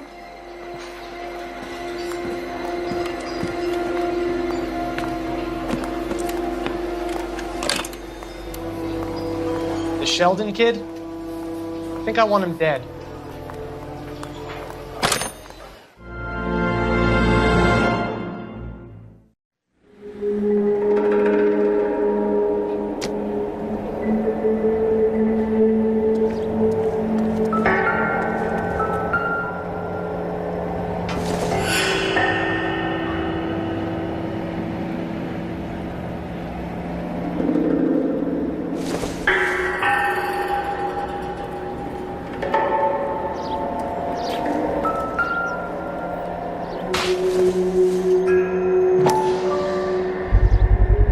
So this is where you sprang from.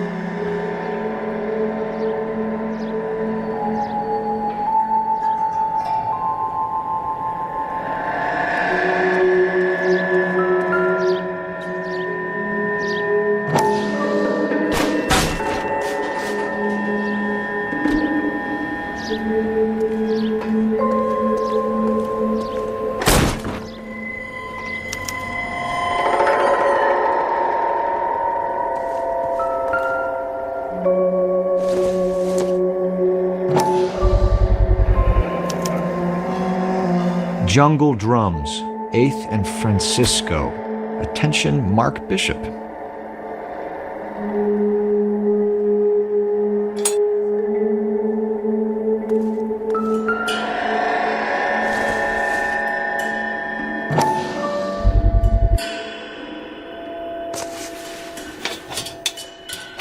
So what happened to the film of Hamilton's screen test?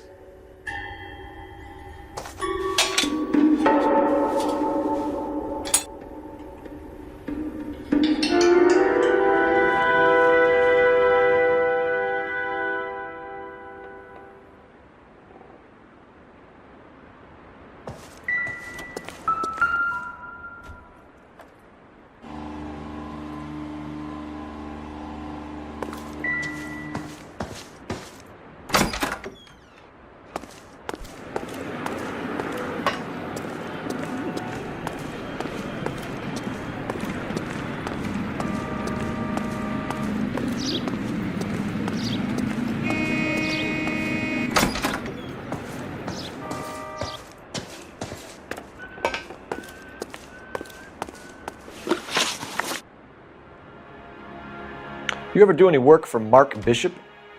Mainly do work for the studios. RKO, Republic, Warner Brothers.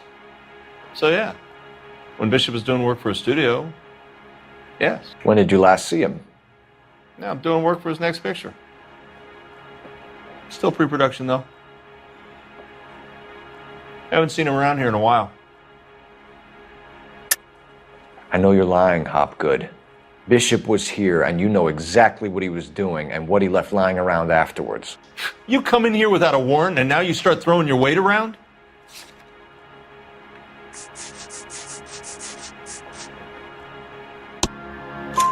A 15-year-old girl told me how she was drugged and molested at a casting house. I found the chloral hydrate in your drinks cabinet. You give me something or I will break your fucking jaw, Hopgood. Bishop was here with June Ballard and the girl. A lot of producers and directors use this place. I'm not responsible for what goes on here. McAfee's men are looking for Bishop. We need to find him first. Any idea where he might have gone to ground? If he really tried to kill McAfee's wife, my advice to him would be to leave town. You're delivering props to Jungle Drums on 8th Street? Bishop is using that old rundown wreck of a set. That place is dangerous. But it might be a good spot to hide. What's the deal with you and June Ballard? Look, buddy, I make props. I hardly ever meet the talent unless it's something tailor-made for them, like a sword or something. You and Ballard are blackmailing Bishop. That's why he cracked. You got nothing on me. My hands are clean on this.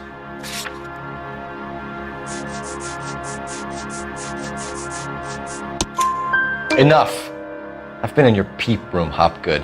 I've seen your smut pictures and the camera setup. You made a movie of Jessica. I found the canister.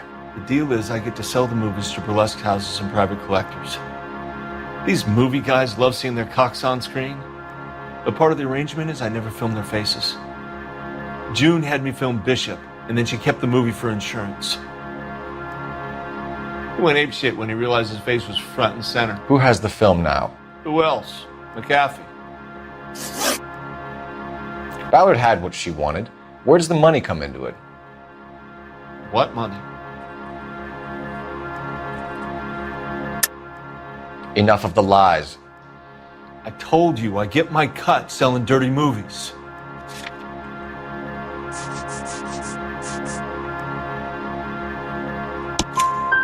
Your ex was getting 20 large from Bishop. If I wanted to skim 20 from Bishop, we'd do it through the movie budget. June said she'd sell him the film once the movie had wrapped, but Guy wanted cash. He's in a cash-only business. You think I had a choice in this? That's all for now, Hopgood. We're taking you in. Phelps!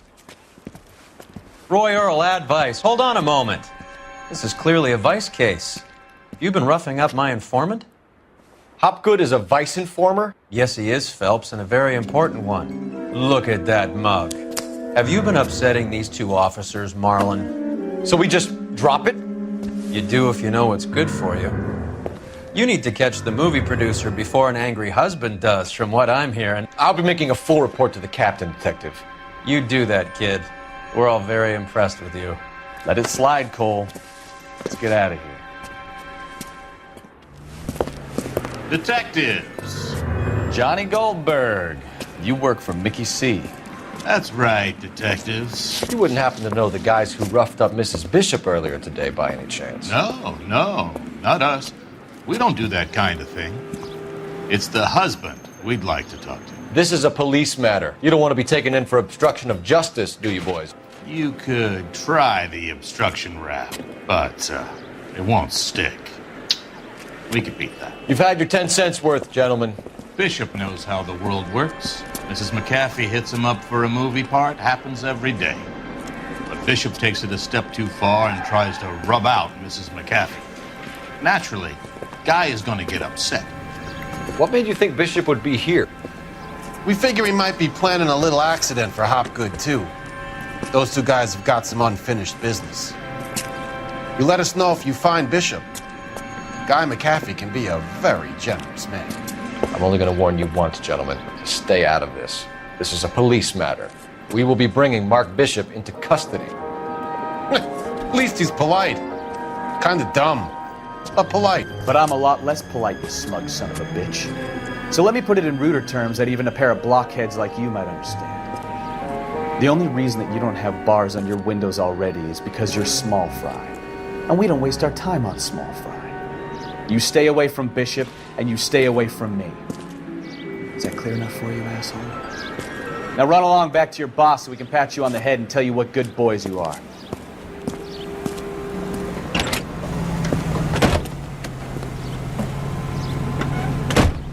I don't think they like your little pep talk, Bukowski. Oh, shit! Get us out of here!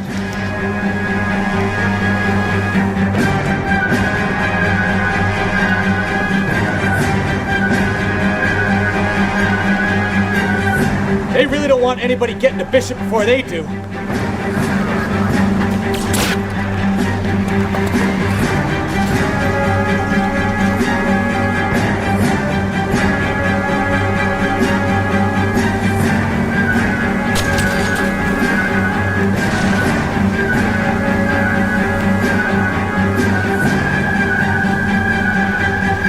We need to lose those fools, Phelps.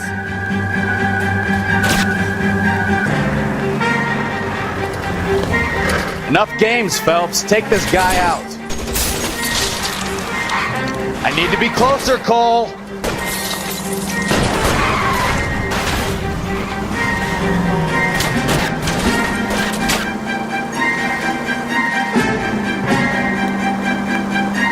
Make a move. We're sitting ducks here.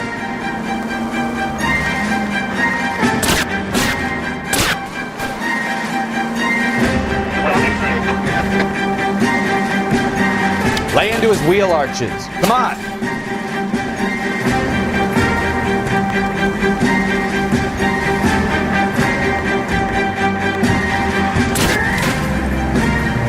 Enough games, Phelps. Take this guy out. Either give me a good shot or get us the hell out of here.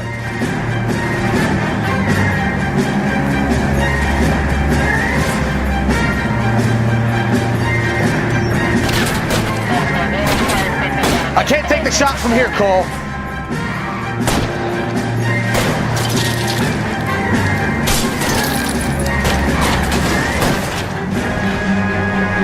Jesus, Bishop started a goddamn war.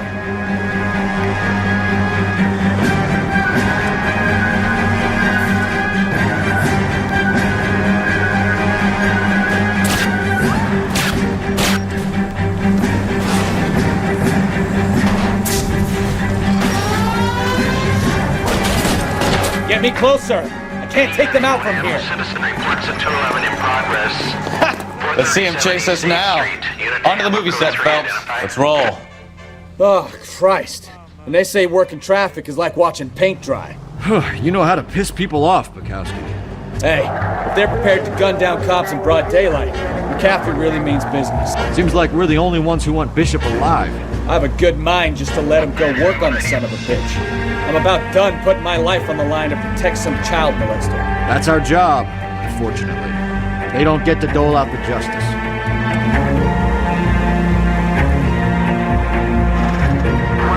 We need to take the next left.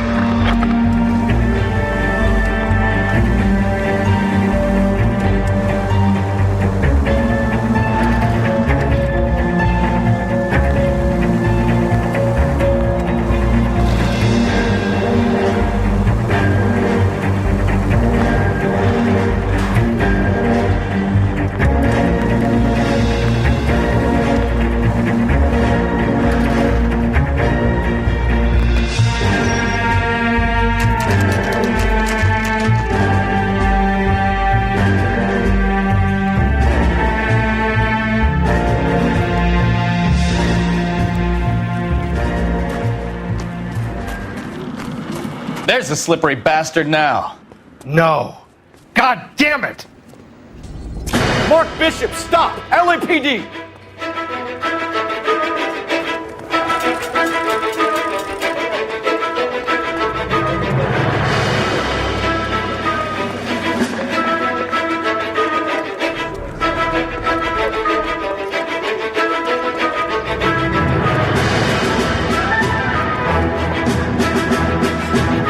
We're trying to help you, Bishop. It's all a big mistake.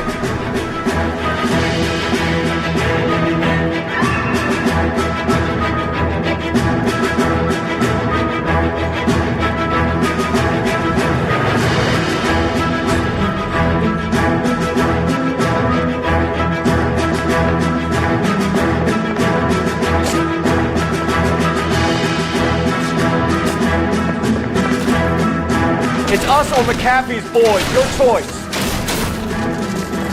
I didn't do anything.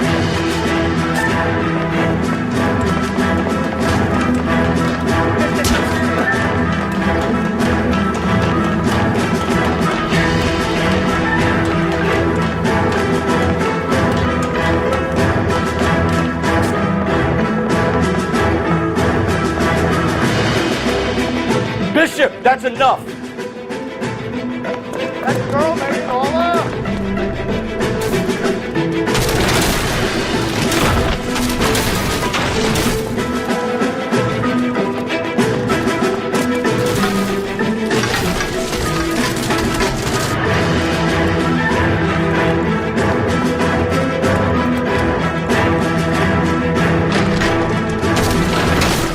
Hands in the air, Bishop.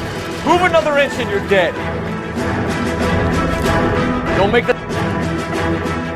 Mark Bishop, you're under arrest for the attempted murder of June Ballard and the rape and attempted murder of Jessica Hamilton. All right, I'll come quietly. Just don't kill me. If you found me, then McAfee's goons will too. Oh, we need to get out of here. All right, but you stay close. Any tricks, and I'll save McAfee's boys the trouble. Follow me. I know another way out of this place.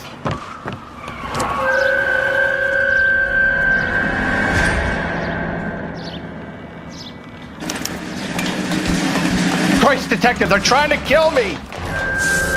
Last chance to back the hell down!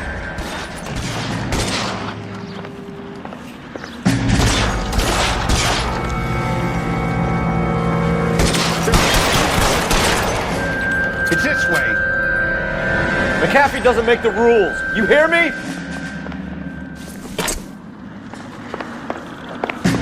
Kill them, for God's sake! I don't want to die! There's no way out of here. I thought you said you knew where you were going. We have to jump for it. LAPD, you're making a big mistake.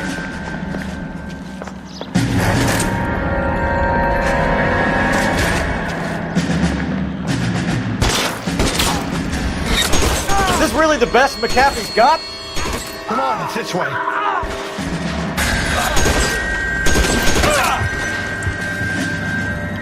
Shit, really hurts. Oh my God, they're everywhere.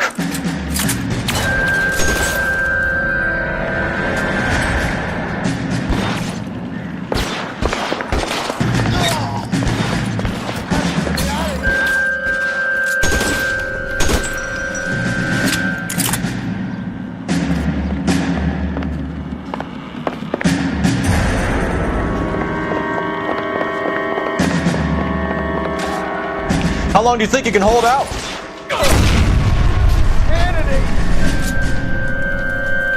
The statue there. There's a ladder leading to the ground.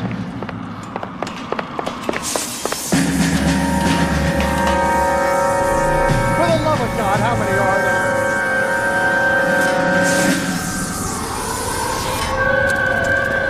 Get him over here, I'll cover you! Come on, the cavalry's here!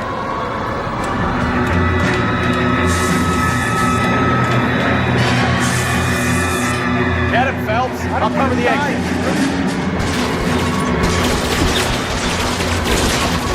Those barrels at the base of the elephant column. They're full of gasoline. Shoot them! Quickly!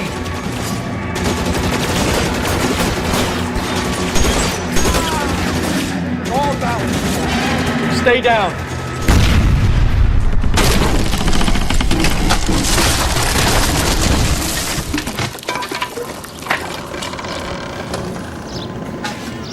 Follow me. We need to get him to the car.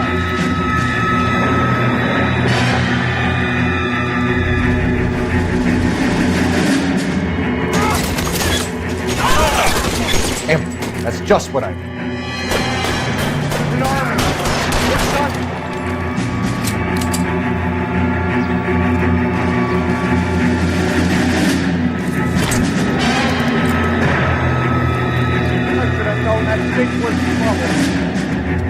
Get him to the car. I can cover you from here. You're almost there.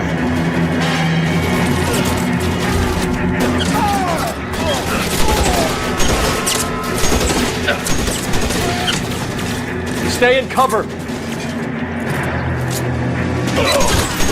right, let's kill these rat bastards.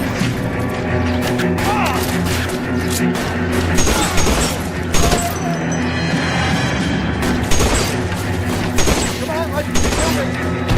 I just got to you can't control.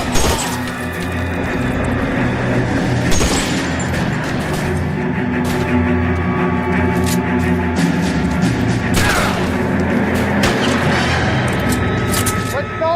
Stay with me. Now, this is what I call a result. Mark Bishop, erstwhile film producer and all-around piece of shit, catches a fast ticket to Quentin for statch rape and attempted murder, so he gets to spend the next 15 years playing sissy instead of sticking it to little girls. That is justice with a capital J, Detective Phelps. You developed such a reputation, I'm not going to be able to hold on to you any longer. You're getting promoted. Go on, get your new assignment. It was good working with you, son.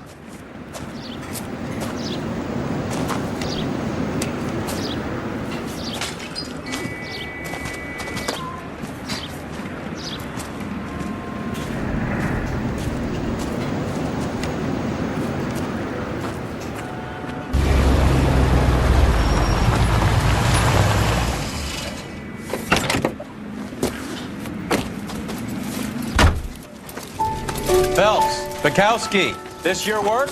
Can I help you, Detective? Sorry, Cap. Didn't see you there. Yeah, I'll bet you did. This is a traffic case. You need something? I'm here to buy a drink for the 2 LAPD traffic cops who broke the back of Guy McAfee's private army. You don't have a problem with that, do you, Captain? Go right ahead.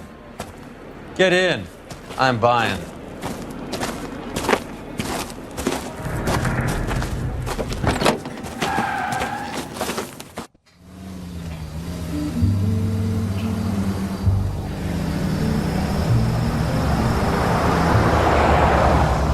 You'll like this place. A lot of movie people hang out here.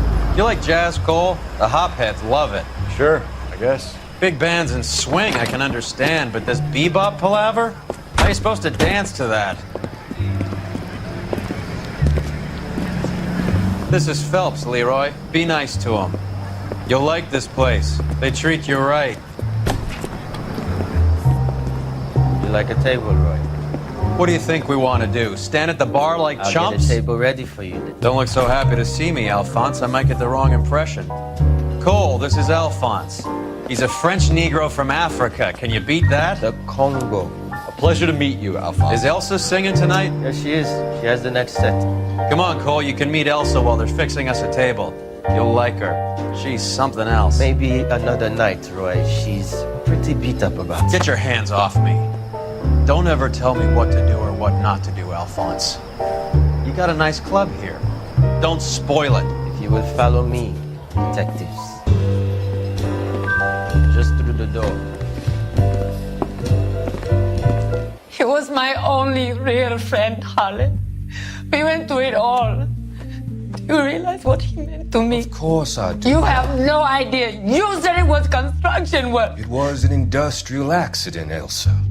How can I be held responsible? Elsa, are you going on? Louis, for God's sake, he was my best friend. The only man who ever loved me without putting his hands on me. Hi, Elsa. Here's someone I'd like you to meet. Cole Phelps, war hero and crime fighter extraordinaire. And why would I want to meet another fascist from the LAPD? Sorry about this, Cole. What an evening I'm having. First a Negro puts his hands on me, and then this. Who do you think you're talking to, you German junkie whore? Don't you ever forget your place with me again. Do you hear me? Evening, Doc. How's business? Sanguine. Louis, help me here. I'm gonna have to give her something before her performance. Blow it off, Cole. These artsy-fartsy types always get a little flighty. Meet Dr. Harlan Fontaine, doctor to the stars. Mr. Fix-It to the mental wreckage of Hollywood. So what about that drink, boys?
All right, gentlemen, take your seats.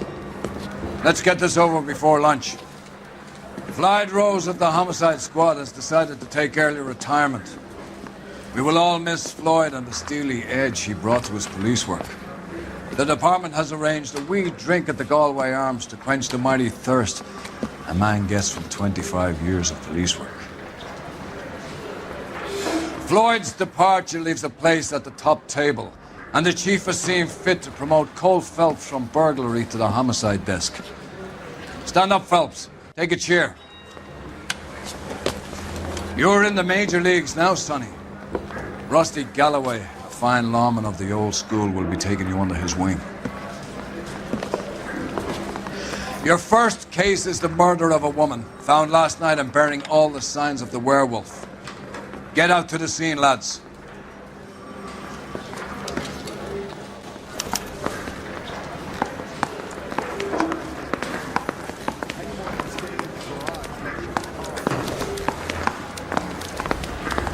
Do you have the address? It's been all over KGPL. It's off Temple Street, between Belmont and Glendale. Goddamn Harry thinks he can get fresh.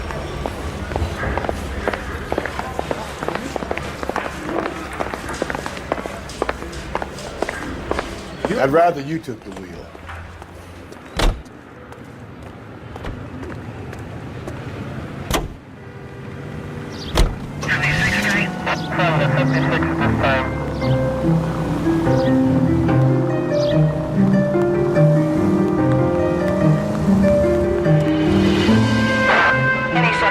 What happened to Rose? Parker wants the chief's job. Word is it's either going to be him or Thad Green. So they're both clearing the decks. So where does that leave you, Galloway? Leaves me saddled with a chump like you, Phelps. I didn't ask for you and I don't want you, so keep it to yourself. See if you can learn something about seeing how a real cop operates. What did he mean by the werewolf? Medallion. The Daily News came out calling him the werewolf killer. The Examiner came up with the Black Dahlia. We any closer to catching him? Not a chance. 6 months and hundreds of guys running down leads, and we got nothing. You don't think this has anything to do with it? No, I don't. 90% of murders are domestic, Phelps. Some guy gets into a beef with his wife, he takes it too far. This will be the same. But cutting someone in half and leaving them off the sidewalk, that's a one-off. Why so many women this year? Because of the war. You should know that. Guy gets to kill people every day in combat. Comes home, he's expected to take lip from his wife. What do you think's gonna happen? It's that simple. Like I said, most of the time it is.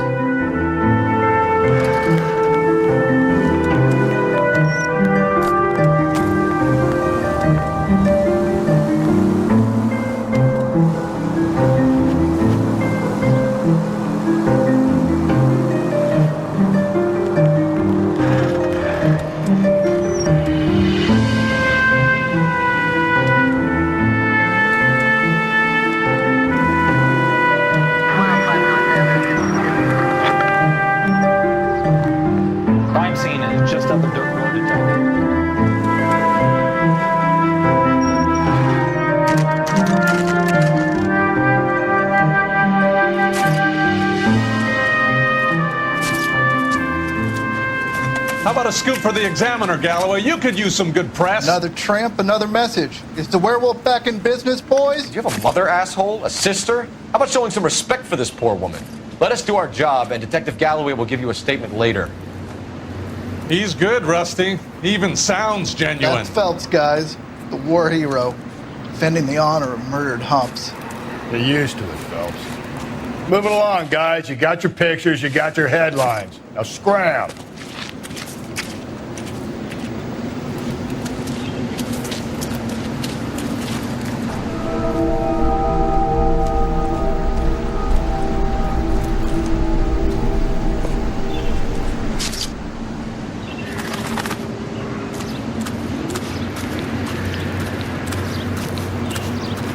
Patrolman, this your beat? Yes, sir. Well, part of it. Kids park here, they use it like a lover's lane. It's a working neighborhood. Some trouble, but nothing like this. It's known locally as the Moors. You were first on the scene? Yes, Detective. No one's disturbed the body? No, sir. We cleared out them vulture reporters so Pinker and the coroner could work. They're waiting to talk to you. Go house to house and see what you come up with.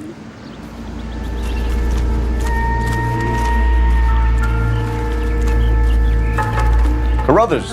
Phelps. You make homicide? Looks like it. Galloway has been making me feel welcome. I bet he has. Has the scene been secured? Patrolman Houlihan saw to it. The victim's personal effects are still where they fell. Cause of death? Could be the head injuries. She has been badly stomped. The cuts look superficial. I'll know for sure in an hour. What caused the blunt force injury to the face? Could be anything from a baseball bat to a lug wrench. I'll have more details after the autopsy.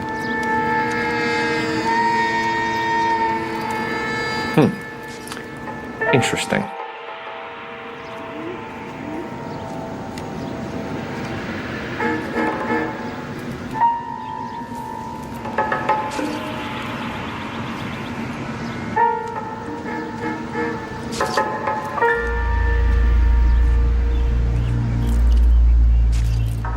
What about this wound on the finger? Something removed. A ring, most likely. I assume it was taken post-mortem.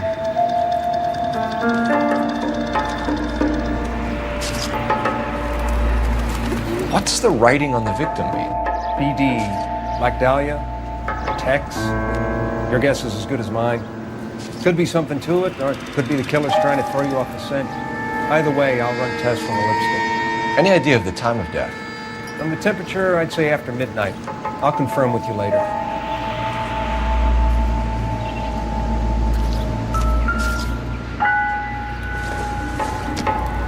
The victim's bag?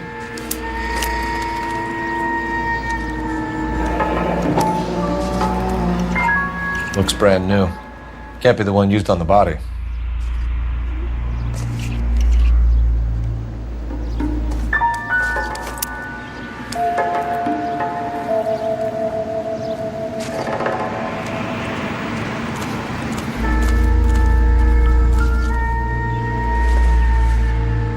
Looks like some kind of puzzle or parlor game.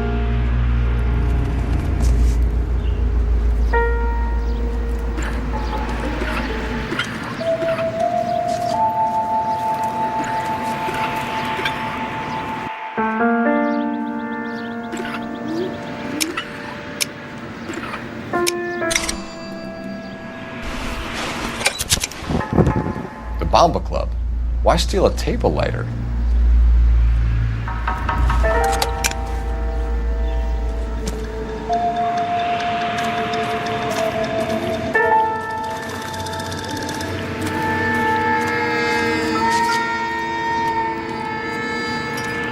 What can you tell me about the shoe prints? Men's size 8s. Pinker lifted impressions for me to compare back at the lab. When we get to the Bomba, a man could die of thirst on a case like this.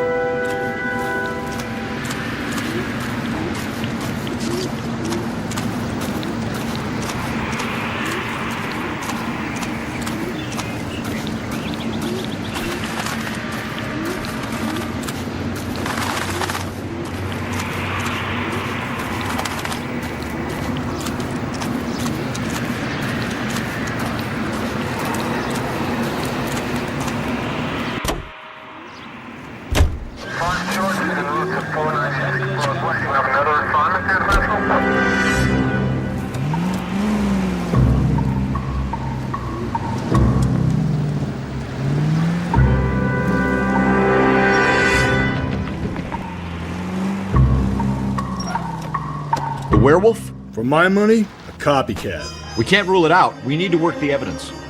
You'd love that, wouldn't you? A big head to hang on your wall. The caller of the decade. I've been working evidence on BD case for 6 months and got mixed. There's a difference, Rusty. Oh, yeah? I just started working it today.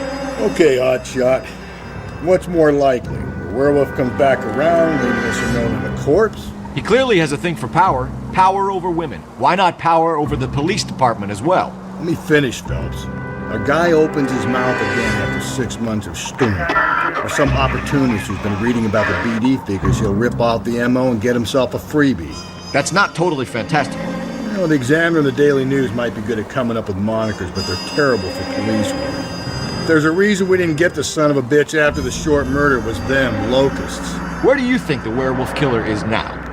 Dead by his own hand, stationed somewhere else with the armed forces. San Quentin, another town, another country, who knows? So, Phelps, I understand you want to turn this into a big case, but it doesn't work like that, all right? A case will come and find you. You can't make it something it ain't, understand? So you don't think the werewolf has continued to operate in the Los Angeles area? No chance. We would have found him.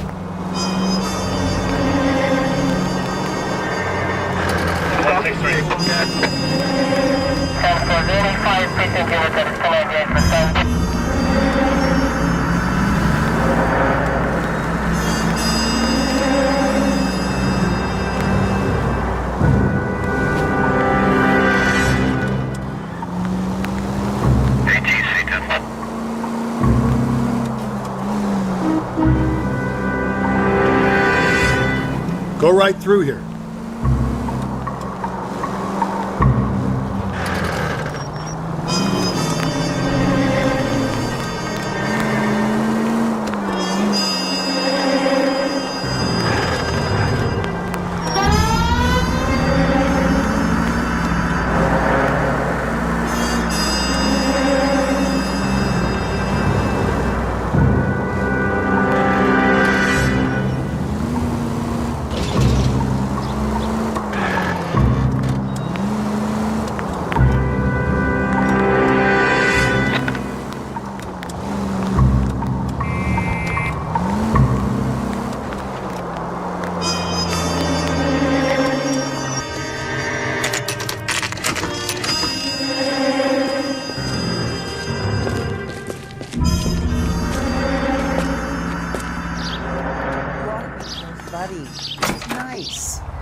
Gentlemen, what can I get you? Phelps and Galloway, LAPD. Were you working here last night? Yes. How can I help, officer? You can start with your name. Garrett Mason. You're the regular bartender on nights? I'm a temporary barman. I work for an agency. I fill in at bars across town. Do you remember a woman who came in here last night? 5'7", about 110 pounds, blonde hair, about 40 years of age. You mean Celine Henry? Yes. Do you know anything about her?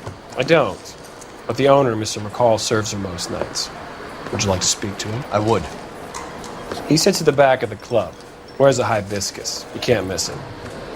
Is there anything else? Fire away, Phelps. I'll stay here. I'm a little parched. Pour me 3 fingers of rye. I just don't know how to dance to bebop. Detective Phelps, LAPD. We're investigating the murder of Celine Henry. Do you know her? Celine? Christ. Sure I know her. She and I and Jacob, her husband, we go way back. She was here last night? Sure, she's a regular. Celine is... House officer. Was a lovely woman. Was Mrs. Henry here with anyone last night? Not at first. Celine already had quite a head start. But she attracted attention? Certainly. A few gentlemen became very enamored with her and her stories. One guy in particular. You know him? No. He's been in a couple of times. Did they leave together? Yes. At around 11. If it helps, I made the guy's license plate.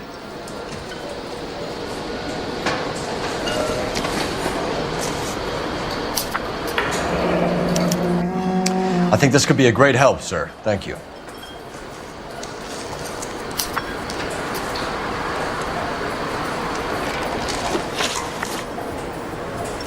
Mrs. Henry appeared to be missing a ring, torn from her finger, but not her wedding finger. Celine always wore a red garnet ring on the large side. Larger than life, like Celine herself. Did she have it a long time? Sure. Since way back in her flying days. Did her husband buy it for her? No, it was before Jacob. I think you know where the ring came from, and I think you're going to tell me. Okay. I bought it years ago. I carried a torch for Celine in those days. Guess I always have. Her old man never knew about it.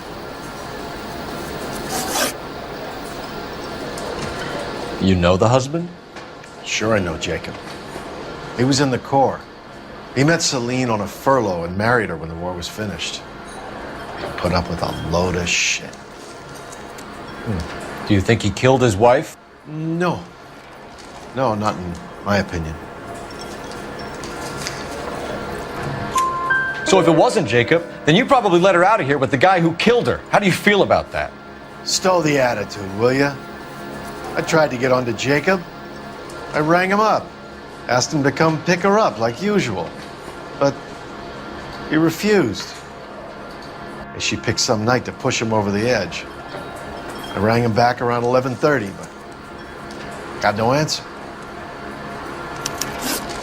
Thanks, Mr. McCole. You've been a big help. One more thing. Would you have an address for Celine?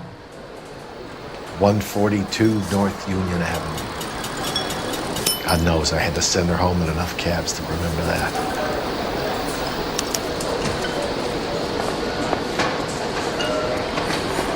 A waitress, can I have another spoon? Could you cover my shift on Wednesday? Let's get out of here. Hey, what's the hurry? My stool was just starting to warm up nicely.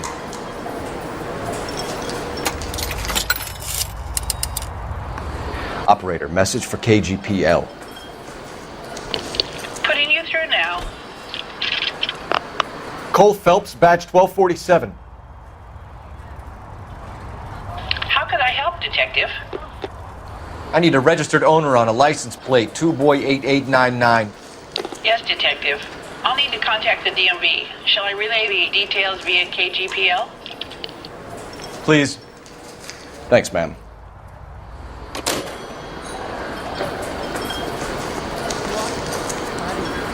nice. Really.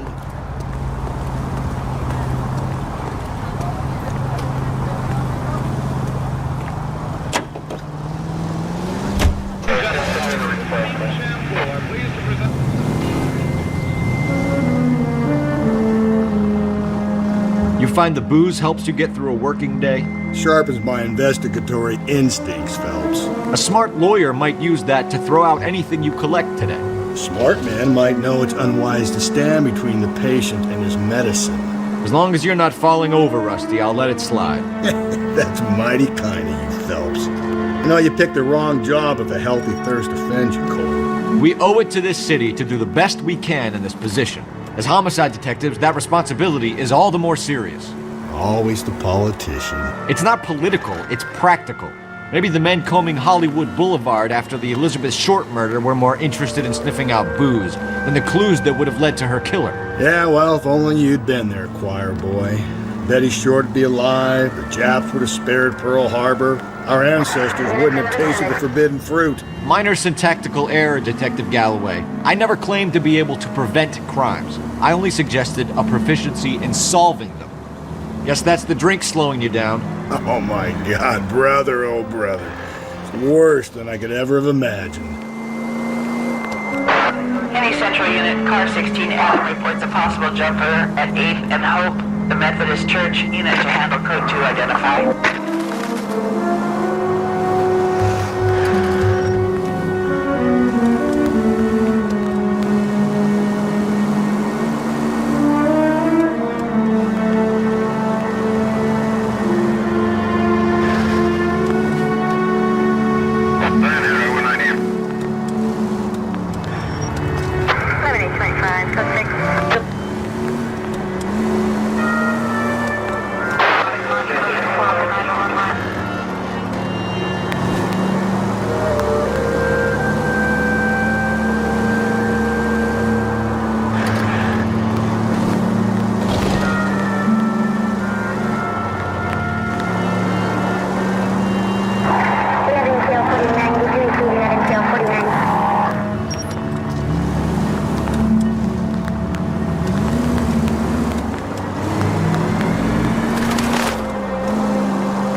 I'll try the back door. Wait here a second.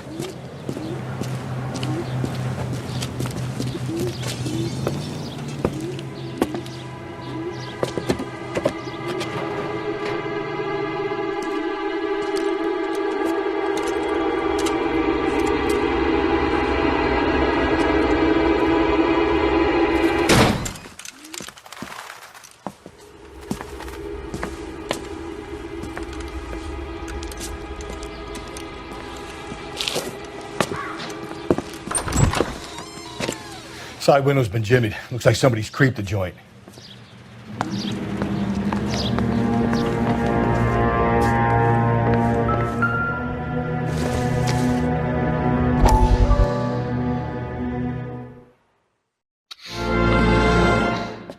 You said I had to go back, Doctor. The fires are cathartic. They allow you to confront your past. You said the house would be empty. Are you taking the medication I have prescribed? You said the house would be empty. I heard them screaming. Circumstances were unfortunate. My colleagues had made all the necessary You arrangements. said the house would be empty. You're killing me. The deaths were unfortunate, but you have dealt with death before. I want you to come to the clinic and we can deal You said the house would be empty. How can I find peace?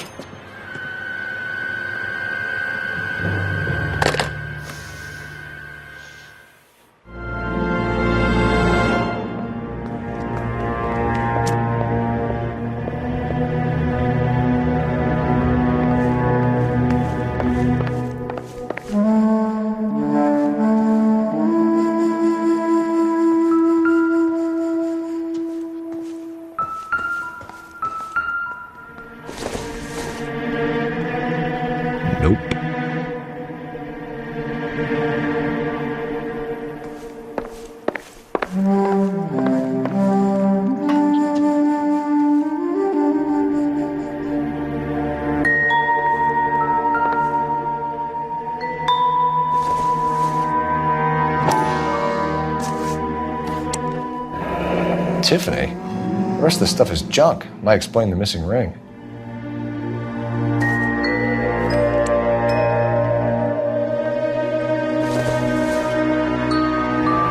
A regular Amelia Earhart in her day. The ring looks distinctive.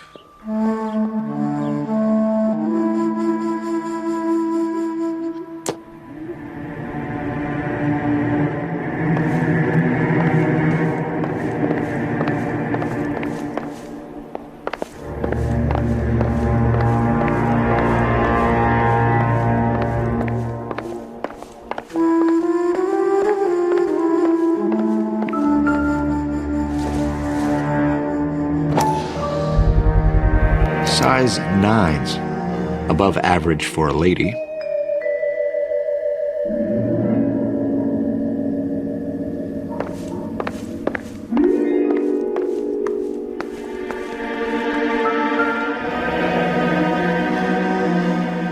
Burglar used the pry bar. Why did you kick the door in? You think I'm gonna climb through a broken window in a $30 suit? You got another thing coming, Buster.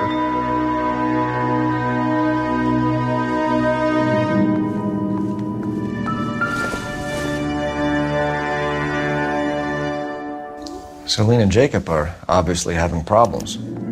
It speaks to motive. Crime scene evidence still weighs against it being the husband, but Jacob could give us something to go on. One of my exes drank like this, you'd be feeling the back of my hand. Call in burglary and get technical services out here. I'll talk to the neighbors. Don't take all day about it, Phelps. I'll get nasty when I'm thirsty.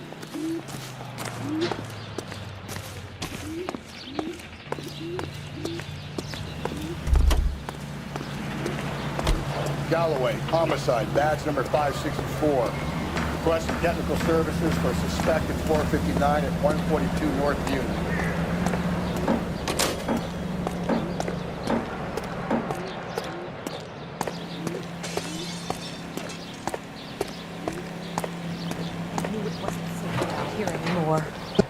LAPD. Are you acquainted with Celine Henry, Miss? Horgan. Jennifer Horgan. I've known Celine for more than 10 years. Our children grew up together. What's going on, officer? Did you see Mrs. Henry go out last night? Well, I'm no busybody, you understand, but Celine had been drinking. And she and poor, long-suffering Jacob had a terrible row. I think Jacob may have given her a black eye. He stormed out and she went back inside. Did he come back? No. Celine was listening to music and shouting until she left around 10 p.m. She was very drunk to have been driving. But she is not the sort of person you can stop from doing something when her dander is up. What is this about, officer? Is Celine all right? I'm afraid Mrs. Henry has been murdered, ma'am. Murdered? Oh, my God. I'm afraid I need to go and sit down.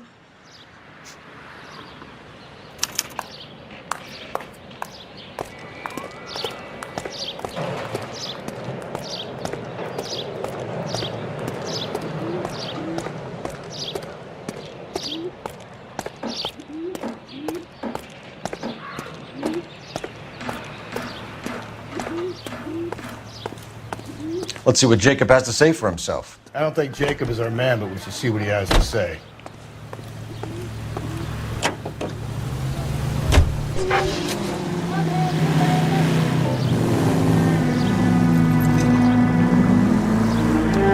Jacob Henry had a violent argument with his wife last night. He's looking more and more likely. For my money, the broad keeps the house looking like that, so he probably deserved it. The skipper says bring him in. Keep the hacks off their backs for a while. Fine by me. So it ain't the werewolf killer after all. Good to see you come to your senses, Cole. I always said work the evidence. I only stipulated a connection to the BD killer as an avenue of investigation we should leave open. And as far as I'm concerned, it still is. All units, officer needs help. 211 and shots fired. 391 Broadway, Mallory's Cafe. 391 1 Broadway. Unit to handle code 3, identify.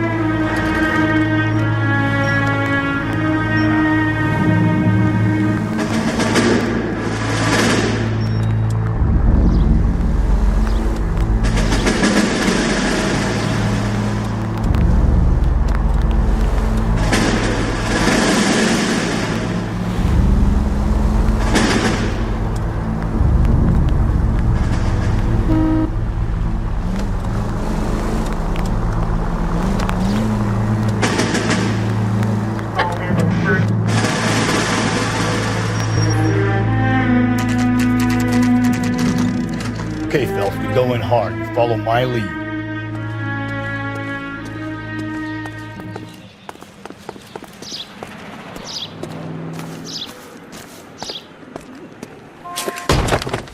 You Jacob Henry? Yeah. Who's asking? LAPD. You're under arrest for the murder of your wife, Celine Henry. Murder? Celine? Save the dramatics Oh, my for God. RKO, pal. You got bigger problems.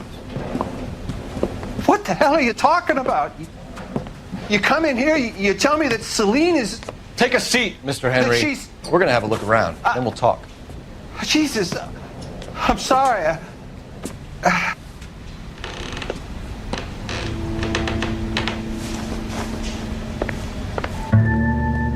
I get even the slightest hint that you're a flight risk, pal.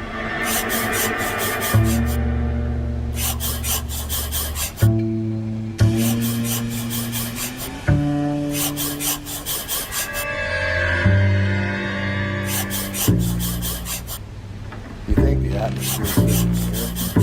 Wait till you try the gas chamber. The oldest problem there is what to do about the old lady.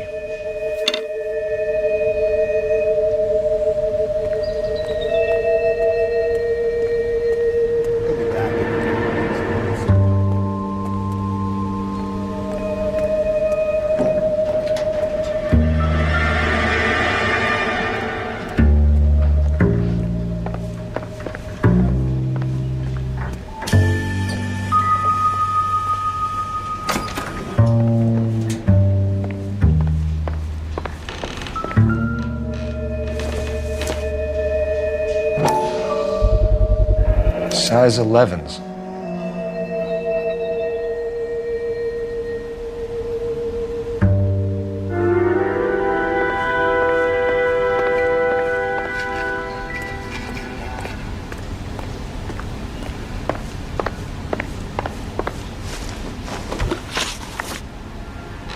So who could have killed Celine? Where did she go last night, Jacob?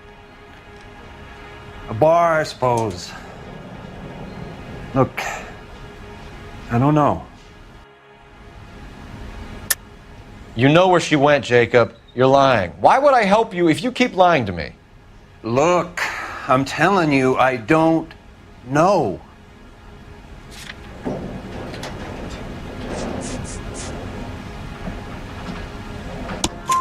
We know she went to the Bomba Club.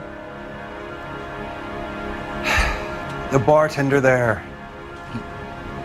He calls me if things are getting out of hand, and I go and I bring her home. He called me last night. I said no. Phone rang a couple more times after that. I ignored it. I'm gonna have to live with that.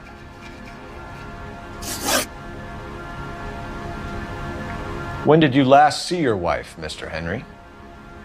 Last night. I went to see her. We talked. Things got a little out of hand. I left.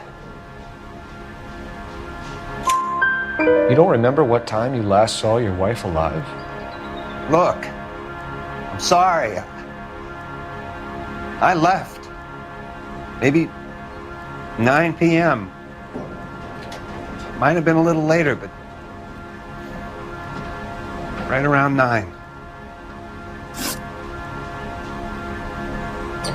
Why did you kill her, Jacob? Things will go better if you come clean about it. That's a lousy thing to say. I never gave up on my wife. I don't believe you, Jacob. I think you didn't have the guts to do it yourself, so you had someone else do it. You want to back that up with something, Big Mouth? Huh?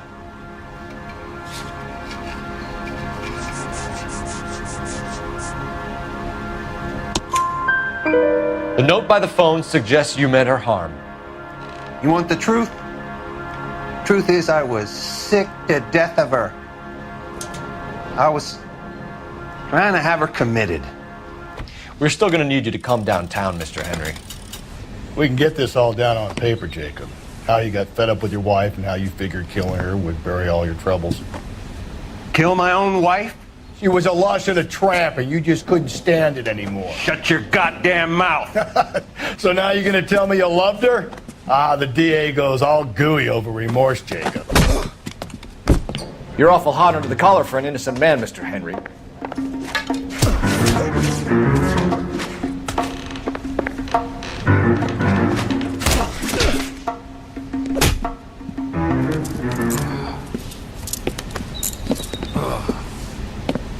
Call it in and get a squad car dispatched.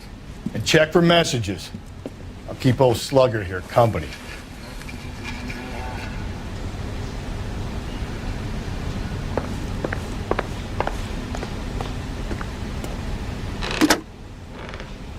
Operator, give me dispatch. Putting you through now. Phelps, 1247. How could I help, Detective? I need a patrol unit to transport a suspect back to Central. Certainly, Detective. You have a message from the coroner. Do you wish to be put through? Yes, ma'am. Carruthers, It's Phelps. I've completed the autopsy. Several wounds to the head from a blunt metal instrument. Closest match would be a socket wrench handle. So the cause of death was the blunt. No, the blows to the head surprisingly were not fatal. Death was from hemorrhage and shock from the fractured ribs and multiple injuries caused by the stomping. Anything else? He's some kind of sex fiend. The tissues of the anus were bruised about 1/8 of an inch, but no trace of semen in the anus, vagina, or stomach. Thanks, Doc. Operator, give me R&I. Any word on an owner for that vehicle? License was 2boy8899. Yes, Detective. The plate belongs to a brown 1936 Pontiac. Registered owner is one Alonzo Mendez of 402 South Fremont Street, apartment 16. Thanks. Any other messages? One, Detective. From Captain Donnelly. He wants any and all suspects returned to Central. Interviews to be set up immediately. Got it. We're coming in.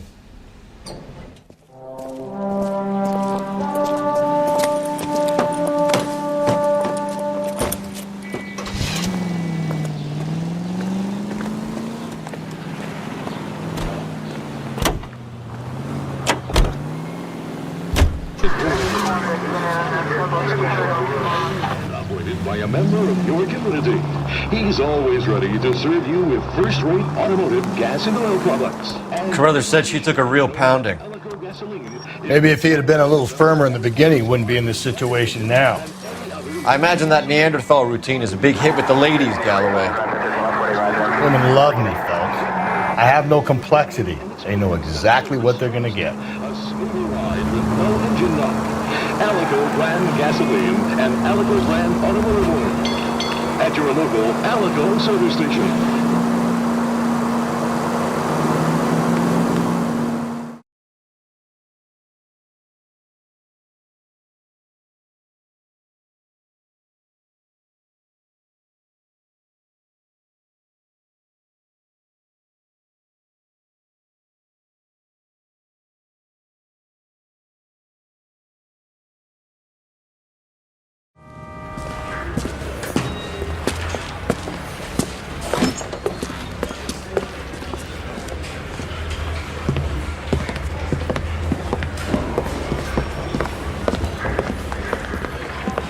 We have a firm lead, Captain. Are you questioning my judgment, Cole Phelps? No, sir. Good. I thought not. Jacob Henry is a sub-sister pushed around by his wife. I think with the right kind of persuasion, he might be prepared to seek absolution. Are you prepared to show him the error of his ways, young Phelps? I don't think he's our man. Galloway agrees with me. Don't drag me into this. Rusty is a practical policeman. A bird in hand is always worth two in the bush. Let's liberate a confession from poor Jacob, and the public will sleep easier tonight. Run along now, Phelps. I've warmed them up nicely for you. I'm telling you, it'll never stick. Doesn't look good, Jacob. You're in a big jam here. You lie to me, and I can't help you out. Do you understand me? Yes.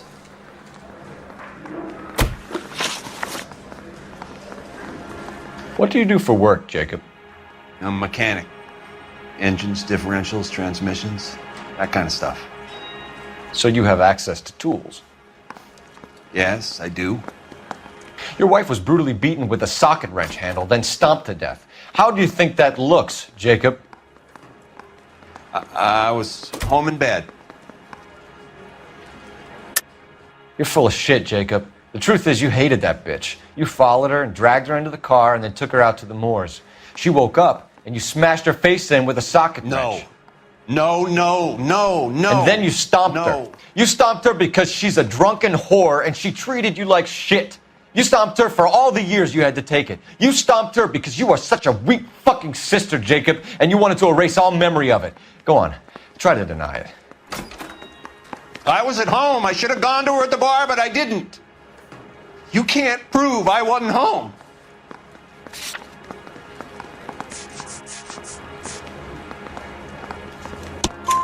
I can. The bar owner, McCall, gave you up. He called your house right at the time that someone was smashing Celine's skull in and got no answer. If we find that socket wrench, you're gonna fry. Get it off your chest. Tell me you killed her. I killed her, all right. I killed her dreams. She was an aviator, famous in her day, flying around up there like a bird. But she never wanted to come back down. You know, my pop was a sod farmer, dirt poor. I joined the Corps, trained to be a mechanic. I did better than my father did. I worked hard for it. That's all you can ask of a man. But Celine, she never wanted to come down from the clouds. She wanted everything I couldn't give her.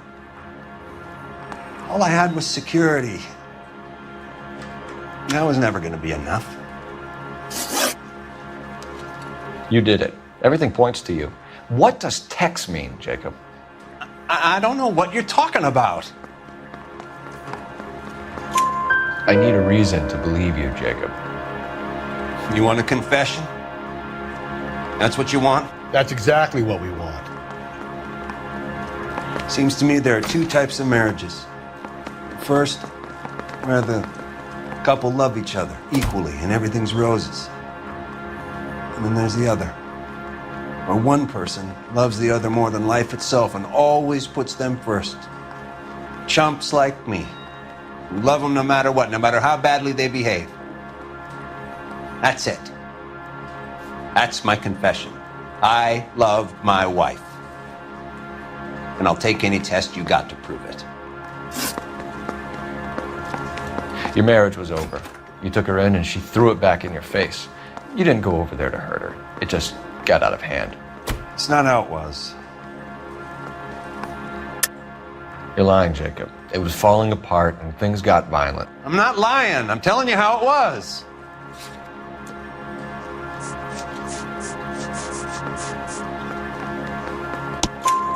Jenny Horgan says you blackened her eye. It's all right, Jacob. The DA will understand. In your shoes, I would have done exactly the same thing. I hit her, all right? I'm not proud of it, but she was coming at me with a frying pan. What would you do? I took it for years, but sometimes a man can only take so much. Why did you break into your wife's house, Jacob? Why steal the ring? What? What are you talking about? I've got a key. Why would I need to break in? You took the ring because you found out who gave it to her. What are you talking about? Her prized garnet ring, given to her by her old boyfriend, Dick McCall. I never knew that. I lived with that woman for 3 years and I never knew that. Well, in that case, I think you should be talking to Dick McCall. We'll do the detective work, lunkhead. Just answer the questions. I'll see what I can do for you, Jacob. But I'm not promising. It still looks bad for you. Phelps, you failed me, son. We have another lead, Captain. This guy Mendez could be our man. I hope so, Phelps. I really hope so. I'm deeply disturbed by your style of police work.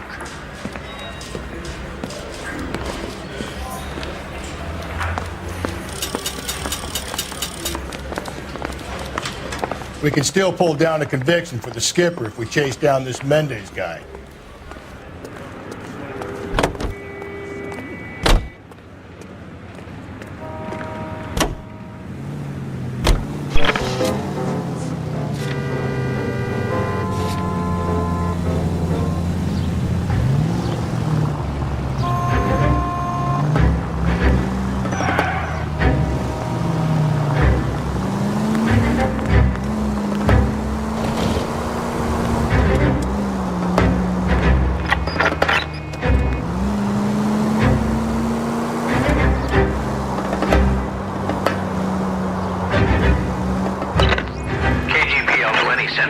The citizen reports a man with a gun on Grand between 4th and 5th. Any Central unit identify?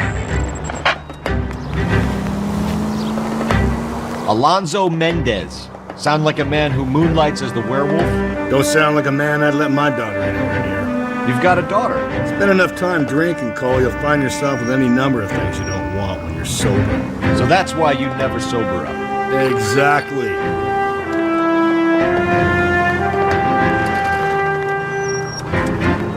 I don't know about you, but I feel more comfortable with the siren on. What do you think?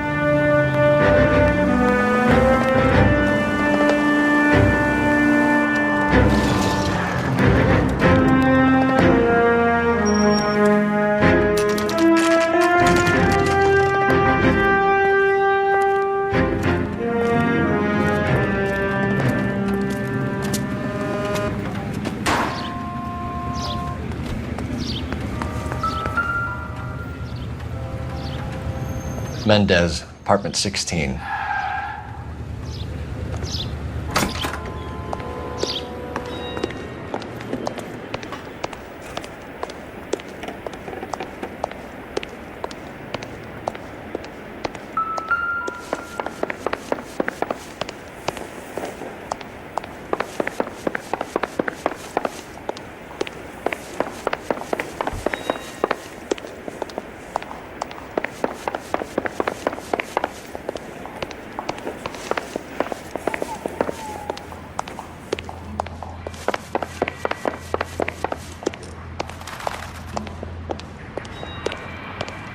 Don't bother knocking, just kick the door in.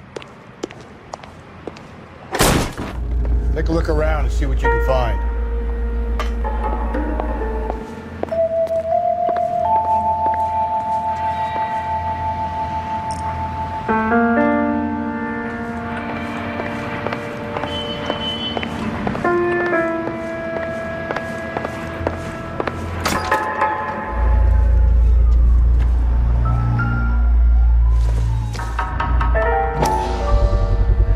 Gotta get these to Ray.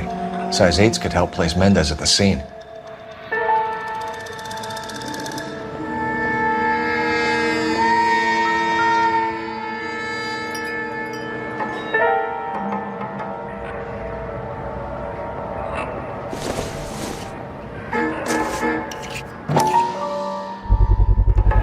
Brothers could match the color and brand of the body.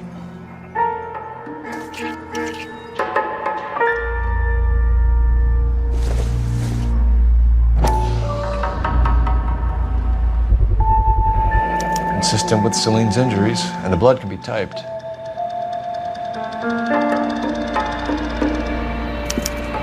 We have the murder weapon. Better get Pinker down here. Why keep it? Why not throw it away? Think these clowns are geniuses?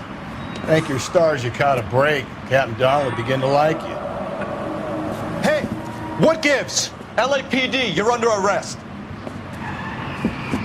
Do not lose that son of a bitch. I'll go get our wheels.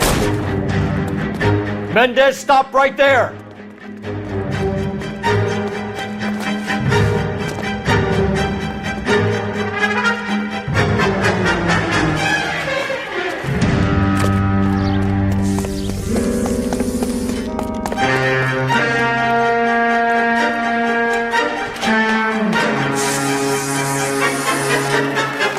You don't need to do this, Alonzo!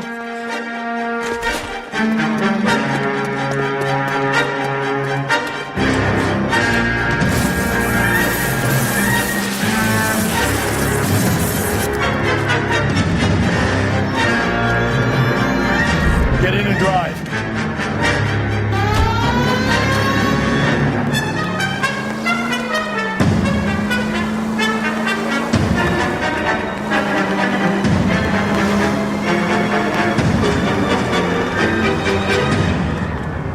Hit him! Clean this asshole off the road.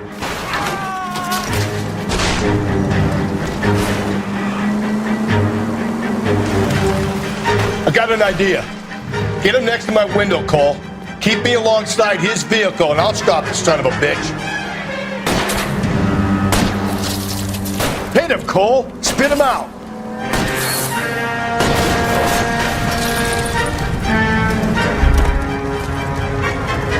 You're under arrest for the murder of Celine Henry. Hands behind your head!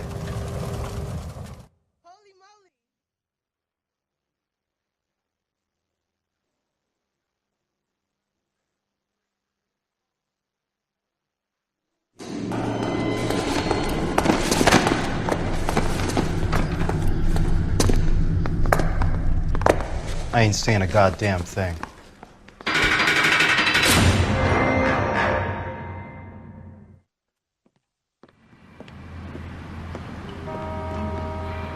You did a grand job, lads. Phelps, that's quite a way to acquit yourself in your first outing as a homicide investigator. It seems the city has a new and vengeful guardian. Considering the evidence against your suspect and the thoroughness with which a report was compiled, I foresee a safe passage through the courts, and the DA agrees with me. Brutality on a scale such as this deserves retribution.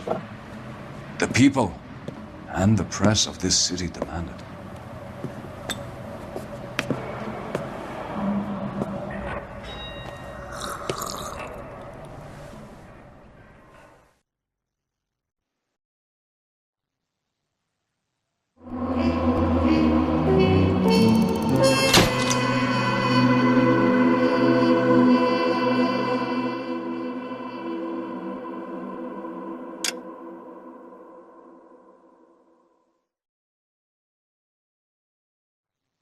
I need something to soothe this pain, to cool the lava you pump through my veins, 'cause I'm burning up for you.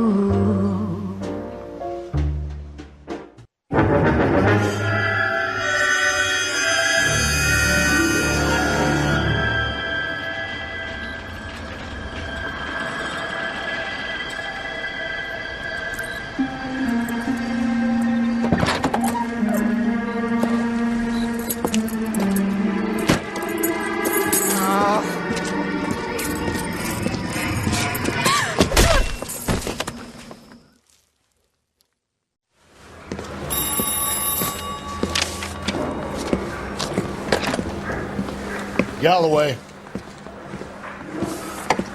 Got it, Skipper. Yeah, I'll bring him. He's my partner, after all. What have we got? New case. White female dumped in plain sight in the grass at the end of Hill Street. Hats are all over it. Captain's trying to fend them off. That sounds awfully similar. The first rule of police work is make no assumptions until you've seen the evidence. Skipper wants you to have your newspaper face on, college boy. I think I know the place where they found the lady. It overlooks Sunset Boulevard. Let's go. I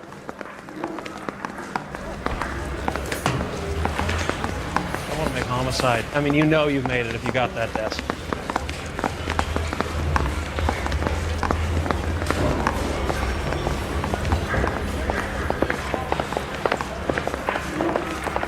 I think his name is Phelps. I read about him in the paper.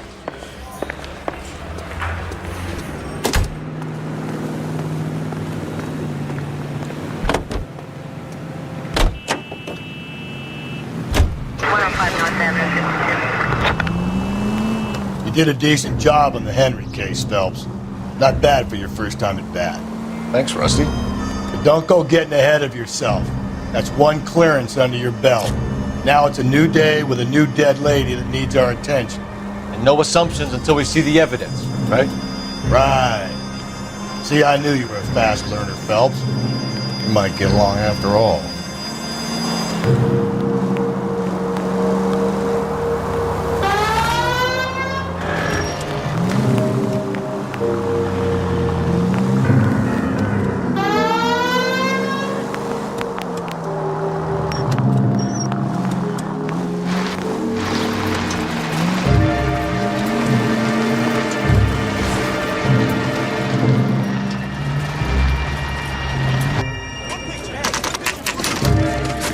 Now, boys, you know as much as I do. I'll be holding a press conference once the autopsy's been completed. I have two of my finest investigators on the case, fresh from bringing down the sword of justice on the crazed sex Captain, aren't there similarities between this murder and the murder of Celine Henry and of Elizabeth Short, for that So you don't matter? believe there's a crazed sex killer at large preying on women? Boys, be sensible. We have the greatest police force in all the world with the greatest scientific investigators at our disposal. How can any killer continue to be that? Be advised. We keep the gas chamber at San Quentin primed for the sons of Cain who continue to believe they can take a life in the city of angels. Yeah, right. Any new leads in the Dahlia case? Run along, boys, and let these officers get to work. We have God's work to do here, and it can't be delayed. What do we have, Captain? Another woman sacrificed. Speak to Carruthers. I want daily reports, gentlemen.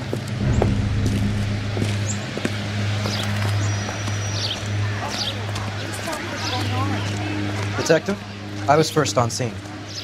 All these people have You find her, Gonzalez? Not But you me. can tell me what's Family going out for on. a stroll. I was first reporting. Can you show me the body? It's under the pepper tree, this way. 2 peanuts for walking on the street.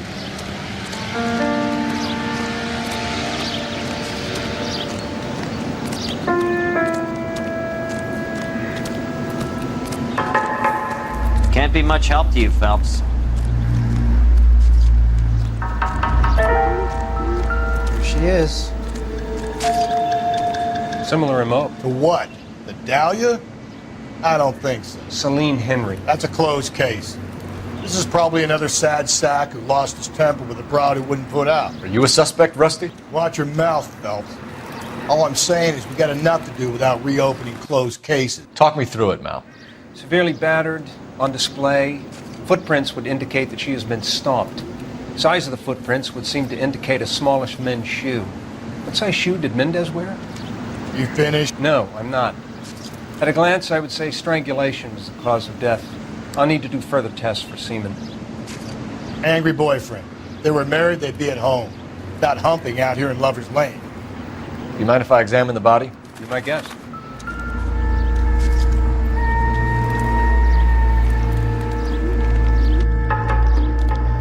Ligature mark is very distinctive. I'll do some comparisons back at the lab and get back to you.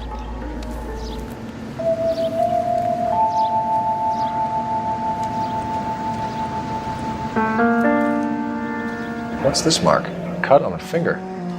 Fourth finger, left hand, a wedding or engagement ring, violently removed.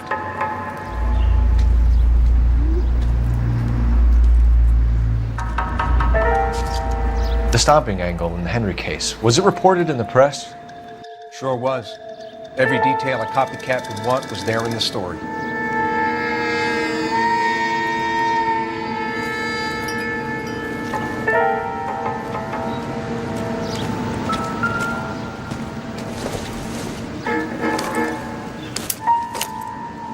Just when I think I've seen it all. Oh, we have a name. Can you run Deirdre Muller by R&I? Back in a second.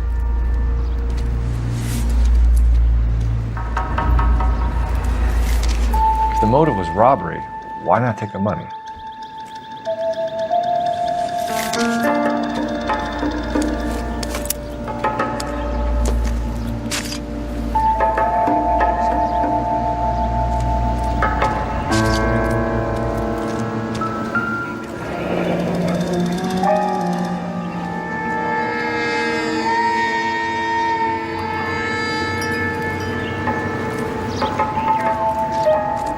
Just when I think I've seen it all.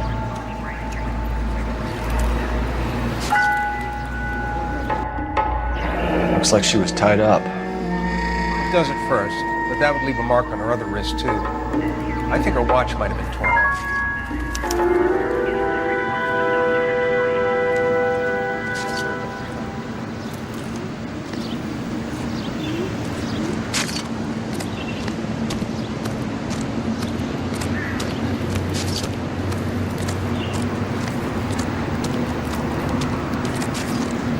Detectives, R&I says that Deirdre Mahler of 130 North Bonnie Bray was reported missing this morning by her husband, Hugo Mahler.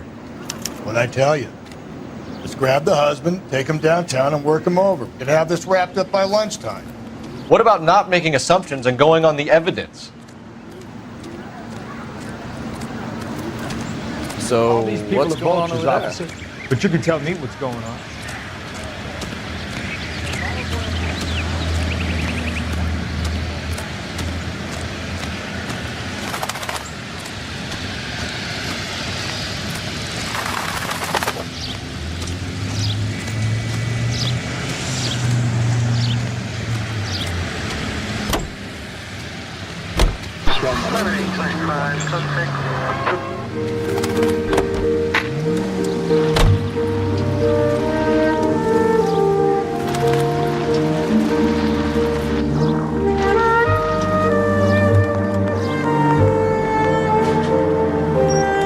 There still might be some playing the boyfriend angle. I thought we were on our way to lock up the husband. If he doesn't work out, that is. Deirdre Muller has suffered enough. More than enough. You shouldn't make disparaging comments about her without even the slightest inkling of what she was like. She was a woman, wasn't she? No, around about my third divorce, I realized women might not be the pure angels we imagine. You're married, ain't you, Phelps? Don't make any insinuations about my wife. Hey, she's a woman. She's the mother of my children. You're a father, Cole? But don't tell me your eye don't bend. This conversation is over.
Phelps and Galloway, LAPD.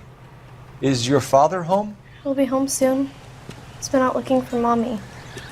What's your name, miss? Michelle Eloise Mahler? Can we come in? I suppose so. Thank you. Could you have a seat for me, Michelle?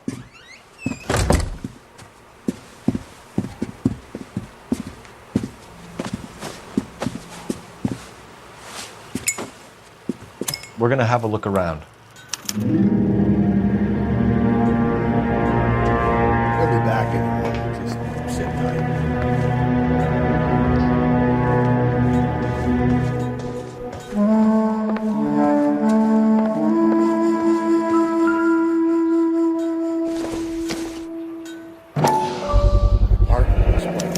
Work boots. Size 8s.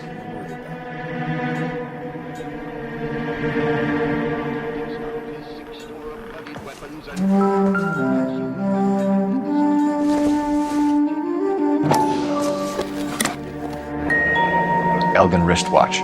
Probably the same one snatched from her body.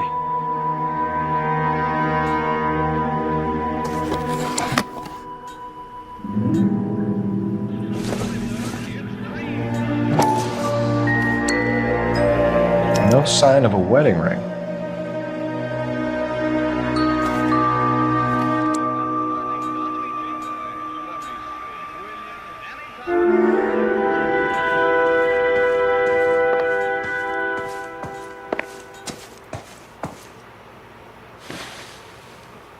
Is this about Mommy? Daddy is trying to find her. Please tell me she's okay. I'm sorry to have to tell you this, Michelle, but your mother is dead.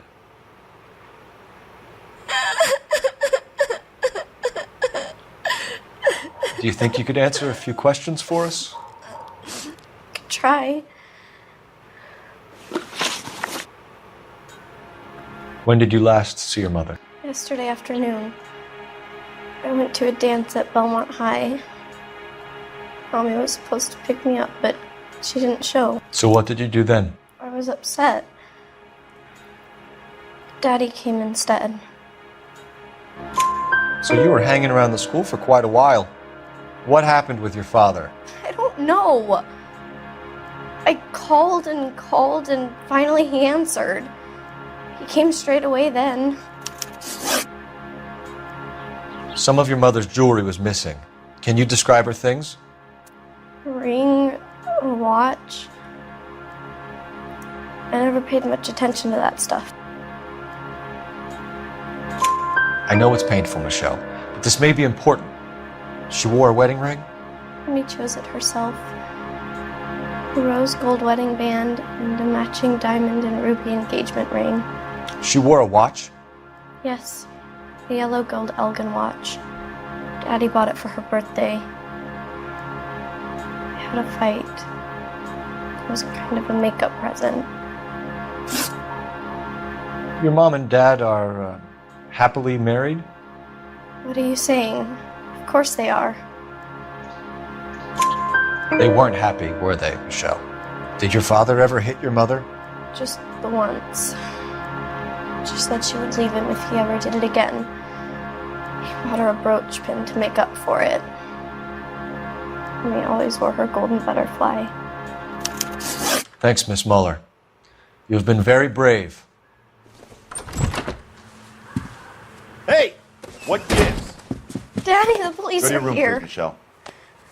I'll talk to the police. Daddy, Mommy is gone. Go to your room, young lady. She's not even out of school. You can't come in here interrogating her like she's Your some wife kind was of... found murdered this morning. Found? What? But she only... We have some questions that we would like to ask you. Sure, yeah. Yeah, I'll do my best. What size shoe do you wear, Mr. Muller? Why do you ask? It's routine, sir. Simple process of elimination. 9s, I think. Why are you lying to me, Mr. Muller? Why would I lie to you at a time like this?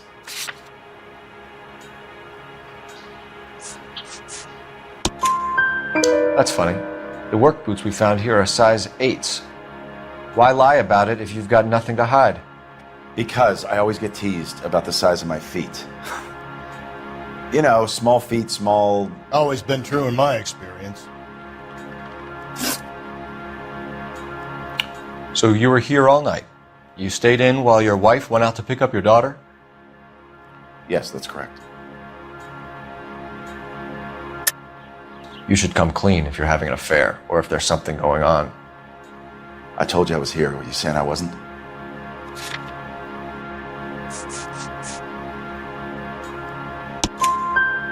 So why did you take so long to answer the phone when your daughter called?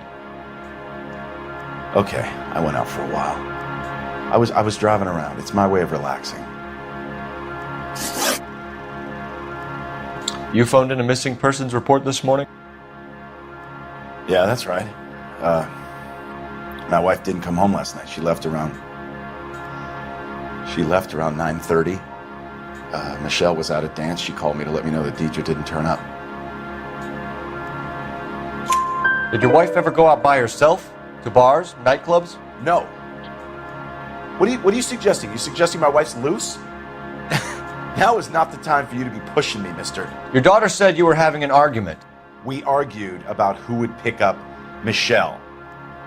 I worked a full day. I wanted to come home, put my feet up. Your wife was beaten and then strangled. In your case, you have no alibi and a history of violence towards your wife. That's not true, God damn it. It is true, Hugo. You're a violent man. You try to keep a lid on it at home, but sometimes you lost control. Your daughter and your wife were scared of you. You don't know anything about me.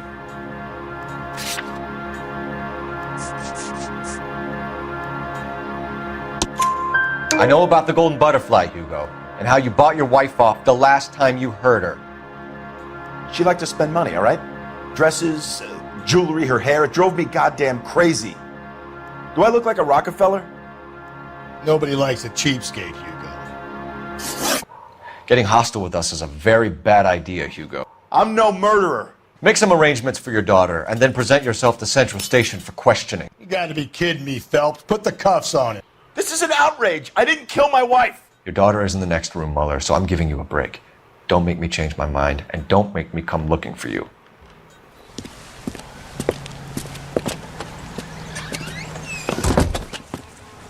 We should go back in there and bust his ass. 1, we need to break his alibi. Check phone records, canvass the neighbors. 2, we have motive of domestic violence, which probably goes for half the men in LA. 3, we have no evidence tying him to the crime scene. Hello, detective.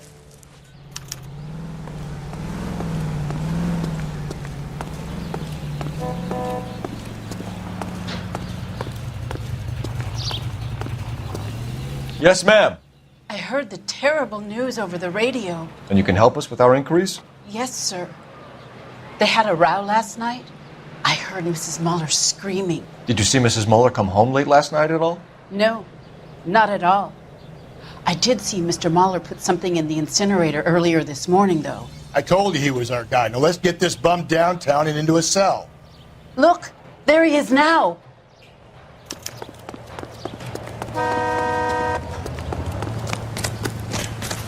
Step away from the incinerator. Don't let him get away. Okay, but no shooting. We need this guy to make the case.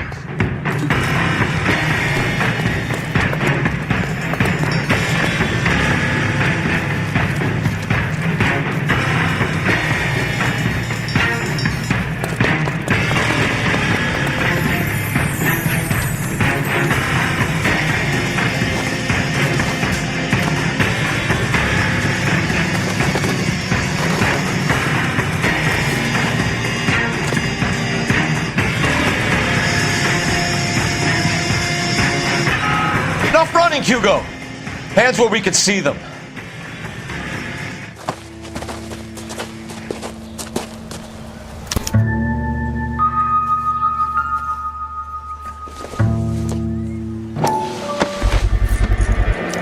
This doesn't look good, Hugo.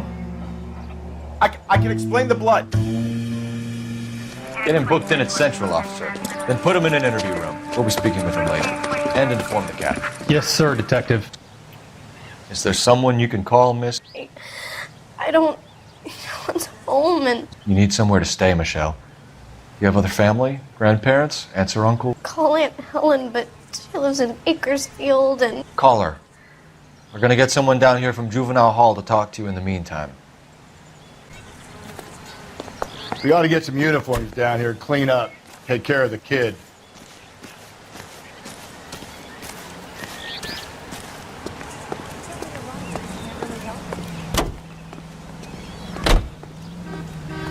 Galloway, Homicide Division, badge number 564. Go ahead, Detective Unit.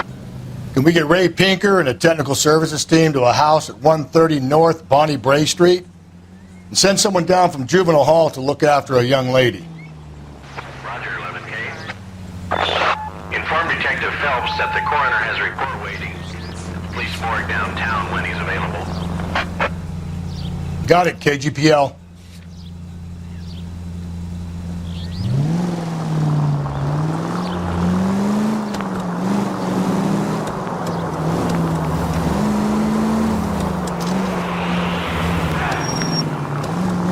I'm surprised, you know. I didn't make the husband for it. Always make the husband, Phelps. 9 times out of 10, it's the closest person to the Vic who does the deed. God knows I've wanted to kill some wives in my day. Lex parsimoniae. What? The law of parsimony. Occam's razor. The simplest explanation is most likely the correct one. You know, you could have said that without getting all liturgical on me. I'll try to dumb things down from now on. Appreciate it. And try this one on for size. Rusty's razor. How's that go? You blame the guy that's banging her. Ah, of course. The famous Lex ignoramus. Closes cases, Cole. Puts a lot of people away, that one.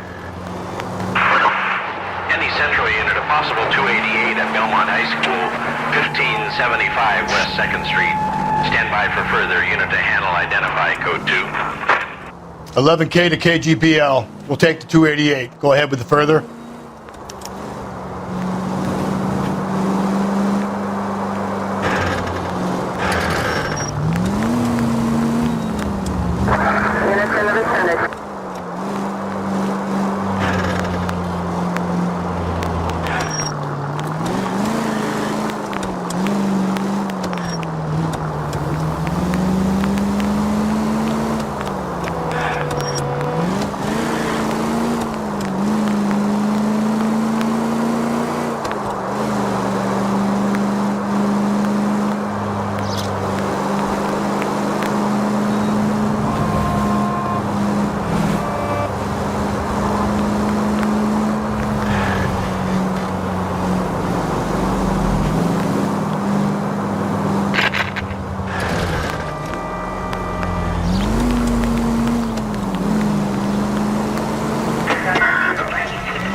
Phelps, Rusty, thanks for coming. Can you blood type the shoes that we bagged and see if they're a match? Sure. It'll all be in the report, but I'm assuming you want the details now? Please. Cause of death is strangulation? Correct. Take a look at the samples on the bench.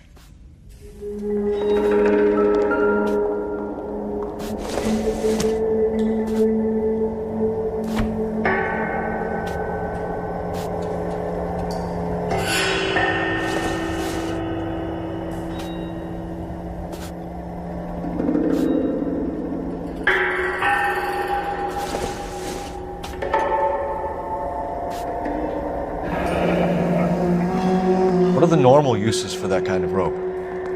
On boats, mooring lines. Correct.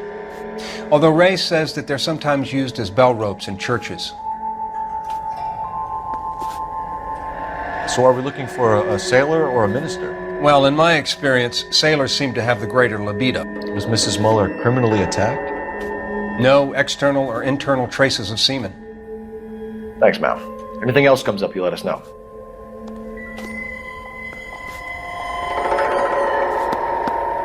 The shoe prints? Size 8s. Very similar to the impressions from the Henry case. Now, who do we remember got caught in bloody size 8s? I think we have our bird.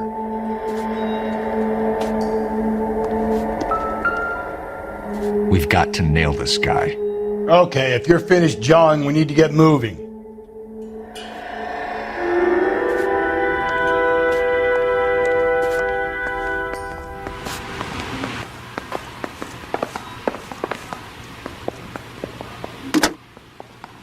Operator, give me R&I. Putting you through now. Phelps, badge 1247.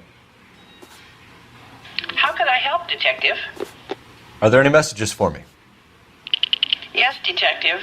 A green 1946 coupe, registered to Mrs. Hugo Muller, has been found in the parking lot adjoining the Belmont High School and playing fields. Captain Donnelly wants you to head down there immediately to take the school janitor's statement. Thanks.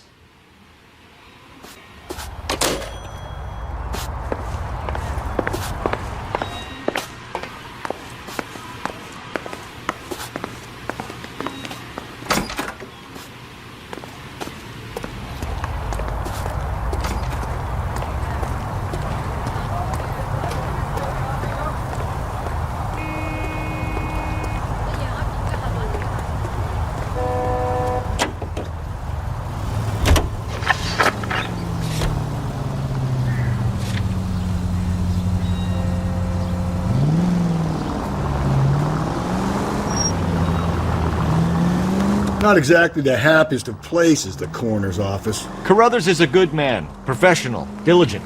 If you're working with a pro, it's easy to overlook the grim realities of a place like that. Funny job, that, the coroner's. How so? You don't want them enjoying their work too much. The wrong kind of man can get awfully lonely rattling around a joint full of corpses. Rusty, that's like something out of the pulps. You been reading the same ones as me? I thought you were usually too drunk to get through a magazine. If I close one eye and squint, you can just about make out the print.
You need to turn left at the next junction.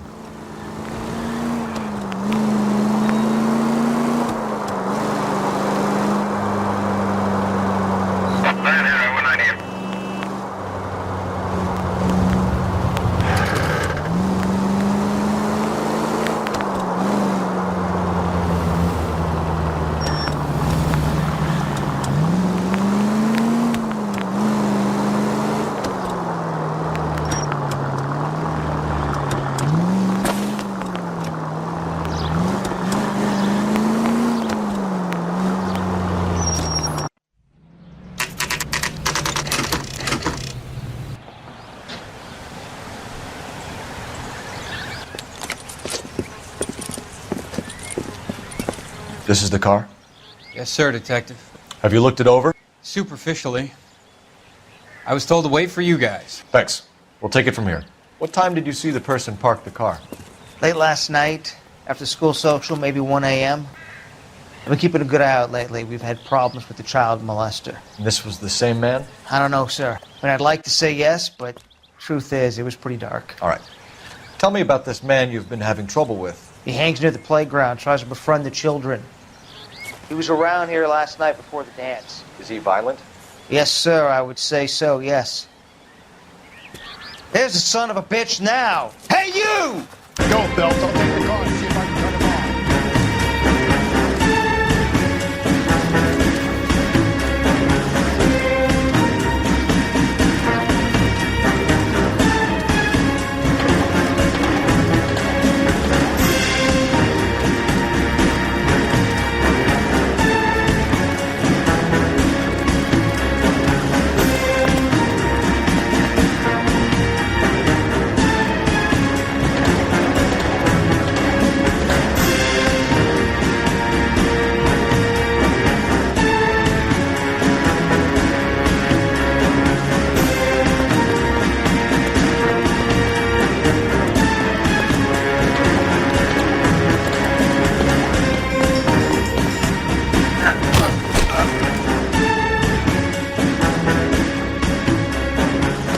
What's your name?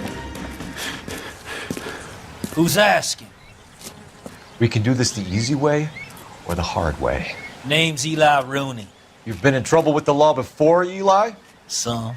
What are you doing around here? I like to keep an eye on the children. Strictly paternal, is it, Eli? Don't sass me, boy. A woman was abducted here last night, Eli, and murdered. And I would love to make you for that, you Okie motherfucker. Well, I wouldn't know nothing about that. A woman, you say? I like 'em a little younger than that. Turn out your pockets, Eli. Now, why would I do that? Because I'm about to break your fucking skull, Eli. You're under arrest, Eli. You are in very deep trouble. Why bother with the paperwork, Eli? I'm going to take out my gun, and I'm going to count to 5. Let's see how fast you can run now.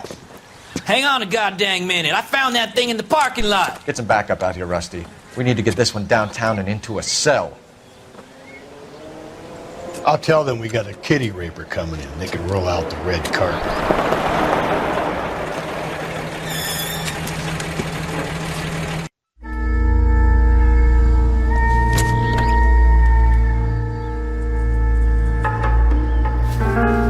Blood and skin samples. We better get Ray Pinker out here.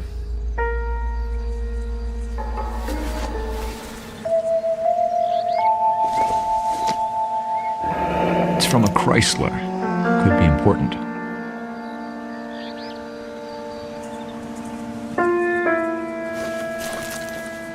The overalls are stenciled HM. Muller is a mechanic. I wonder what Eli does for a living.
Phelps, 1247. How could I help, Detective? I need interrogation set up at Central for both suspects being held in the Muller homicide case. Certainly, Detective. I'll get in touch with the watch commander. Thanks for your help.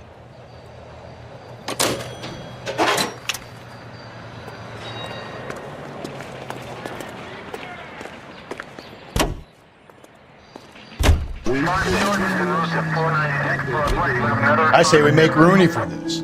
I think we should lay it on him. He was near the car, he had her jewelry, the DA will love him for it. Even if he didn't do it? Who cares whether he did it? You have kids, Phelps? He needs to be taken permanently out of harm's way. And we let Mueller slide? For a while. He gets a free pass for now. I don't know about this. My gut says Mueller. We caught him trying to destroy evidence in his backyard, and that was his car with the bloody tools in it. I never said it wasn't Mueller.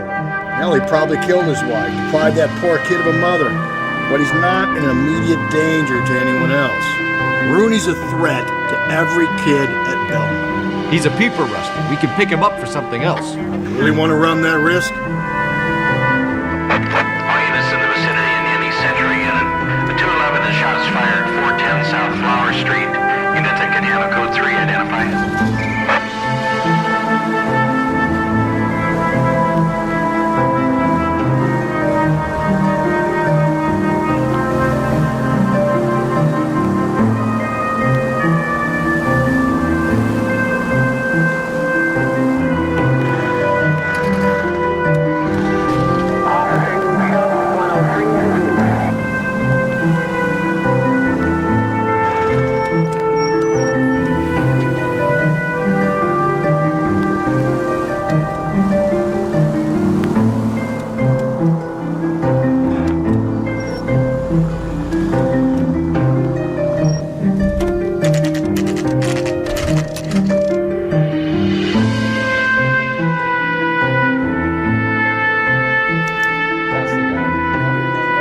Better not go soft on me in here, Phelps. We'll work the evidence, Rusty. Let him do the rest. Are they ready?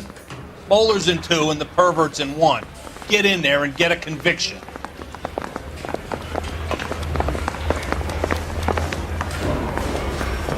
I'm praying that those... Here's where we stand, Hugo. Your next-door neighbor heard screaming coming from your house. You were burning your blood-stained shoes. You have no one who can confirm your whereabouts last night. Your daughter says you're a violent man. We have everything we need to send you to death row, and all you have to say for yourself is, I didn't do it. I swear I didn't kill her. Give me that lie test. I can prove it. Why did you burn your shoes, Hugo? Because I knew you'd never believe me. Believe what? It's rabbit's blood. A guy at work brought him in and I helped him skin them. Do you know anything about ropes, Hugo? As much as the next man. I was a scout. I learned some more in the army. You learned to strangle with the rope in the army? With rope, with my bare hands, but mainly with wire. I learned a lot of things in the army, but I still didn't kill my wife. For argument's sake, what type of rope would you use? If I had to, I would use a triple braid. Less flex, easier to control. Your wife was beaten with a tire iron, Hugo. An appropriate choice of tool for a mechanic. I know nothing about any tire iron. You're lying, Hugo. You're gonna have to come clean on this. You got no proof.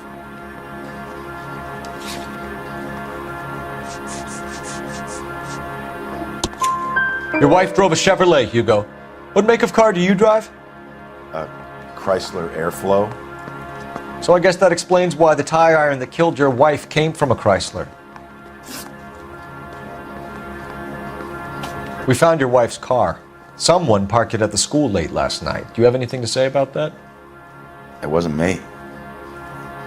Where do you keep your work clothes? I keep them at work in my locker.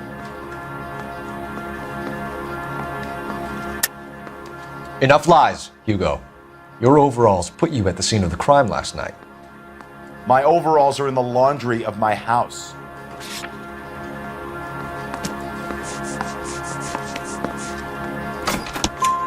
Green overalls, bloodstained, with the initials HM found in the trunk of your wife's car.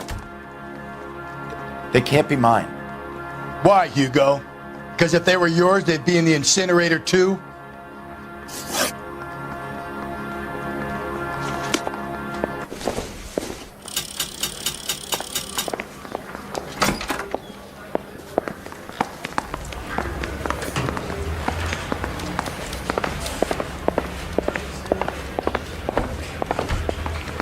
Captain, we were on our way to interview Eli Rooney. Yes, Phelps, I know. This particular fiend is an old acquaintance. I have tried to reaffirm his belief in a wrathful and terrible God. Whichever way it goes, I'll be dealing personally with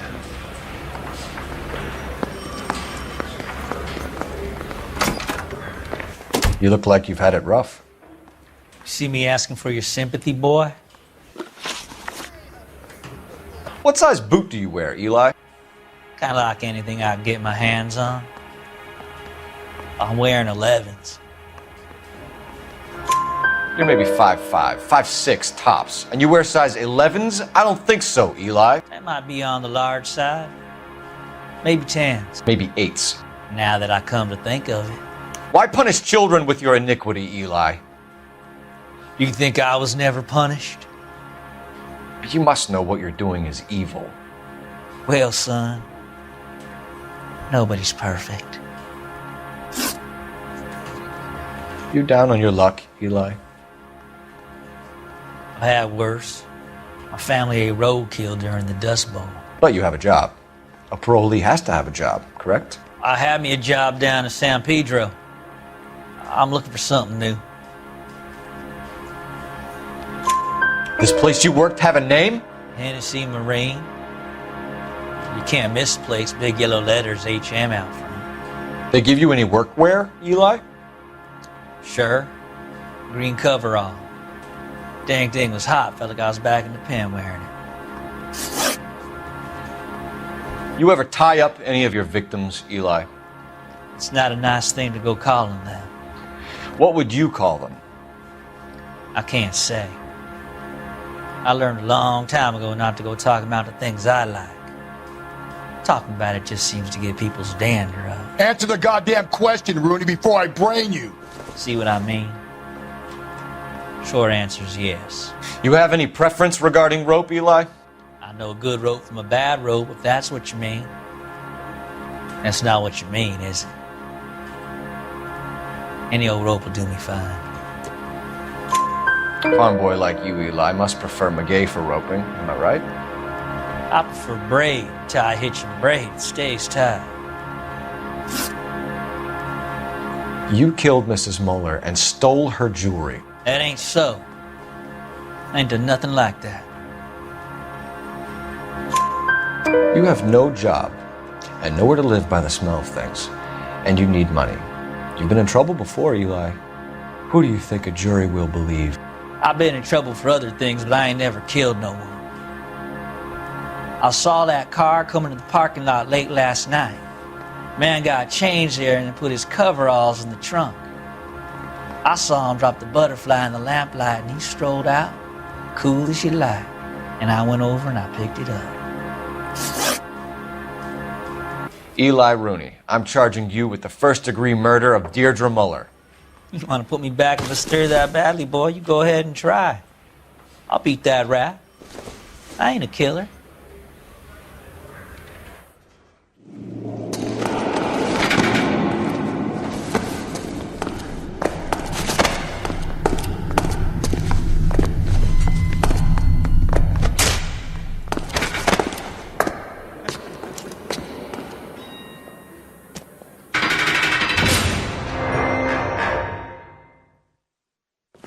Ah, Phelps, Galloway.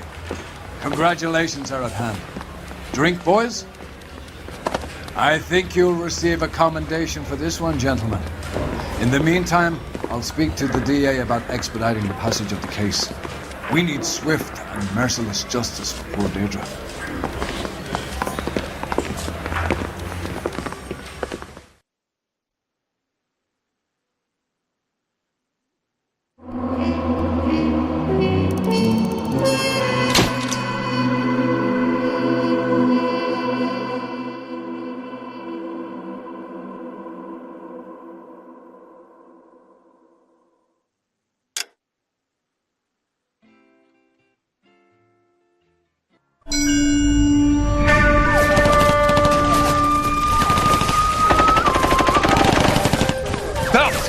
We captured 2 regular armies. Lieutenant! Phelps, we've been over this. That sniper barely missed you back on the beach. Until the mission is over, there'll be no more saluting or signs of rank. I'm in charge here, Medier!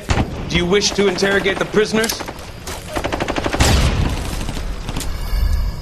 No, they're beat. Why they look so sullen? You're wondering why we haven't killed them yet. There is no greater shame than being taken prisoner. Get this, Golden Boy actually seems to know what he's doing.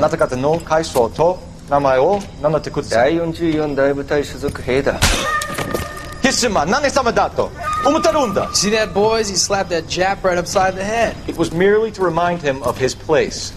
His shame was the tone of voice that he used with a superior. I respect the Japanese, Corporal. Respect, we're here to kill the sons of bitches. Do you know why we are fighting the Japanese, Private? With respect, sir, these bastards attacked Pearl Harbor. And why did they attack Pearl, Private? Because they hate the US of A and our way of life. They attacked the US because we cut off their oil. What would we do if another country denied us the gas to run our cars?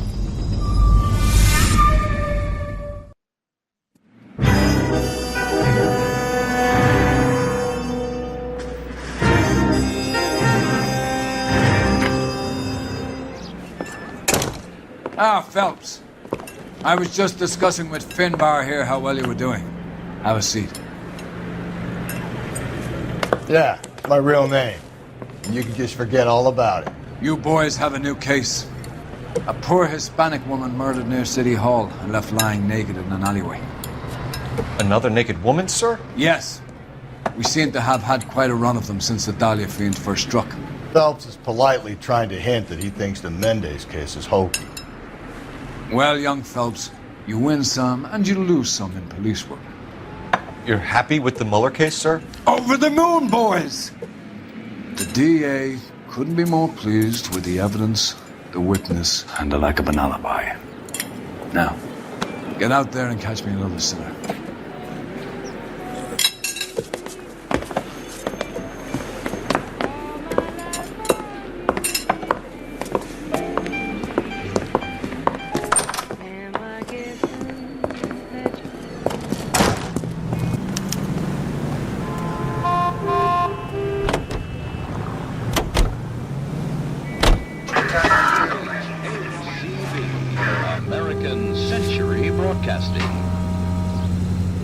We go to Washington now. You have the address? It's the alley off Aliso between Los Angeles and Alameda. You're kidding.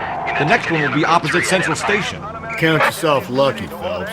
Most guys would kill to land a case so close to their desk. Yeah. It means they can pop in to hit the office supply of hooch whenever they need it. You know, that ain't a bad idea. That is not a bad idea at all, Phelps. Mr. Thomas takes an impartial stand in his opening talk. I want to emphasize at the outset of these hearings that the fact that the Committee on Un-American Activities is investigating alleged communist influence and infiltration in the moving picture industry must not be considered or interpreted as an attack on the industry itself. Nor should our investigation be interpreted as an attack on the majority of persons.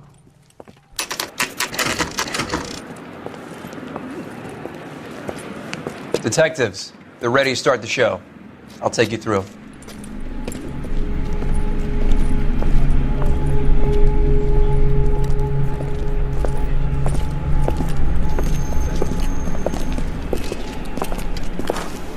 Oh, for Christ's sake. Carruthers, Pinker. Cause of death is pretty apparent. We thought we'd best wait for you when you're ready.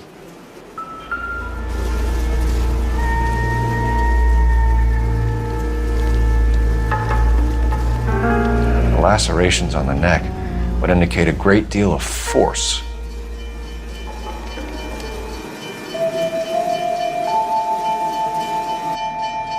Kiss the blood, BD.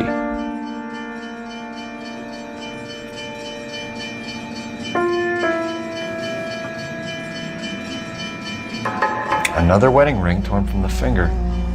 No skin under the fingernails.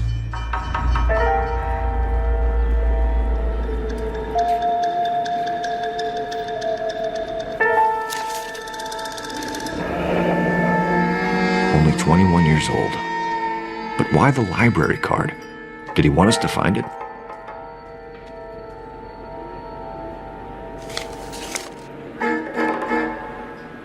The evidence in the Mueller case was solid. I'm not convinced about Mendez. The best way to get away with murder is to pin it on somebody else.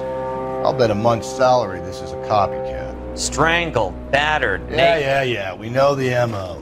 So does every jerk who kills his wife and girlfriend looking for a way out. I've spoken to Brown. He still believes the Dahlia perp has medical experience.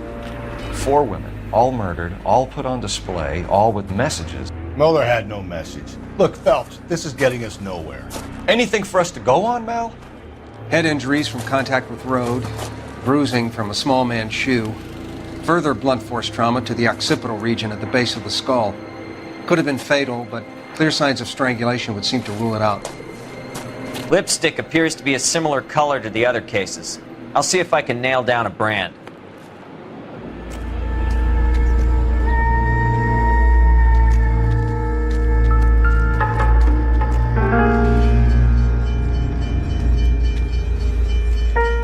If she took a blow to the head like the others, she was probably unconscious when strangled.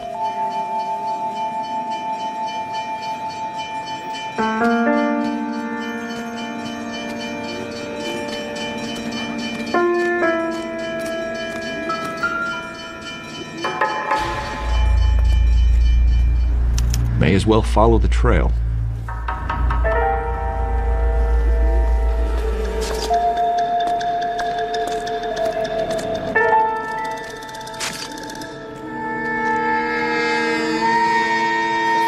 Seen it all.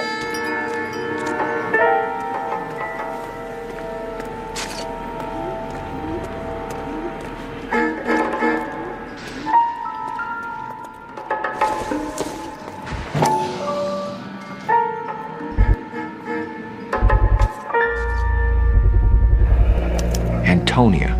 Huh, same as the library card.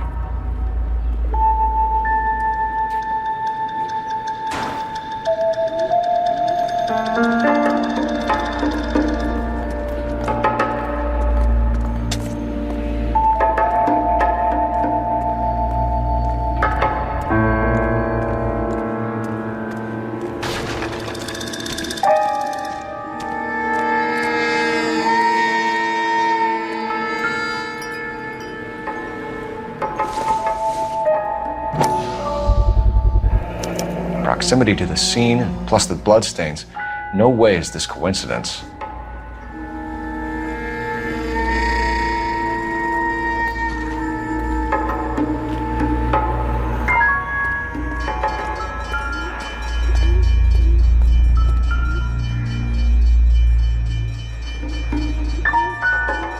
On it goes.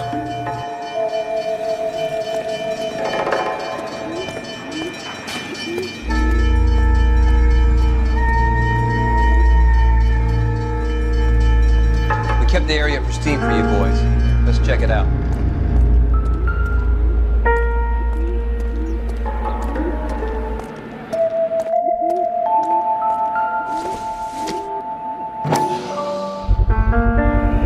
House keys strung up like bait on a hook.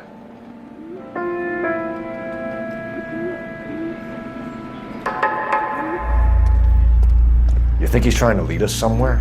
Probably all the way to City Hall.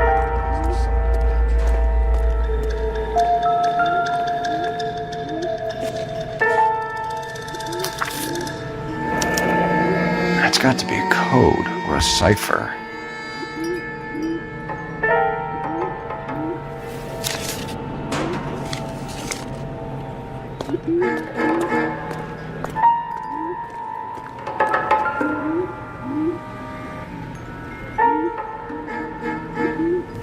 Where are you taking us?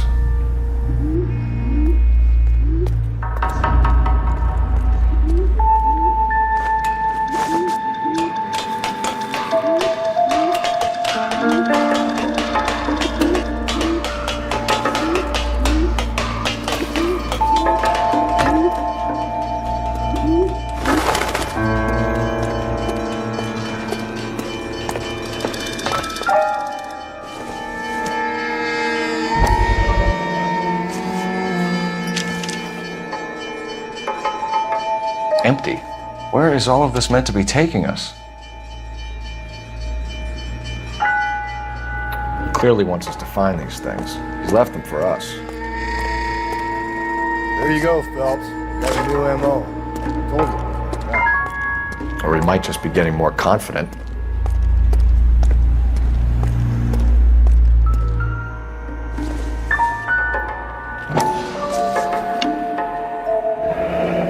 Enameled and gold-plated. This was precious to her.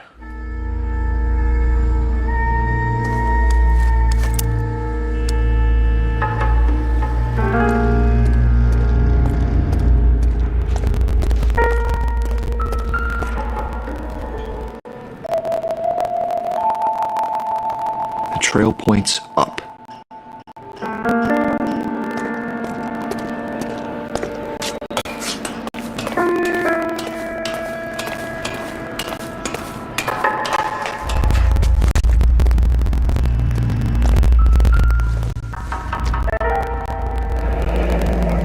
Pulled from the finger and hung up here. What's the significance?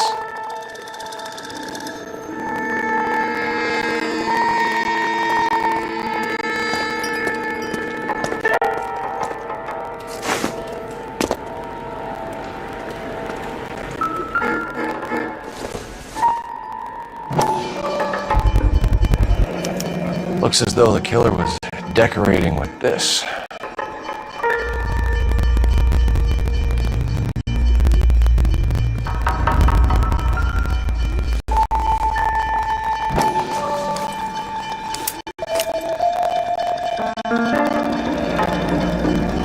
Son of a bitch wants her identified.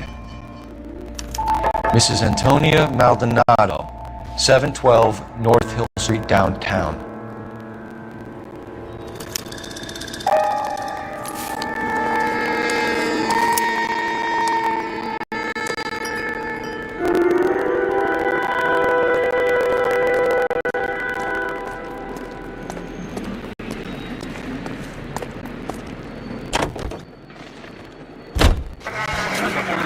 Los Angeles, California.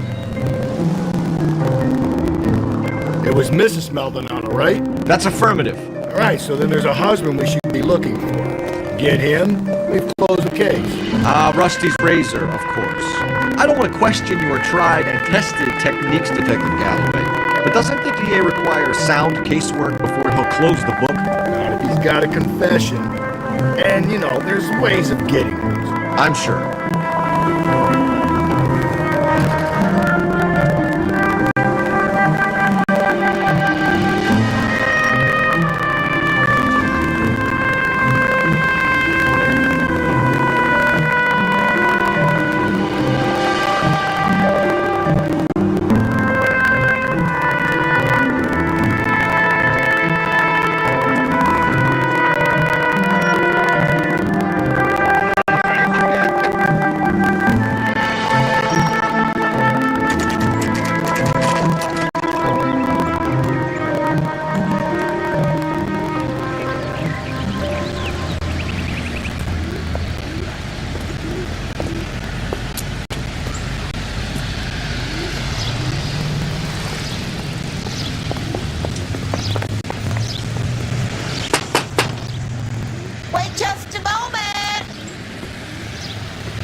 I'm sorry.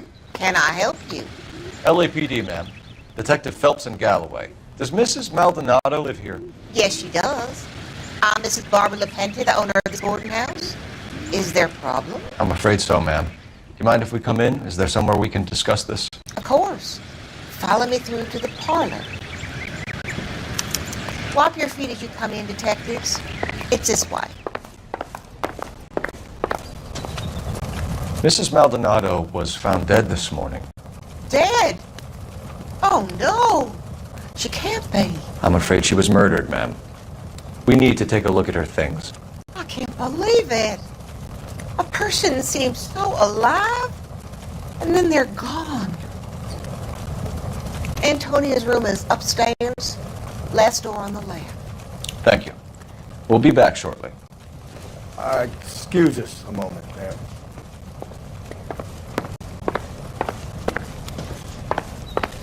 What are we waiting for?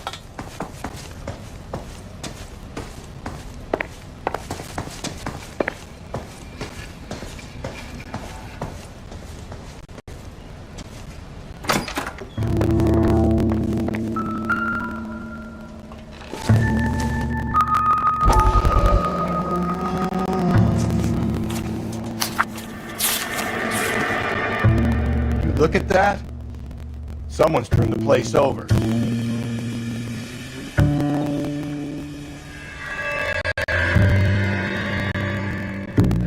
Okay, we have an address.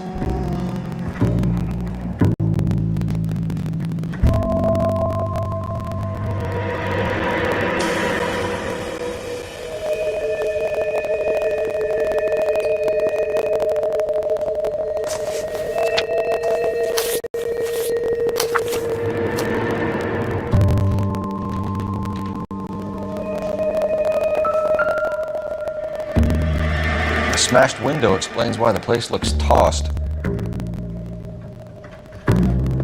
You know how I feel about windows, Phelps.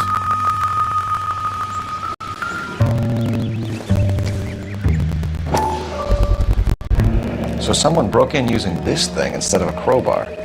Wonder where it was taken from.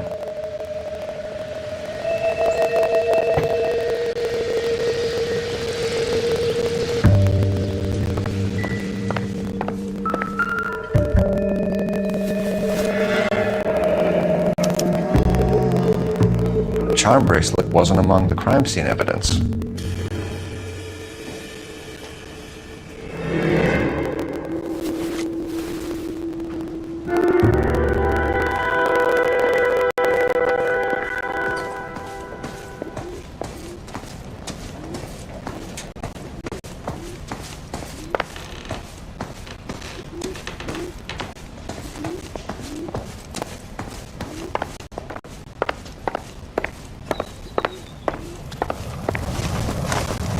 We have some questions, ma'am, if you're up to it.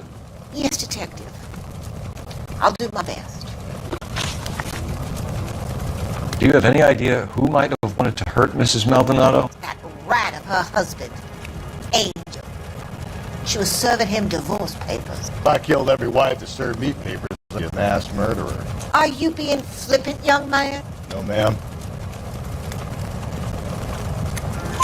What can you tell us about Angel Maldonado? She married him when she was 17.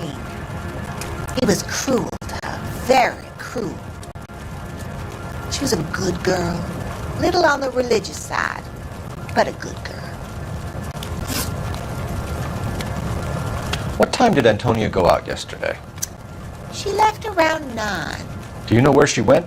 No, I have no idea. She was a good girl, but she didn't confide in me. A nosy old hag like you knows everything about the people who live under her roof. Where did she go? I think she went to a bar. She's been drinking quite a lot lately. This bar have a name? El Dorado Bar. It's a Latino place on North Los Angeles Street. That's only a couple of blocks from where we found the body. You've had a break-in? No! That can't be true. You're being economical with the truth, Mrs. Lepenti. What do you have to hide? I have no idea what you are talking about.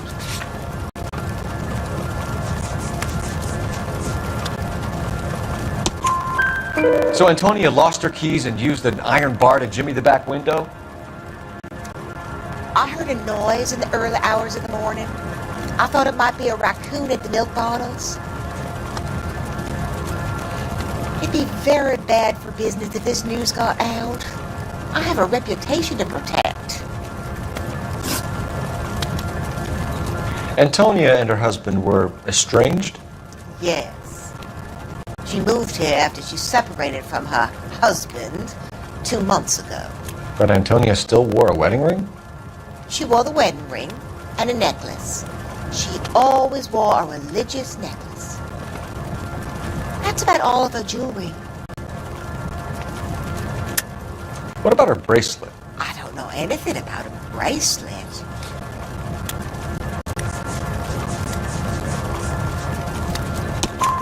In her wedding photo, she's displaying a charm bracelet. That thing? She never wore it. He gave it to her. She always kept it in that wooden jewelry box. Thanks, ma'am. You've been very helpful. Pay a call to that husband of hers. Lock him up and throw away the key. We can either front Angel, seeing as the finger's pointing right at him, or we can check out the Eldorado one.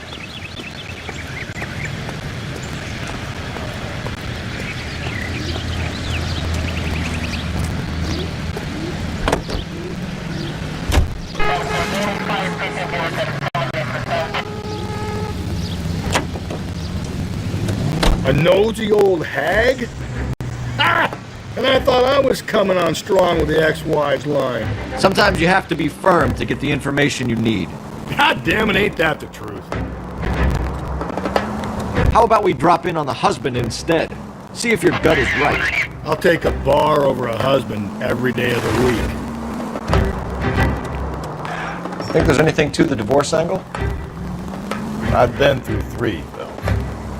No big deal. After a while, you just numb yourself to the experience. But Angel, he's a young Latino man. It would hurt his sense of who he is. He'd see himself as a failure, a woman taking control over his life. Then she fronts him and he snaps. Works for me. That makes Angel a killer as well as a piece of shit.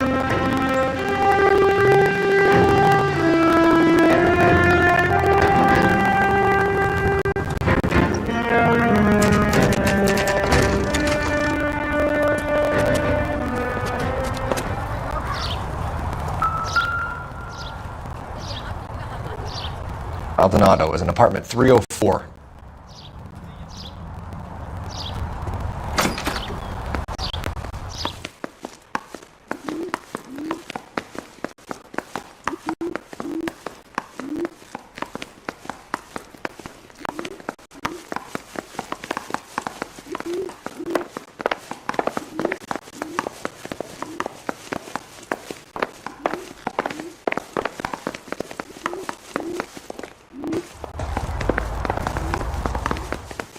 Phelps, this could turn ugly. Forget about knocking. Let's take our boy by surprise. Hey, what the fuck? LAPD, motherfucker, you're under arrest.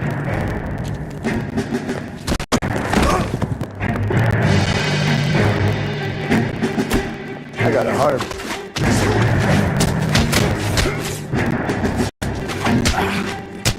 Now look, I don't want no.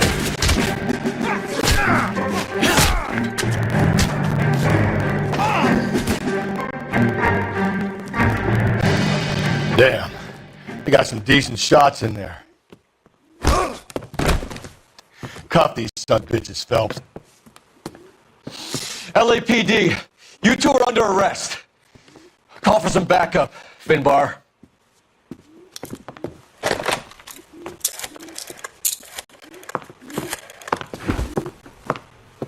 Galloway, badge number 564. I need a prowl car at the apartment building 330 North Hill Street. 2 suspects need transporting to Central. Your wife has been murdered, Angel. Antonia? Oh, God, no! Where were you last night, Angel? I was here with my brother the whole night, goddammit! You think I'd kill my own wife?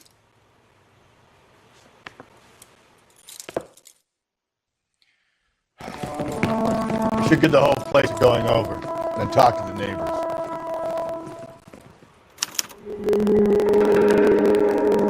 And Phelps, I don't care that you just got smacked in the head. You don't call me Finbar.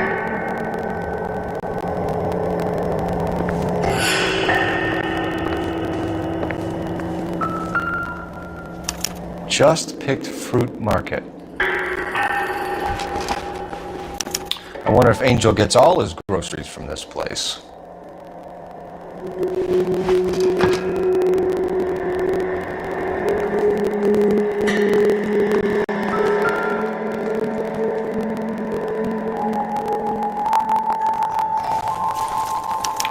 This will take some explaining.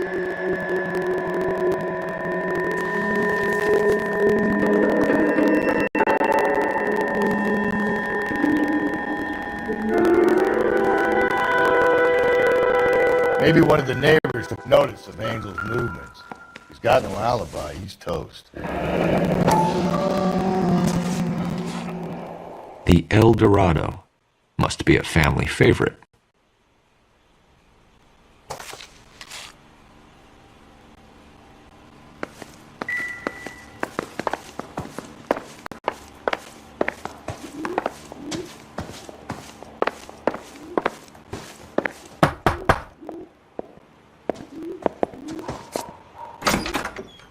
What do you want?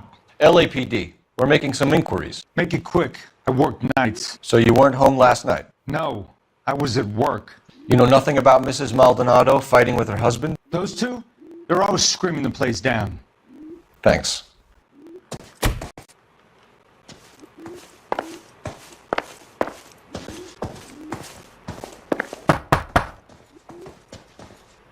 No good. Nobody here.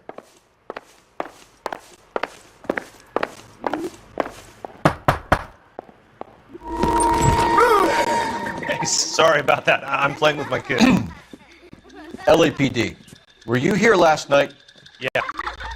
My wife and I are separated, and I had the kids last night.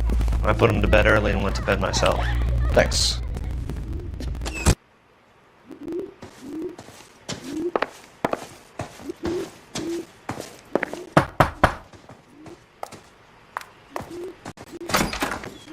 Hello. LAPD, ma'am. Did you hear a disturbance last night? Yes. Yes, I did. Mrs. Maldonado lit out of here and her husband ran out after her. You saw this, Miss? Aranda. I had the door open a crack. Did you see Mr. Maldonado come back inside after he ran out? No. I didn't.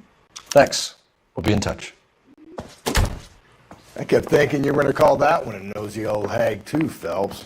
Well-executed restraint. I'm executing restraint right now, Finbar.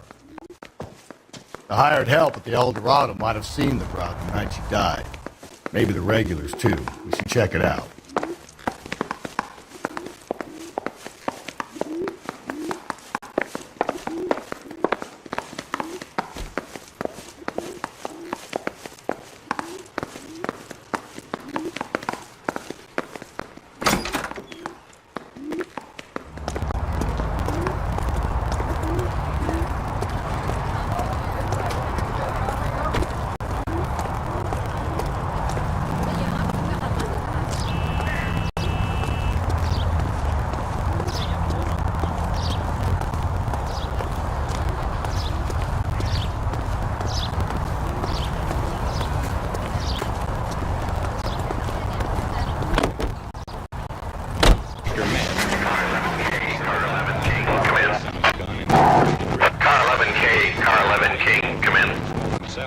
KGPL, 11 King, over. 11K, Captain Donnelly and Detective Sergeant Dennis Brown urgently request your presence at Central. A new letter has been found.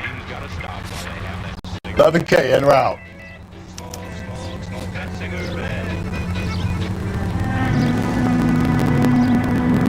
Another letter? I thought the letter was from a nut. These letters, Brown and Hanson believe they are genuine. From him. Now we sent another. You know, I really hate this fuck. This Black Dahlia guy. You seen the body? Fucking case just gnaws away at your guts. Every prom queen, every fucking hick town in America turns up here. Where do they end up? Gutted on the fucking sidewalk.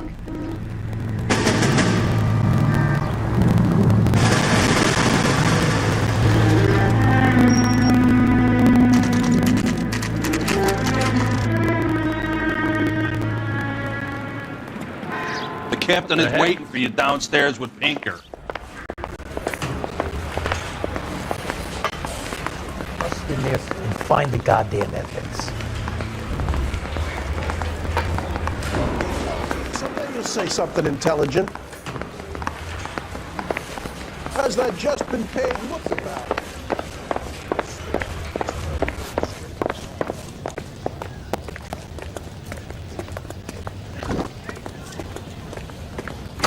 Boys, come on in. Phelps. Have you met Finis Brown? Pleased to meet you, sir.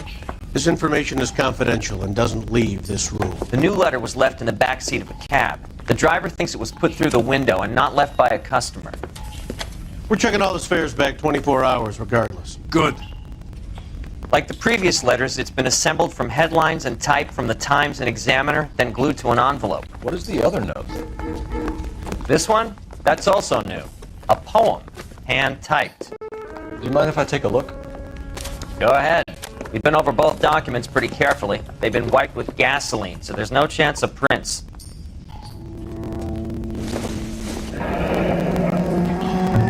That's the message from the Celine Henry case.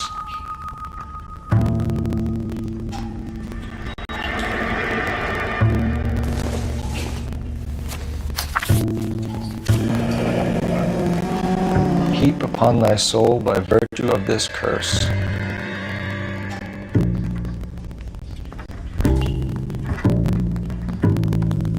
That's why we called you in. Do you think it's original? Not unless he's a genius. You like this nutjob's poem? No, I like Shelley. It was written at least 100 years ago. Shelley? Sure, I knew that. You see, Finis? I told you this lad was a bright boy. Sure, but what does it got to do with the case? Prometheus Unbound. Prometheus was a titan, a superhuman character who defied the gods to bring fire to humanity. The Dahlia guy believes he's Superman. Your guess is as good as mine. One thing for sure is that he's educated. What about the link to the Henry case? He could have got the wording from the papers. As you said, he is fiendishly clever and takes pleasure in taunting us. What's happening with the Maldonado case? We have the husband in custody. We haven't interviewed him yet. Well, upstairs then, lads, and see if we can break him.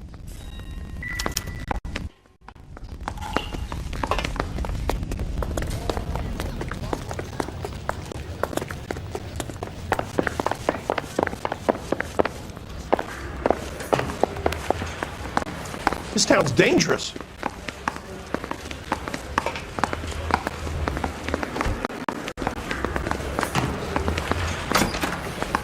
Improved your attitude, Angel? What do you want me to say? I was with Antonia the night she died, but she left the apartment, and that was the last time I saw her. So your wife paid you a visit last night. What time was that? Late, around midnight, maybe? She didn't stay long.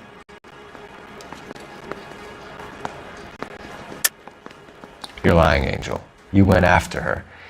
I think you killed her. You're out of your mind. My brother will tell you I was at home.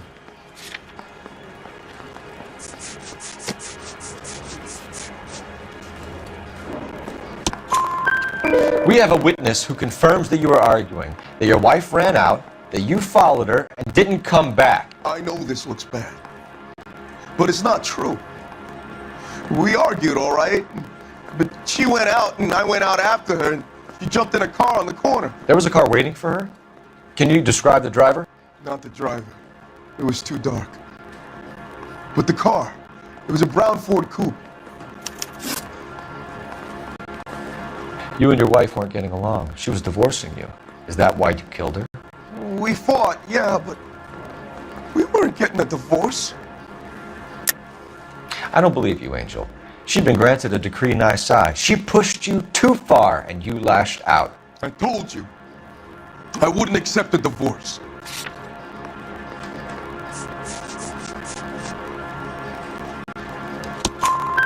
The judge had set a date. You were going to be paraded in front of the whole city for your cruelty to her, Angel. Antonia. Oh, Jesus. She came in drunk, out of her mind. She doesn't normally drink. She was looking around in her bag. Said she wanted to serve me papers. Me, her own husband. So I slapped her down. She ran out. That's the truth. What size shoe do you wear, Angel? Size 8. What difference does that make? When we found your wife, her jewelry had been removed. Was she wearing her religious medallion last night? Sure. She always wore that. What about the charm bracelet? Was she wearing that? You know about that? She never wore it. She didn't like the message. She kept it locked up in that box of hers. Your wife has been brutally murdered. So how do you explain your shirt being covered in blood? You found that? I cut myself shaving. Angel, I'm not going to waste any more time on this. Give me something or I'm going to have you charged. My brother, Hippolyta, he said some bad things about Antonia last night. So I had to sock him one. We got into it. Keep talking. She said she came from the El Dorado bar.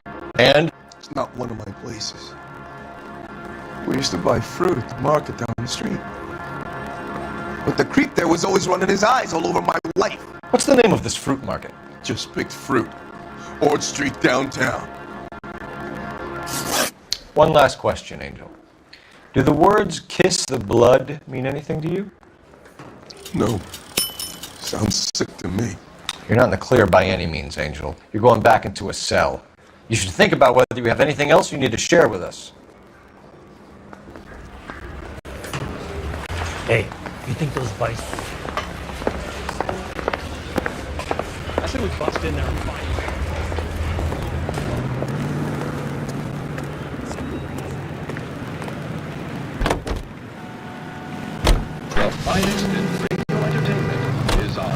You don't think it's strange that all these murders are happening to girls who've been out drinking?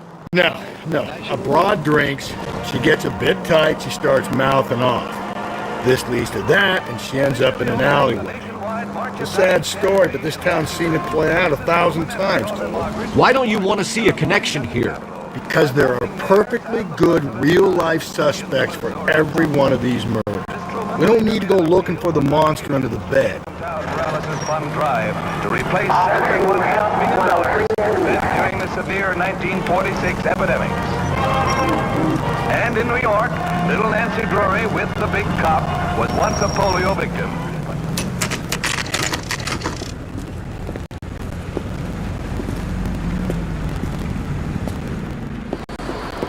What can I get you?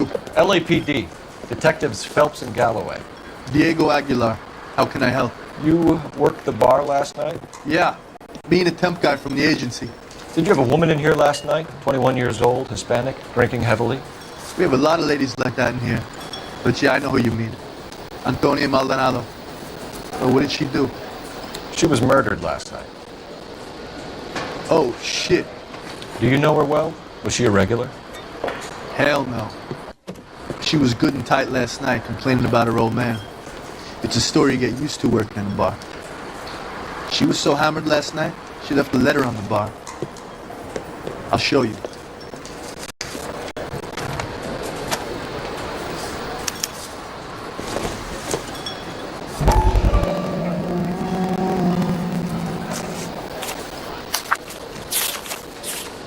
Sam has taken me to Palm Springs for the weekend. Divorce papers? Did you open them? No need to. She was shouting about it and waving the letter around. Said she was going to show him.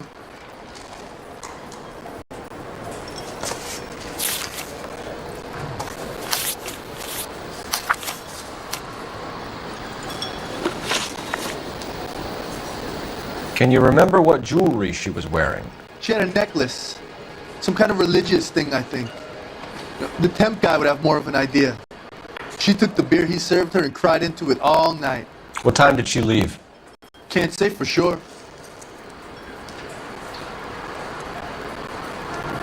Where did she go?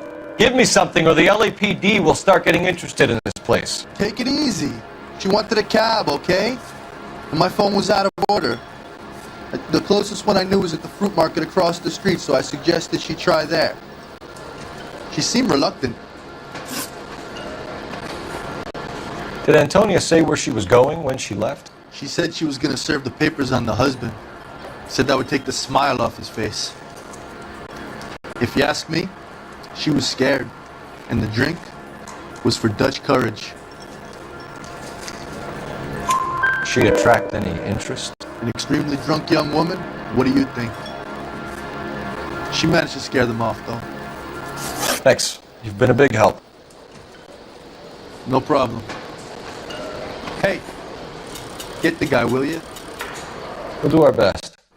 One last question. What size shoe do you take, Mr. Aguilar? A broad 9. I have wide feet.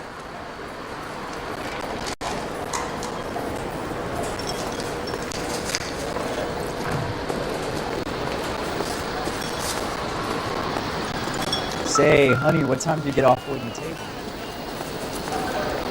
Sir, do you work here? Sorry, pal, just making deliveries. From where? Just Pig Fruit Market across the street. A fruit market delivers here? Yeah, sure does. The Mexes love a little slice with their tequila. We found a crate a lot like the ones you're wheeling there, except it was filled with booze. You know anything about that? What? No, we deliver all over the place, officer. Don't tell them where the boxes end up. Excuse me, I have to get on with this. Fine, thanks.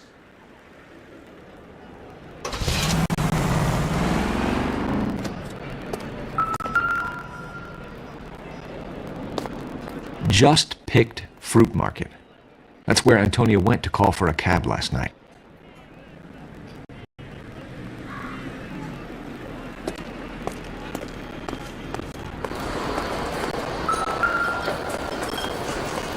Sam has taken me to Palm Springs for the weekend. My eggs were running.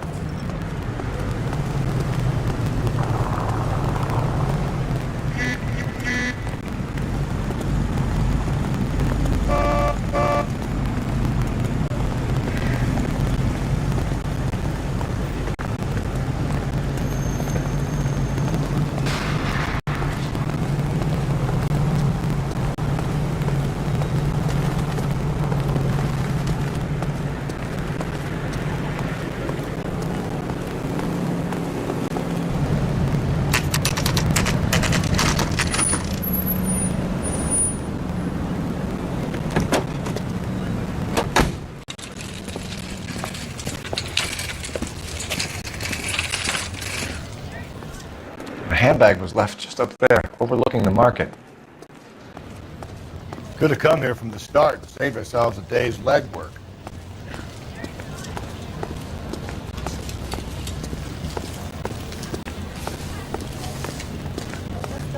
Sir, Wait, you look familiar. Hey, from the bar, right? What brings you here? LAPD, Detective Phelps and Galloway. Clem Feeney. What can I do for you? Did you happen to see a young woman last night? 21 years old, Hispanic? Sure, she came by last night. Why do you ask? She was wearing a necklace? I didn't notice. You weren't paying attention, Feeney? Hey, you're getting the wrong idea. Exactly how much fruit do you sell here after midnight, Clem? But not much. I sell the odd bottle on the side to the after-hours crowd. But I don't want any trouble. I'm just trying to make a buck.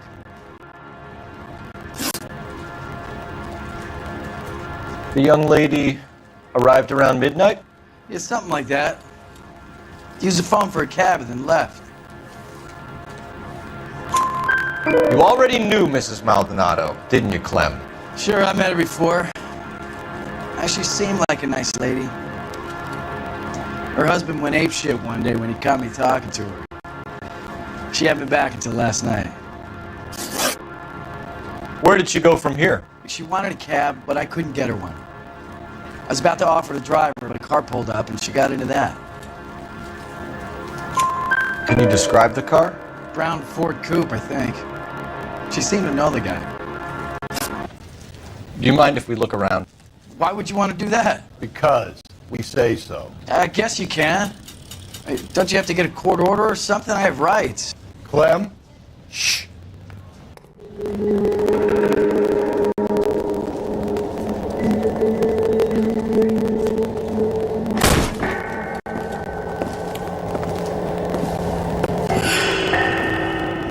No wonder he stays open late at night. People have to get their vitamins. Check through this stuff before we get back out there.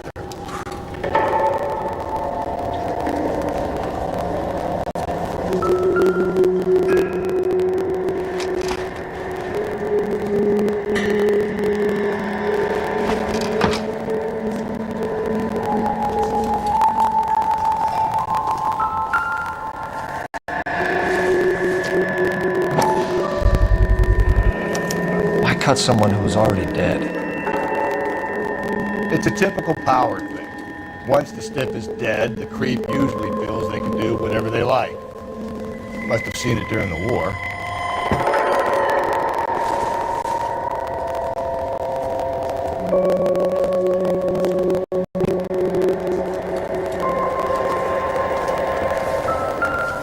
So what are we hiding in here? This thing needs a combination.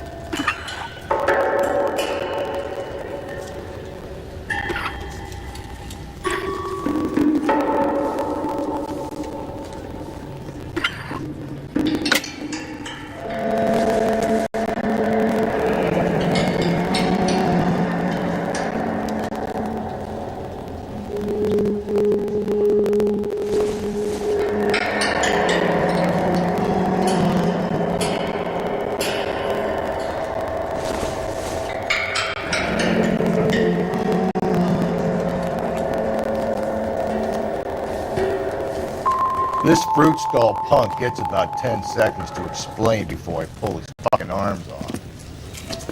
Clem!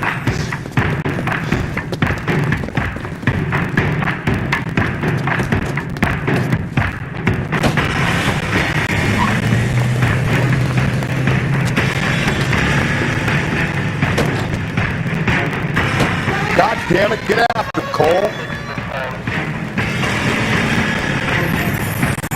I'll try to shoot out his tires. Wish me luck.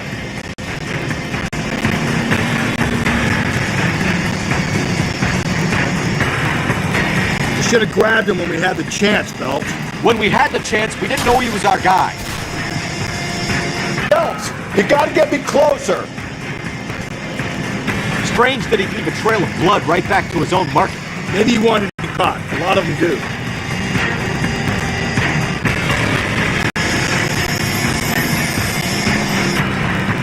It's almost too perfect, isn't it? There's no such thing as too perfect. Hit him! Clean this asshole off the road. I'll try to shoot out his tires. Wish me luck. Hit him, Cole! Spin him out!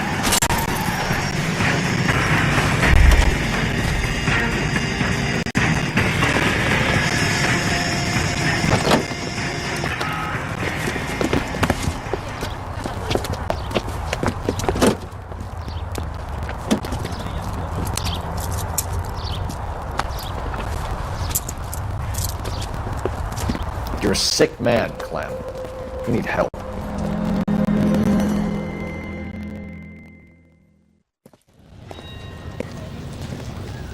Outstanding job on this case, gentlemen. The poor woman can now rest in peace. I'll pay the fiend a personal visit myself and remind him that crime in this city does not go unpunished.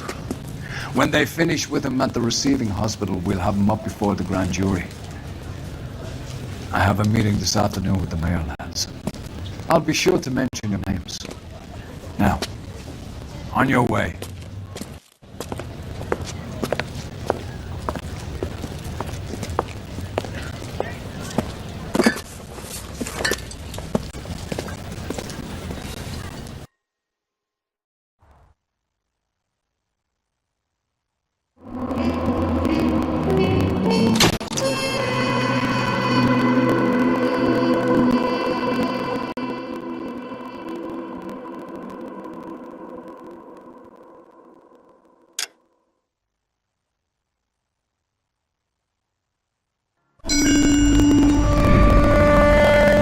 Why are the guys giving it to the doggies?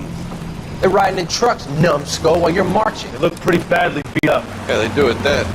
Scuttlebutt says it's pretty hard going down south. Well, we'll find out soon enough. Recon always leads. How can we fail, Skip, with the Shadow leading the show? Who the fuck is the Shadow? Lieutenant Phelps, the Shadow of Death. What the fuck are you talking about? He's a quiet fucker, Sarge.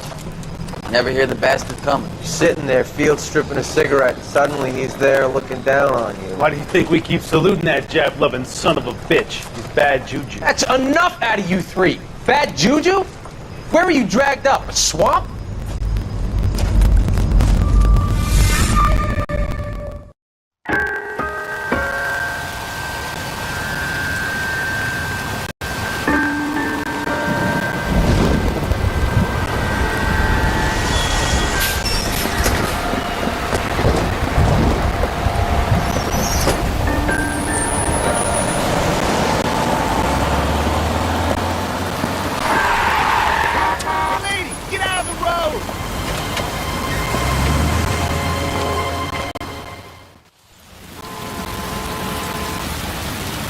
Good morning, gentlemen, and what a grand morning it is, too.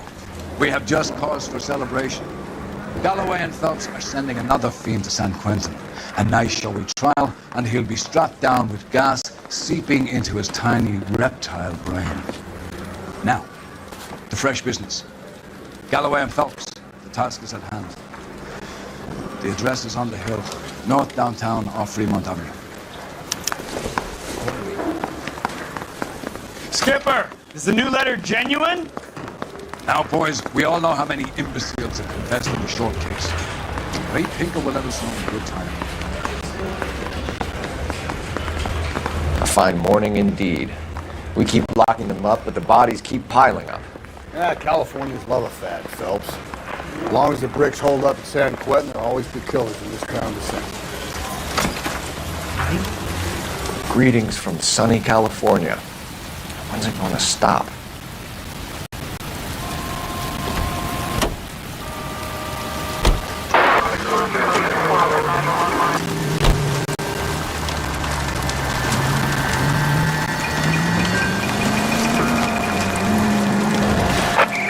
First the letter, and now another body. Come on, you can't keep on telling me there's not a killer still out there. You know, Phelps, all these arrests on your record are giving you a reputation. You don't want them turning into unsolved. Getting a vicious killer off the streets is more important than my reputation. Really?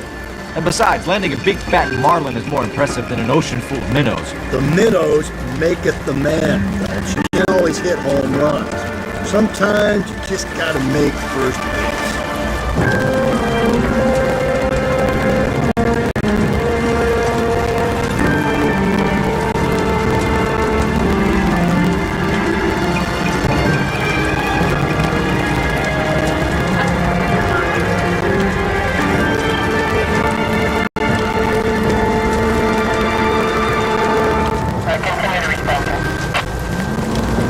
That guy there will lead us up.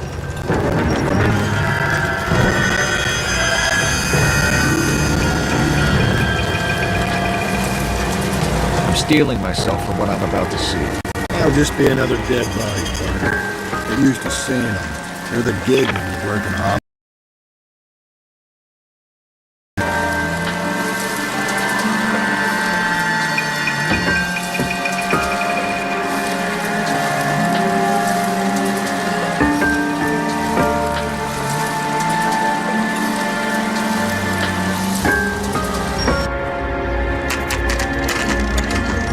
Detectives? Phelps and Galloway, homicide. Scene is secure. The rest of the patrolmen are going door to door, canvassing for witnesses. Thanks. Keep me informed. Will do, Detective. This looks awfully familiar. I think that's the impression the boys from the Examiner took with them as well. There's nothing original under the sun. Why should murder be any different? What do we have so far? Not much trace evidence to speak of. Storm blew in around 10 last night, and the rain washed most of it away. And the body? Looks like she was tipped out of an automobile from the tire tracks and superficial injuries. Strangled with a length of rope. And for my money, it's triple braid again. Time of death? From her temperature, maybe 2 a.m., but it was cold last night. Usual head injuries. Blunt force trauma. Knock him over the head, then strangle and mutilate. No message with this one. At least she was left clothed. I doubt very much he was concerned with her dignity. The green silk dress is very distinctive. Any sign of her other shoe? No. And no handbag or other personal effects.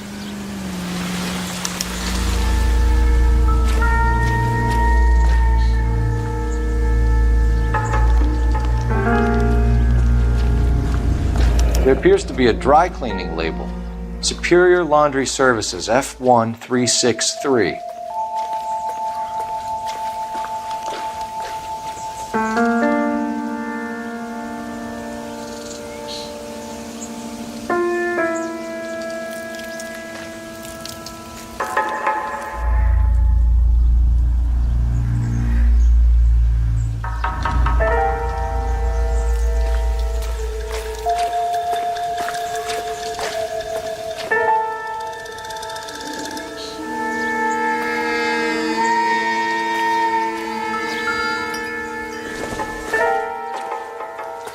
No good to me.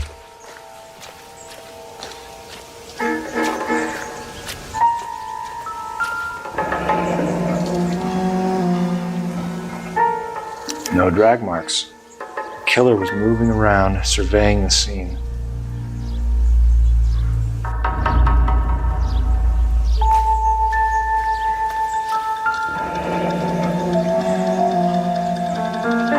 Our driver and our killer are most likely one and the same.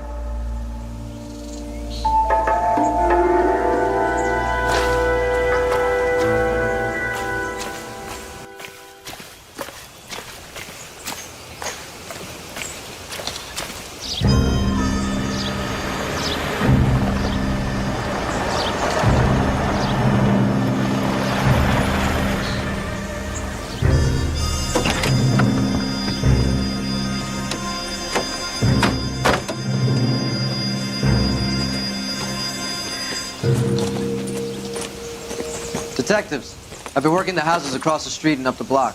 This lady thinks she has something for us. Detective Phelps, LAPD. I'm Mrs. Barton, Catherine Barton. I live just across the way. Did you see anyone around here last night? Not last night, but yesterday, early evening, I saw that awful hobo. Do you have a description? Tall, gaunt, horribly disfigured. I think he may have had an accident in the war. He's a very scary, angry man. Any idea where we might find him? One of the hobo camps around here. He's some kind of hobo leader. They all follow him around. Thank you, ma'am. You've been a big help. Of course. Anything I can do to help. I'd hate to think that something so ghastly could happen right here and nothing be done about it.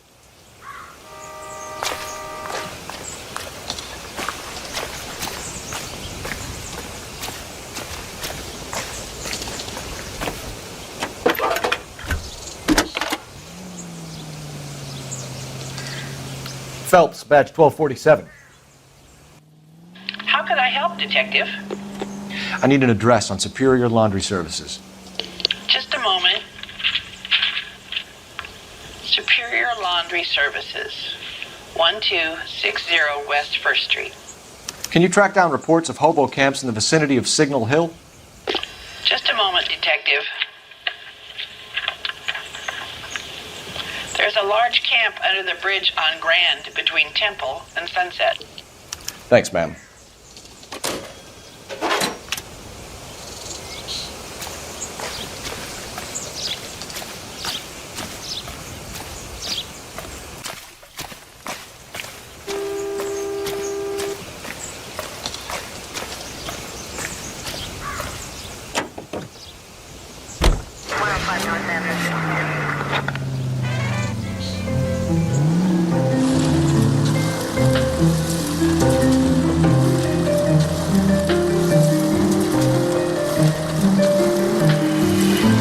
No message.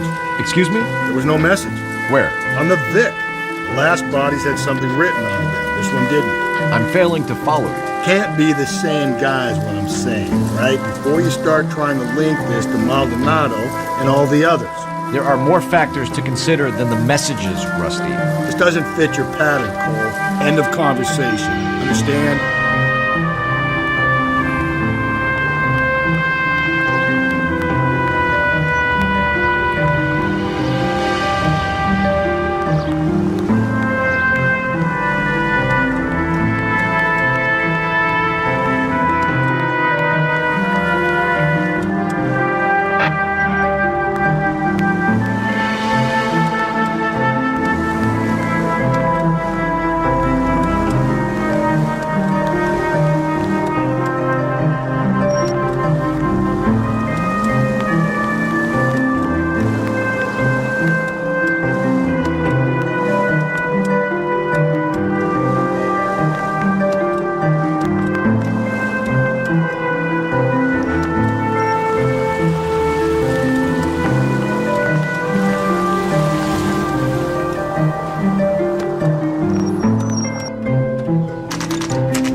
At least the rain stopped. You can change back into those white bucks now.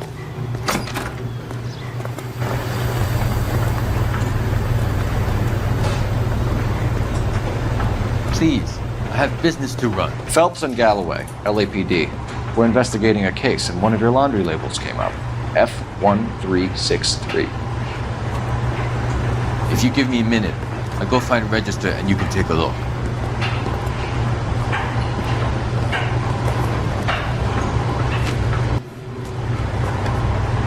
You take a look for yourself.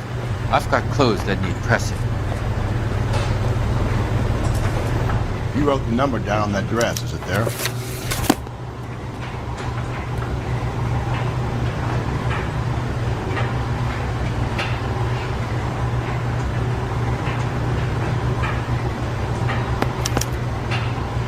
Mrs. T. Terrellson, 43 Emerald Street, Westlake.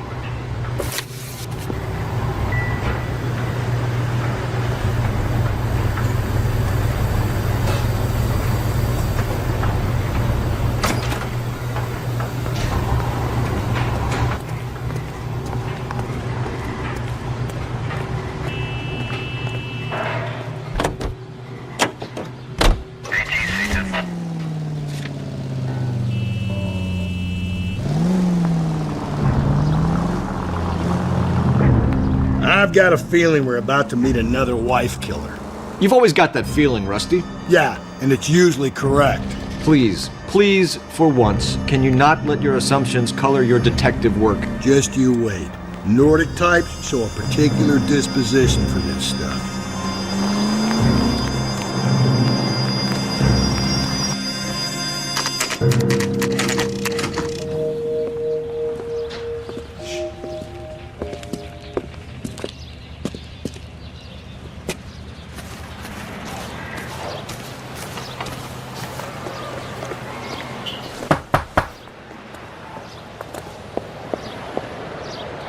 Hello? Yes? Detectives Phelps and Galloway. Is your wife home, sir? My wife went out last night and she hasn't come home. Can you describe your wife and what she was wearing? We were out at a friend's place, Bobby Ross's, for a party. She was kind of dolled up. She had her green silk dress, open-toed white shoes. Those are her favorite shoes. Can we come in, Mr. Terrellson? I'm afraid we have some rather bad news. Do you have someone who can look after your children, Mr. Terrellson? I've been trying to arrange a sitter. Look, tell me what's happened. I'm afraid your wife was murdered last night. Her body was found this morning. We're very sorry for your loss. I know this is a difficult time, Mr. Terrellson, but we are going to need you to answer some questions. First, we're going to take a look around. What for? You don't think it's procedure.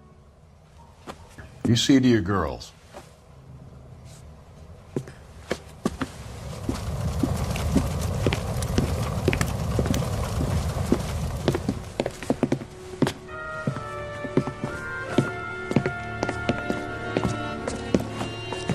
Stay here till Daddy's finished talking to these men. Where's Mommy? Everything's gonna be all right, sweetheart. We would like Mommy to come home now, Daddy. What's the problem, Terrellson? Let him search. You got nothing to hide. Want to hear something funny, Terrellson? Some bums think filling out a missing persons report actually rules them out as a suspect.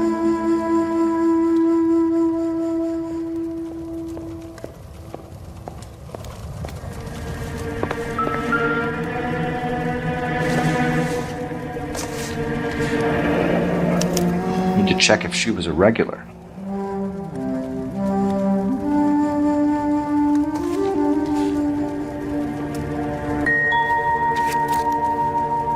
I wonder why the picture was turned down.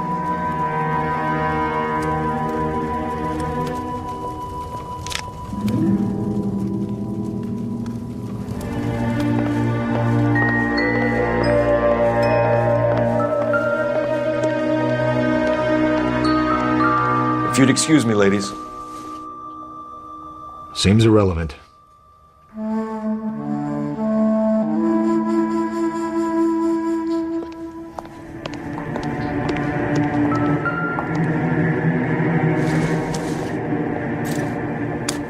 So she went out without her handbag? At least she was spared that particular indignity.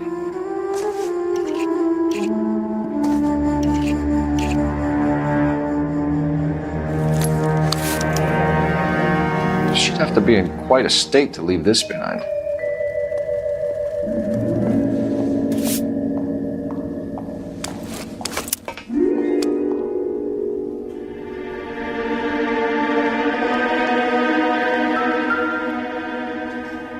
Lars was out in the rain last night.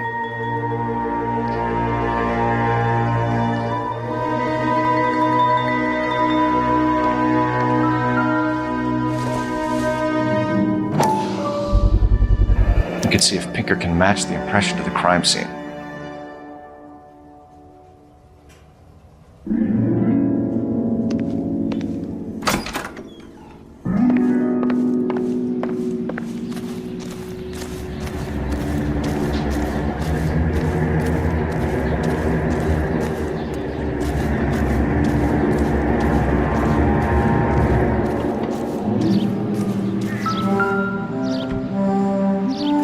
Match with the ligature marks.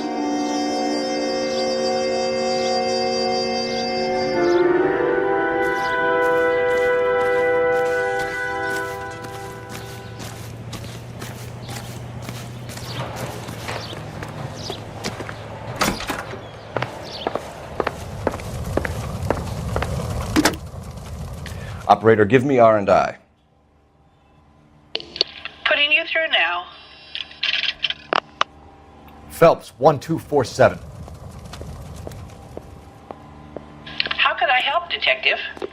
Can you run an address for a Bobby Ross? Then send some uniforms over. Would you like him picked up? No. Suspect says he was with Ross last night. We need to confirm the alibi. I'll get a prowl car dispatched. Thanks.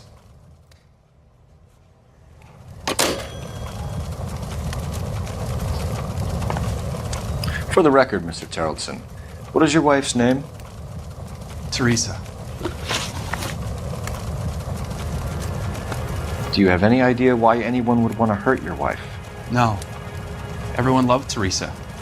She was so full of life. It can't be anyone who knew her. I think you're lying, Lars. I think you were mad at your wife for embarrassing you in front of your friends. I think you came back here and strangled her and then dumped her body on the hill. You think I strangled my wife? How do you expect to prove that?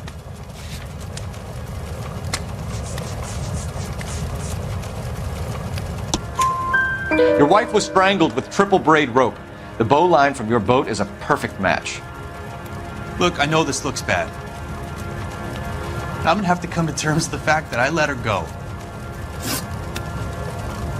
You said you went to a party at Bobby Ross's place? That's right, Bobby had a bunch of people over. We were having a good time. She said she was bored and decided to leave. You let your drunk wife leave the party and go off on her own? Look, I was angry. I was having a good time. She has to go and ruin it. We always have to do what she wants to do. Last night she wanted to go dancing. Any idea where? Where she always goes. Bar down on North Beaudry Avenue. Baron's Bar. She goes there, drinks too much, gets maudlin, and calls me. I go and bring her home. Mr. Terrellson, was Teresa happy at home? Yeah, I think she was. Spill it, Terrellson. We like the look of you for this, so you better give us something. We're at the party. She has a few and says she wants to go out dancing. We only have the sitter until 9. I get mad. I tell her to go ahead, but I'm staying. She storms out. Look, I'm doing well at cards. I hardly ever do well. I married her because she was so much fun, but now she drives me fucking crazy. What time did she leave the party? About 8:30, maybe a little earlier. When was the last time you saw your wife? Around 8:30. The card game at Bobby's was wrapping up. Played out my hand and drove home here. Paid the sitter and went to bed. You're lying, Lars. You didn't come straight home, did you? And how do you figure that?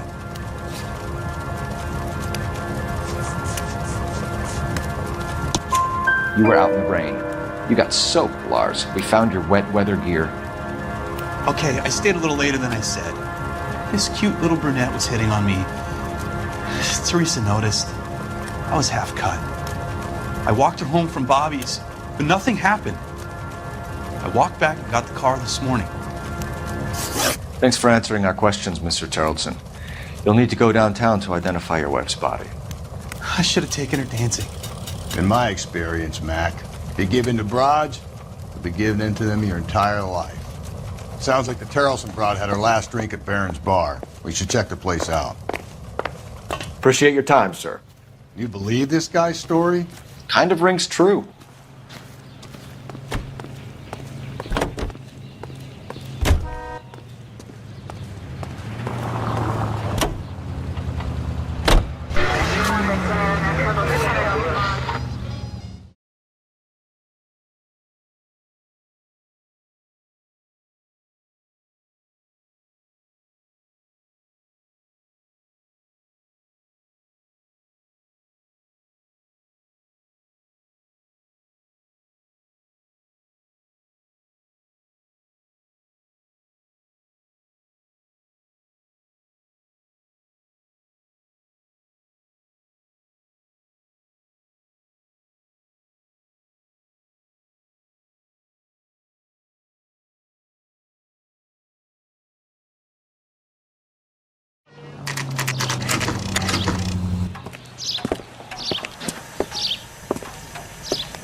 Gents, drink?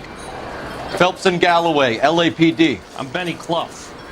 This about Teresa Tarleton? Yes, it is. I heard about it on the radio. They're saying it was that Black Dahlia freak again? God damn it. Yeah, I rang that husband of hers. The babysitter said he was out. If you don't mind, we have a few questions. What time did Teresa leave? Around 10:30, I think. On foot? In a car? By bus? How was it? She called for a cab. Did you get the number? Sure I did. I like Teresa. The only time she has a drink is when things aren't going so good at home. I was worried about her. Would you recommend the special? Put out an APB on the cab. 3591. Should be traceable.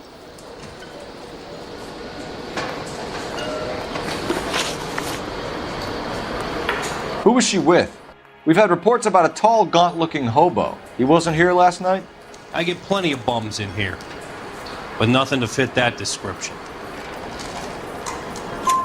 The likelihood is that whoever she left here with killed her. Give it up, Benny. All right, 2 creeps were all over her, promising to take her dancing. You get a good look at these guys? Sure. I got a good look. One of them was a sailor in uniform. His cap said, USS Indiana. And the other man? The other guy is Richard Bates. He's sitting in the back right now. Red polo shirt. Any idea where she was headed? Nope. I didn't get that. The husband said she wanted to go dancing. Yeah, she always wants to dance when she's been drinking. She was trying to talk some guys into taking her to one of the dance halls. Thank you for your help, Mr. Clough. We'll take it from here. Hey, no problem. This is Bates. That's him. LAPD, don't make me chase you, shitbird. Can't let the son of a bitch get away. Bates! We just want to talk. Got a ride. Get in and drive.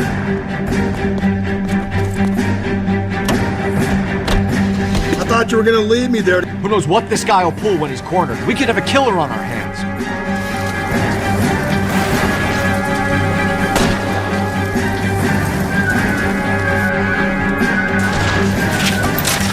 I don't think the killer would be kicking back in the bar where he met the Vic in. Listen, a creature of habit is your killer. For some reason, they're sticklers for routine.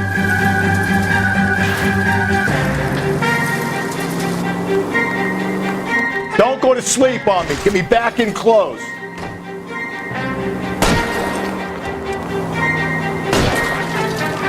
Hit him. Clean this asshole off the road.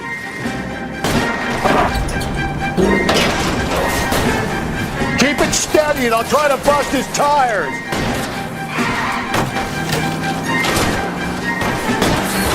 Let's end this farce. All right, you got me. I've had enough. Give it up, LAPD! Okay, Bates. You're gonna answer some questions. I have a choice in this.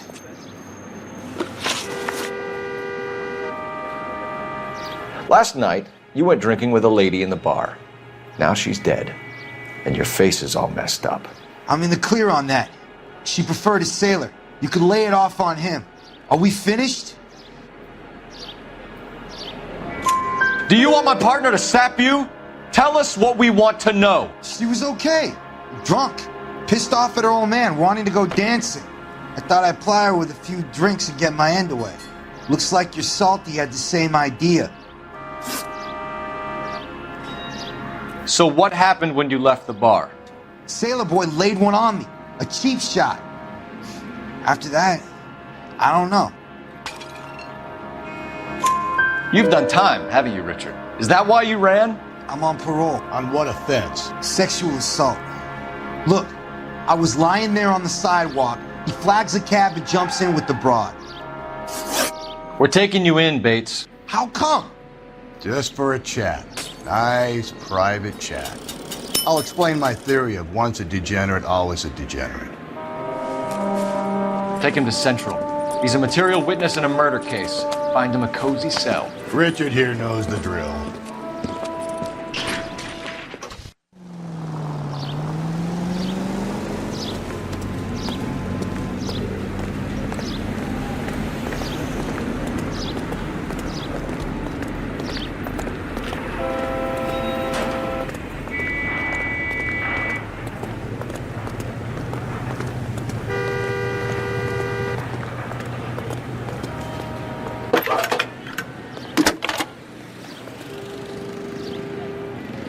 Phelps, badge 1247.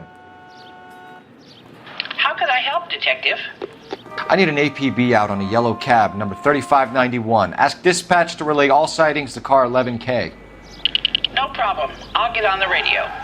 Were there any incident reports filed in the vicinity of Barron's Bar on North Beaudry Avenue? We're tracking a sailor who was involved in a fight outside the bar. I can check the reports, Detective. I have a message for you from Captain Donnelly. Message reads, James Jessup, U.S. Navy able seaman, has information relevant to your case. Jessup is currently being detained at Central Station. Could be our man. Thanks for your help.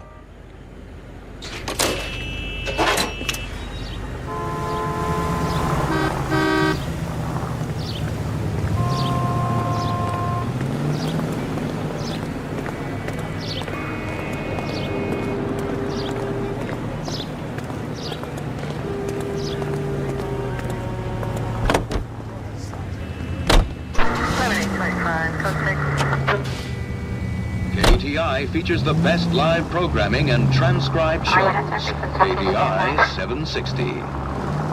Car 11K, we have a response on your ATV regarding yellow cab number 3591.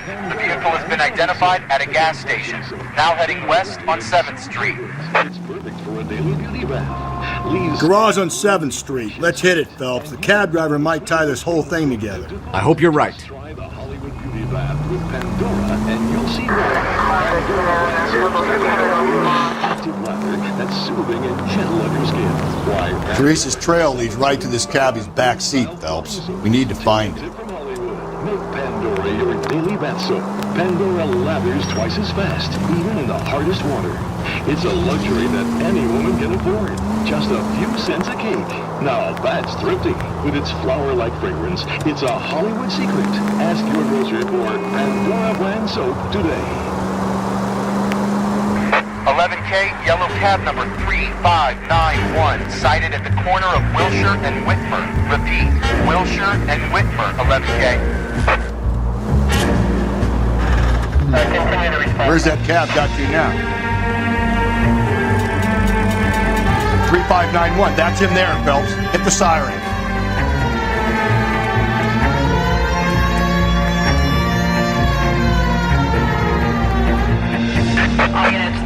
LAPD, we're investigating a murder. What's that got to do with me? The film you picked up from Barron's bar last night. What was the woman wearing? Oh, don't tell me something's happened to her. Tell me about her. She was with this sailor, and he was all over her. She wasn't having any of it. Said she just wanted to dance. But he had that look in his eye. Where did you drop them off? It's at the Crystal Ballroom. What time? After midnight. 12:30? Something like that. Thanks. You've been a big help. Well, that's gonna ruin my day.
He's in interview 2.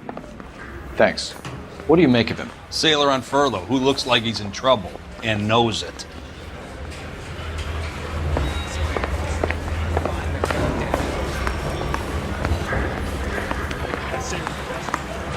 Detectives Phelps and Galloway. We know why you're here, Jessup, so it would be best if you answered our questions truthfully. I don't want any trouble. That's why I'm here.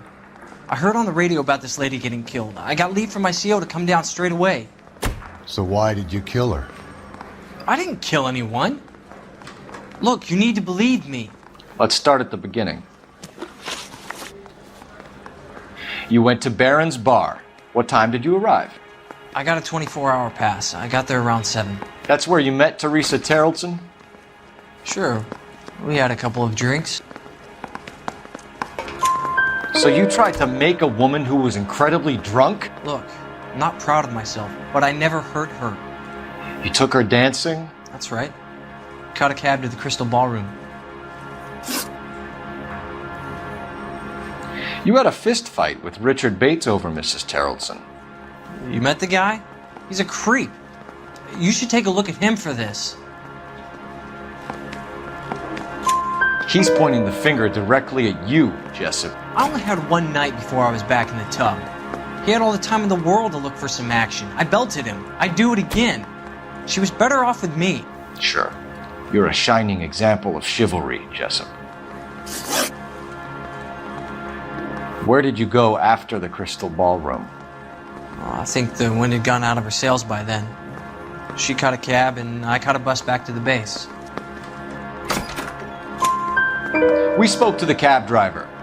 Tell us what really happened at the Crystal Ballroom. I'd had enough. She was all upset about her husband bawling about her kids. She looked old. I left around closing, maybe 1:30. Got on a bus and she fell asleep on my shoulder. Which bus? An All-American 249. I went past her place. She jumped off and I stayed on it downtown. After that, I caught another bus to San Pedro. The Indiana's down there. She's being scrapped. And that was the last you saw of Teresa. Yeah, that's right. We didn't say much. I think she was kind of embarrassed. The cab driver said that you were getting pretty familiar with Teresa. It's not how I'd put it. So the last thing you wanted was her playing hard to get.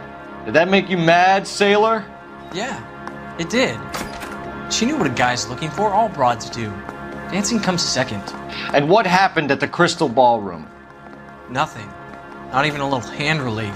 She had another couple of drinks. There was no fun left in her. Just poured her guts out to some bartender. We're holding you till we can clear this with the driver. Yeah, my CO said as much. Can you put the guy in 2 in a cell and inform the commander? Sure, Detective. Got a message for you. Sighting of your disfigured hobo on Grand between Temple and Sunset. And it looks like the beau has a record, too. He's wanted in connection with 2 female assaults. Thanks. What now? Drive all the way to San Pedro and check his locker? Let's see if the bus story checks out. There's a depot at 1660 Beverly Boulevard.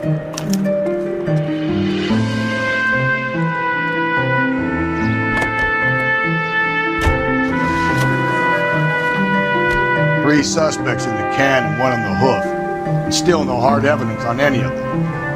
KGPL to car 11K. 11K, come in. 11K, go ahead. Patrolman reporting that Bobby Ross's car game is breaking up at midnight. 11K, roger that. Plenty of time to get downtown, Cole. It's possible. Have them bring him in. KGPL, we have Lars Carrollson picked up. 11K, roger. All units also needs help. 415 shots fired. 313 Bunker Hill Avenue. 313 Bunker Hill Avenue. Unit to handle code 3 identified.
And thank you, ma'am. You have a safe trip now.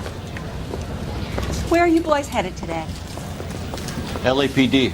We're after the driver of All-American 249. Would have been around midnight onwards last night. Just a minute.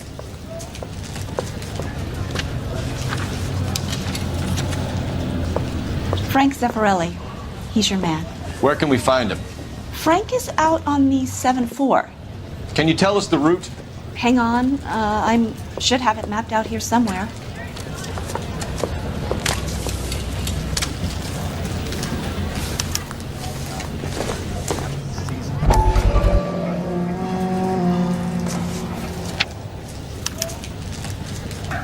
I'll need to run the loop.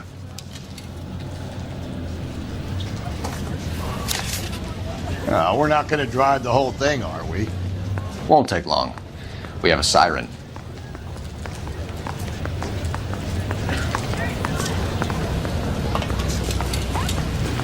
All American 7-4. Let's go get him.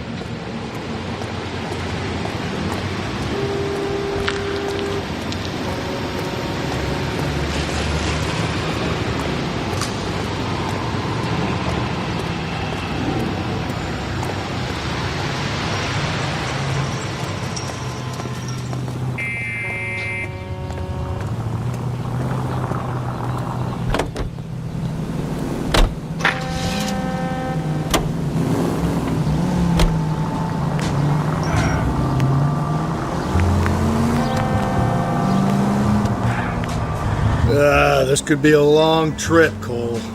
Or it could be a short one. And here's me without my hip flask and only a pain in the ass for company. Way to kick off the drive in high spirits, Rusty.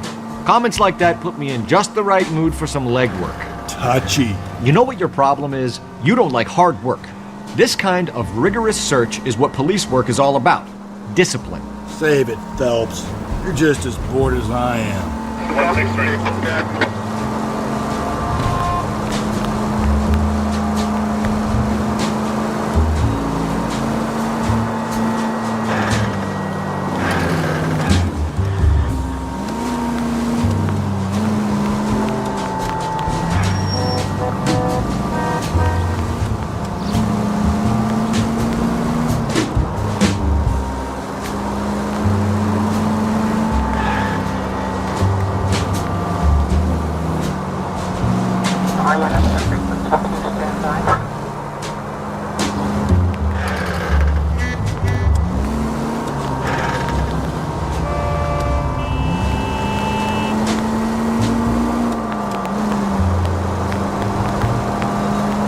Nope, still no sign of him. Did you doze off, Rusty? I think you slept through my solving the case. Yeah, very funny. You just give me a nudge if you see him, all right? How about you nudge me? I think that's a job for your wife, Phelps. Oh, Rusty.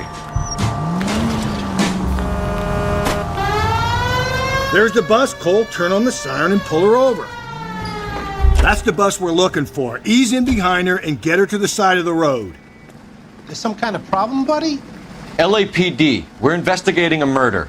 You had a sailor and a woman in a green dress on your bus late last night? That's correct.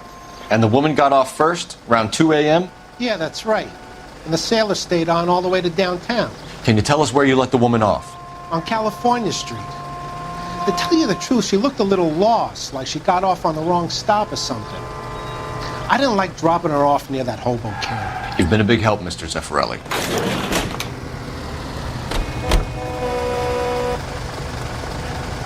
So Sailor Boy escaped by the seat of his bell-bottom trouser, left her brought alive. Left her by the hobo camp.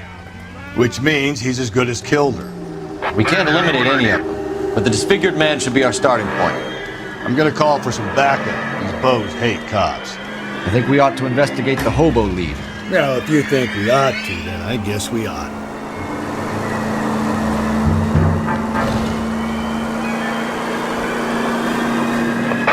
All units in the vicinity in any Century unit. A 211 is shots fired, 410 South Flower Street. Units that can handle code 3, identify.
LAPD, we'd like a word with you. Save it for someone who's interested.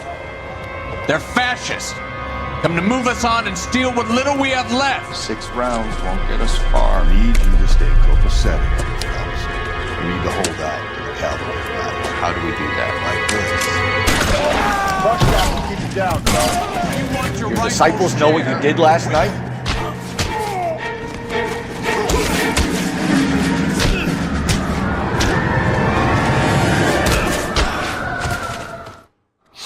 What's your name? Comrade Stoward. Very funny. We'll find out from your personal effects. Stuart Ackerman. You're under suspicion for murder, Ackerman. We're taking you downtown. You can't do anything more to me than what the Japanese have already done.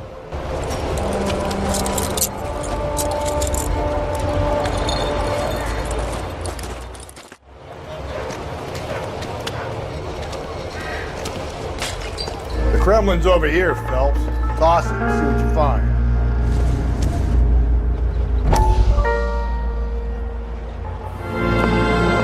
Still working, Jack. I'm off to the Lighthouse Club in Santa Monica. Hello, Jack. Mr. Benson, this is Courtney Sheldon. He's a buddy of mine from the war. Well, I'm sure you two will want to polish some old war stories. Good evening, Jack. Mr. Sheldon. Good night, sir. Take a seat, Courtney.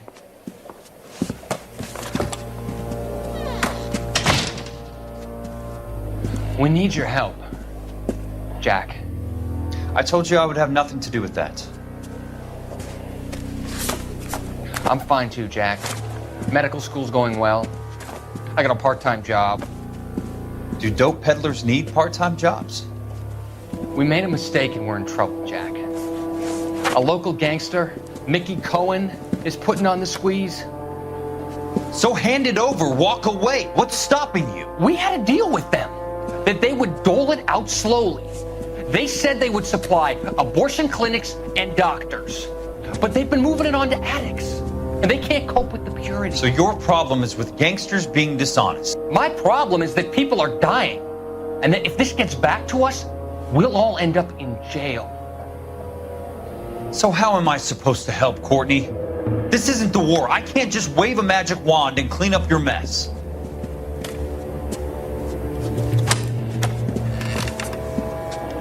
We want you to negotiate, Jack.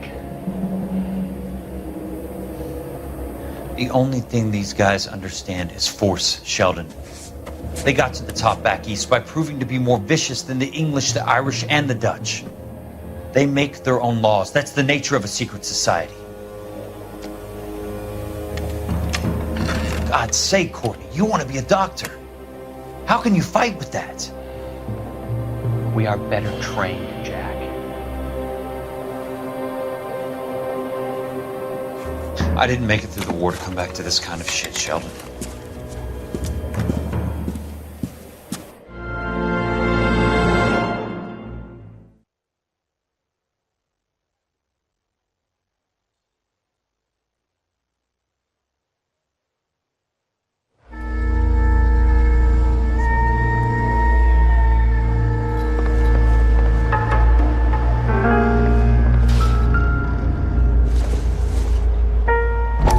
Not sure this means much.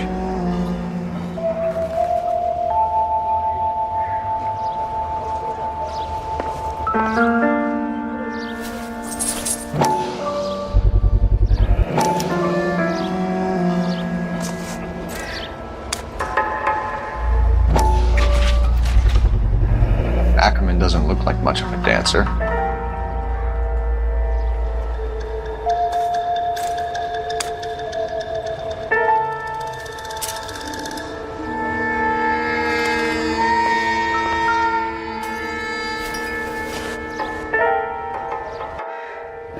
Looks familiar.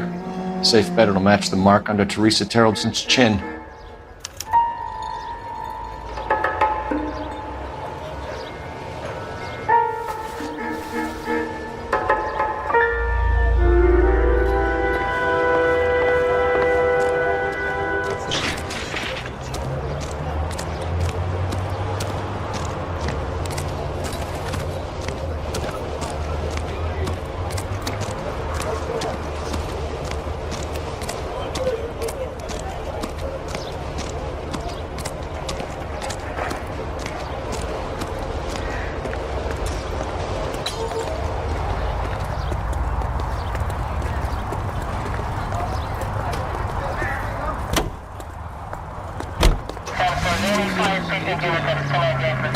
The husband has an alibi, but no real motive other than neglect. Jessup's alibi checks out. Bates is a recidivist. He'll be pulling the same stick until we put him away for good. Ackerman has history, opportunity, hard evidence. What motive? We have the evidence. We know she was here. All we need is a confession and we can charge the bum with murder.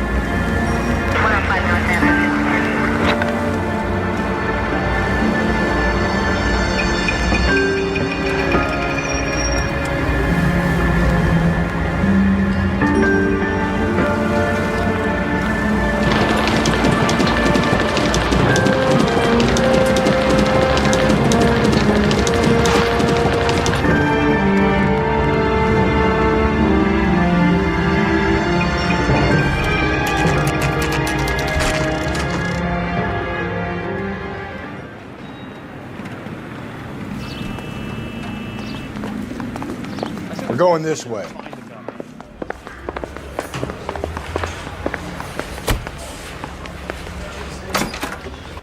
Ackerman, you were in the Marines. How do you know? The Corps selected big guys for flamethrower duty. That's how you got the burns. Life expectancy was 5 minutes for a guy in flamethrower detail. What kind of a government puts weight like that on a man's shoulders? You'll get no argument from me. It was a heavy load. You feeling sorry for this smelly fuck?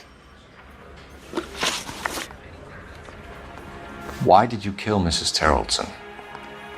I have no recollection of the people I have killed. Are you denying that you strangled Mrs. Terrelson with a length of rope?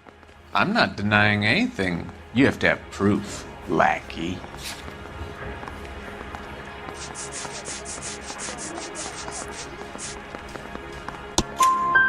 We found a matching piece of rope in your lean-to. I think we'll find the blood will match too. I own no property. How could it belong to me? A bus driver dropped Mrs. Terrelson near your camp around 2 a.m. Why did you take her up to the hill? Which hill? I have many places. I go where I please. You are clearly insane, Ackerman. The state of California does not execute mental patients. I don't know the names of the women I've killed, but I've killed many of them. Their necks are so fragile. Where were you around 2 a.m. last night? At the camp. You were up on the hill. You were seen during the day. We have a witness. We have evidence. Come clean with me, Ackerman, and I'll see what I can do for you. I despise your pity. You have nothing that links me to this woman.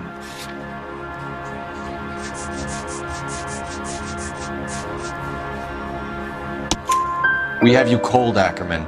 Her purse and the ballroom ticket were in your lean-to. Tell us why you did it. I kill because people need killing. It's what I was trained to do.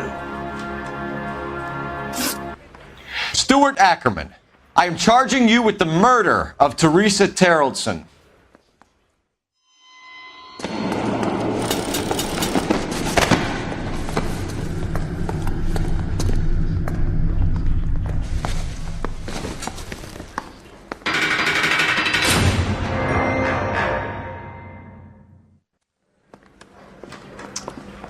A man down on his luck I can abide. But a filthy red who chooses to live outside the rules of society, I cannot stomach. Maybe poor Teresa Terrelson will provide the catalyst we need.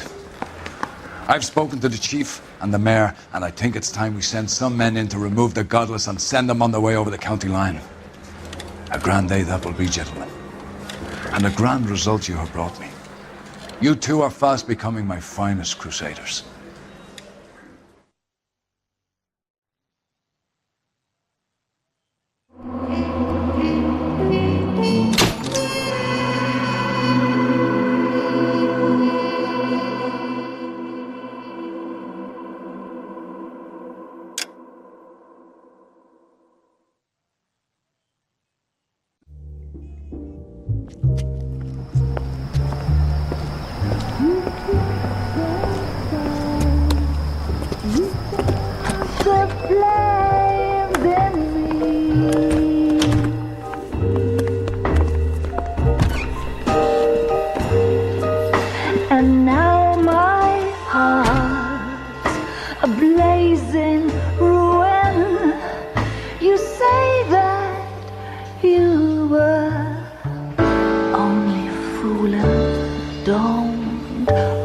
away.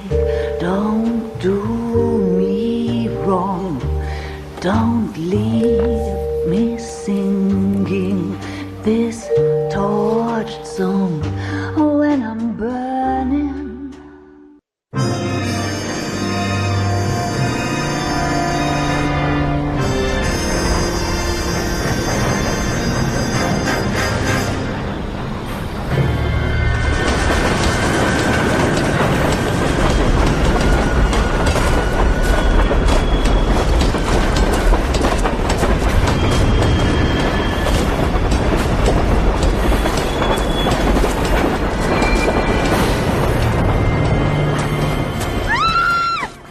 Of course we will look into it.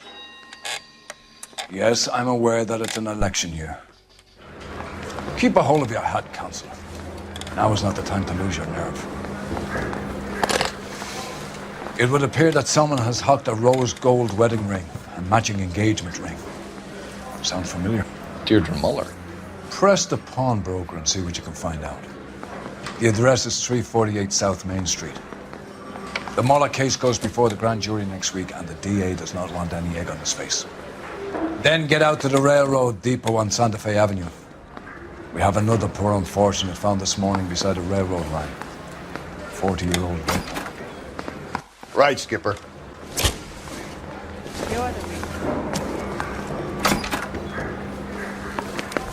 Another body and Deirdre Muller's ring. The Emperor may soon have to come to terms with the fact that he's wearing no clothes. Exactly did you get that book of riddles shoved up your ass, Phelps? Is that what your old man paid college tuition for? Well, he's good looking for a policeman.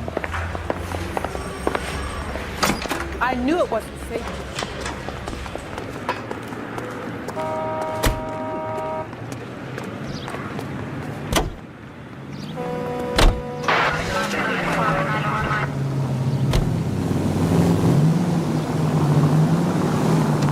You've got to admit, this is looking odd. Anyone could pawn a ring.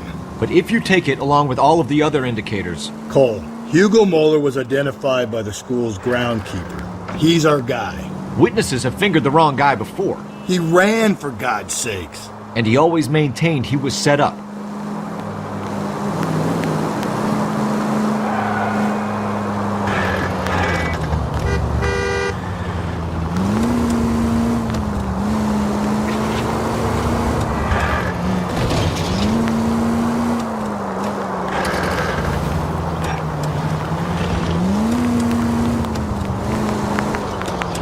Continue to respond, thanks.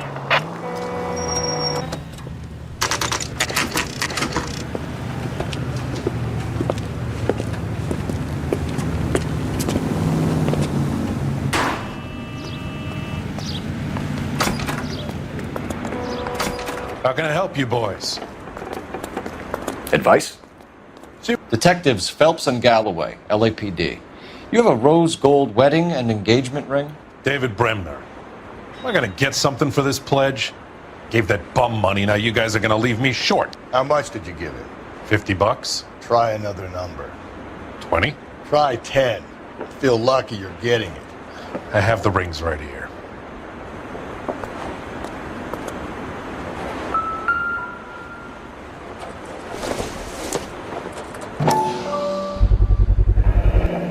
What's this mark here? Maker's mark. Usually traceable. That one came from Hartfield's Jewelry down on Broadway. Thanks for the tip.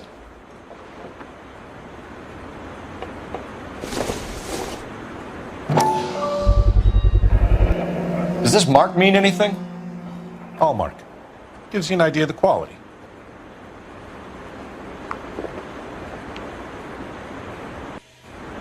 What have you got on the guy who brought these in? Goes by the name of Percy B. Shelley. Gave an address. 15 Poland Street, London, Tulare County. Can you give us a description of the man who pawned these rings? Not sure. Medium height, medium build.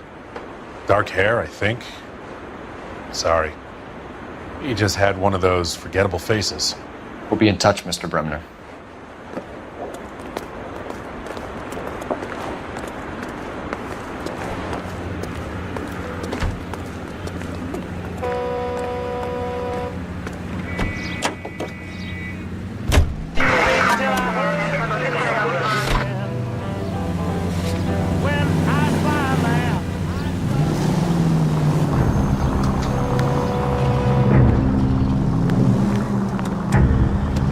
We have a problem. We could have the local troopers check out the Tulare County address. The address is bogus. Perp is having fun with us. The guy who's been sending the Dahlia letters is also the guy who pawned these rings. How do you figure that one? Percy Bysshe Shelley wrote the poem that came with the Dahlia letter. If the Dahlia letters are genuine, then the man who killed Elizabeth Short may have also killed Deirdre Muller. And how do we prove that, Phelps? Skipper ain't gonna like this one bit. We're gonna have to rely on this guy tripping up on his own vanity. This officer needs help. Bank of America, 7th and Olive. Officer needs help. Bank of America, 7th and Olive. A 211 in progress and shots fired. Unit to handle code 3. Identify.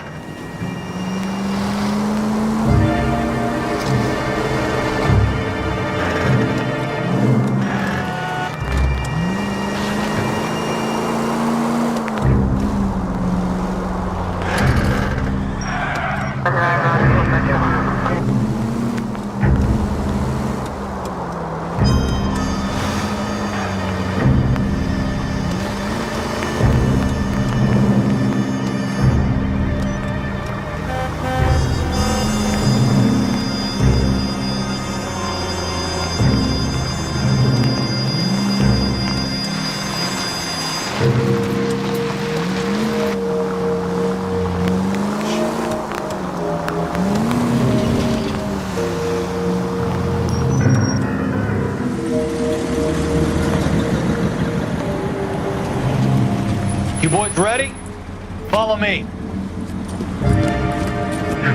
We should keep this development of the rings under our hat until we speak to the captain. We're all on the same team, Rusty.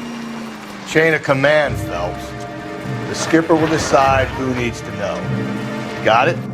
I get it, Rusty. I just don't like it.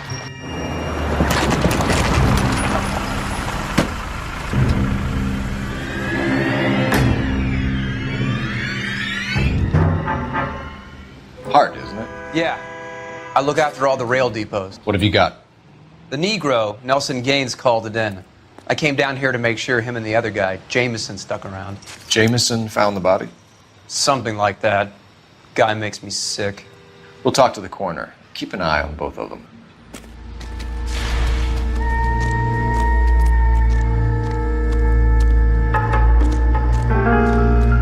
What have we got here? White female, approximately 40 years of age, lipstick smudges on the face, but no writing, at least nothing legible. A blunt force trauma to the temple, nose, and eye regions. Ligature marks point to the probable cause of death being strangulation. Any idea of the time of death? From her temperature, after midnight would be my guess.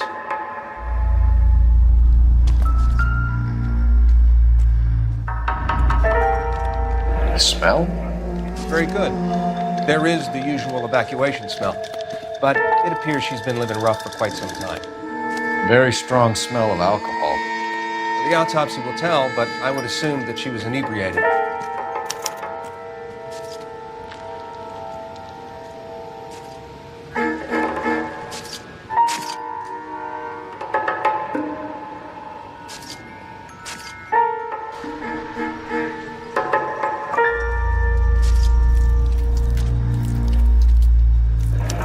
Another missing ring.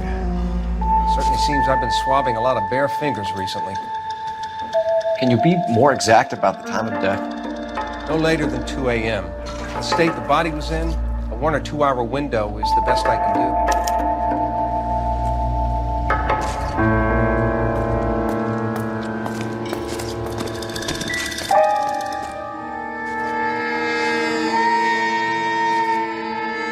do. Blood splatter on the carriage. She must have been struck while standing up.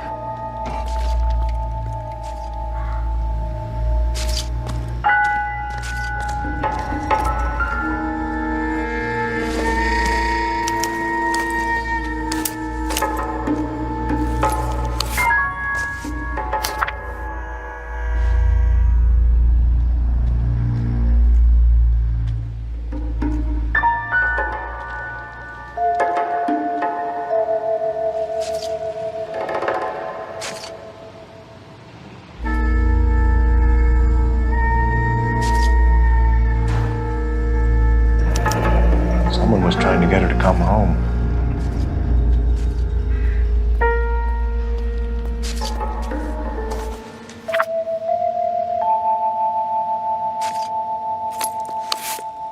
We could go over to the lot and see what they know about her. That's going to be difficult, Cole. Keystone Studio lot closed back in 41.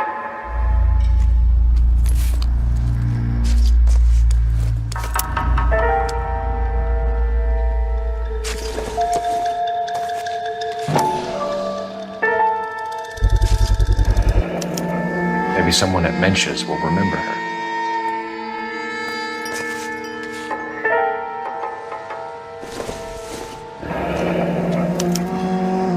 This is a chit for personal items, not booze. It's an angle worth investigating.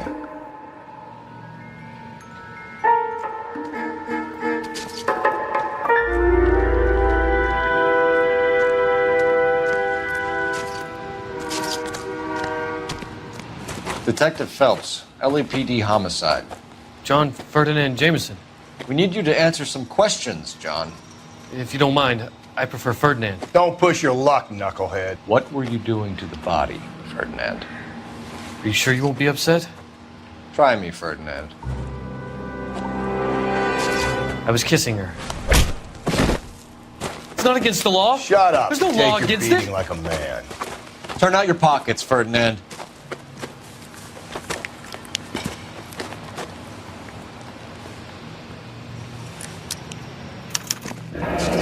Classic Carmine.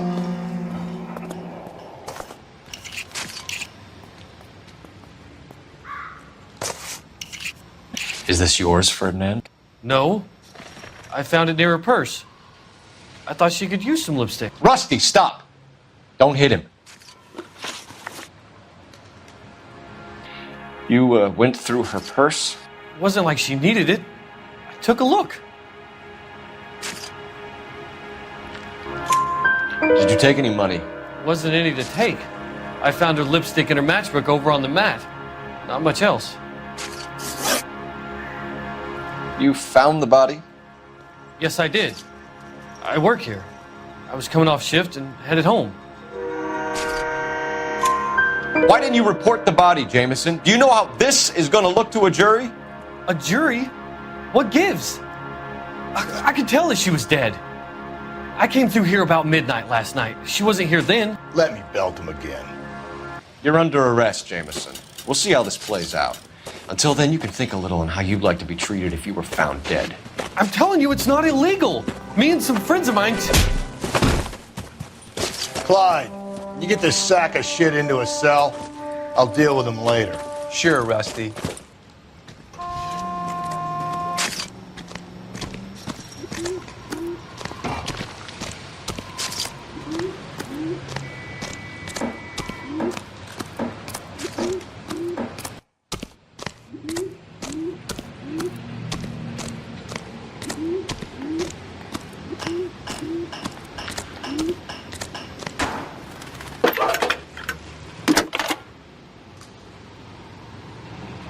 Cole Phelps, badge 1247.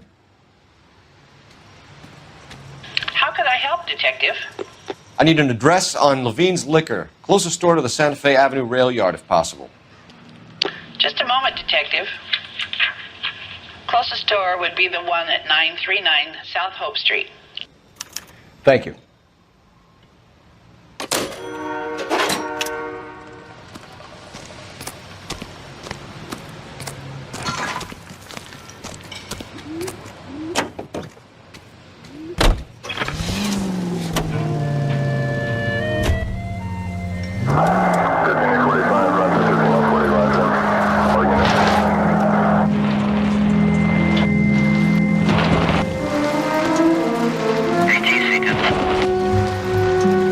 Read that those goddamn Chinese want to sell the relief food that we're sending them?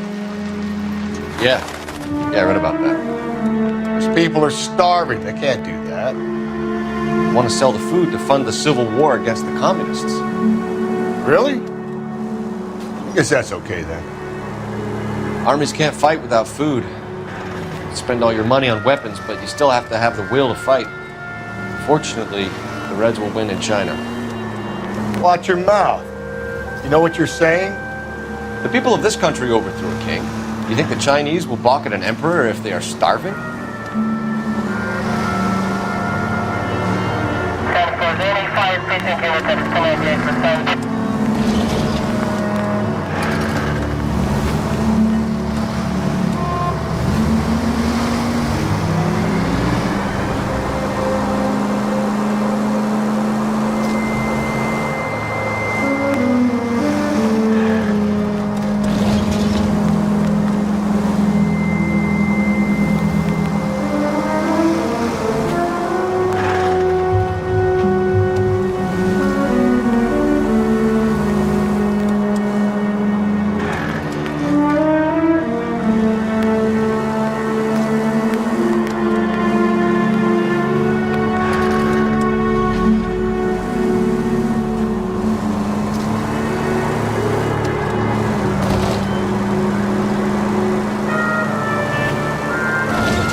What can I do for you? LAPD, Phelps and Galloway. We're making inquiries into the murder of Evelyn Summers. Evelyn? She's dead? You knew Evelyn Summers, Mr. Robbins. Yes, I knew Evelyn. I was a good friend of her ex-husband. She kept some of her stuff here. Can you show us, please? Sure. Come this way.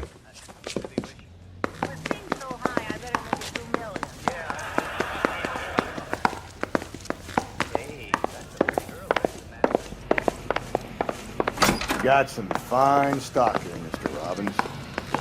You know, you let us take some for the road, this case might get solved a lot quicker. He's joking, Mr. Robbins. She kept a bed here, but I probably shouldn't have let her. An alcoholic in a liquor store. That was never going to work out, was it? We'll take a look around.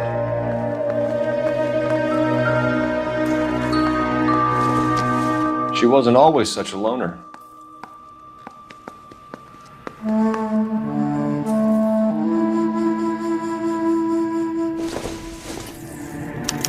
Evelyn was reading Aristotle? Evelyn wasn't stupid. The only stupid thing about her was her need to drink. And she was borrowing books from Grosvenor McCaffrey.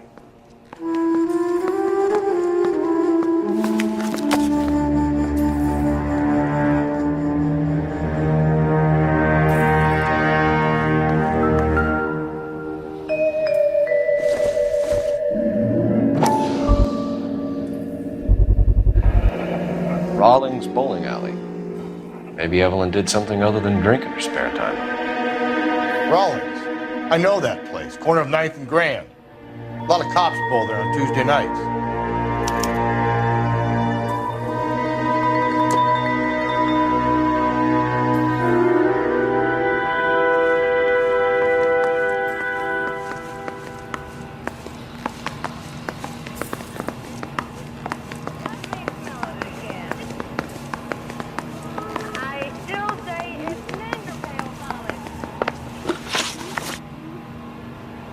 We're trying to account for Evelyn's movements yesterday. She came by in the morning. A social visit? To pick up some of her things? She had a couple of bucks and bought a quart of rye. Any idea where the money came from? She didn't mention it. But she did say the booze was a present for a boy. She said they had been fighting and she had to make it up to him. Were you and Evelyn close, Mr. Robbins? Many people will be sad she's gone. I'll be one of the few. We got the impression that Evelyn had been sleeping rough of late. It became difficult for me to have her staying here. Her mother was trying to get her back on the straight and narrow. She's old now. And to be honest, you have to have a good reason to want to get back on.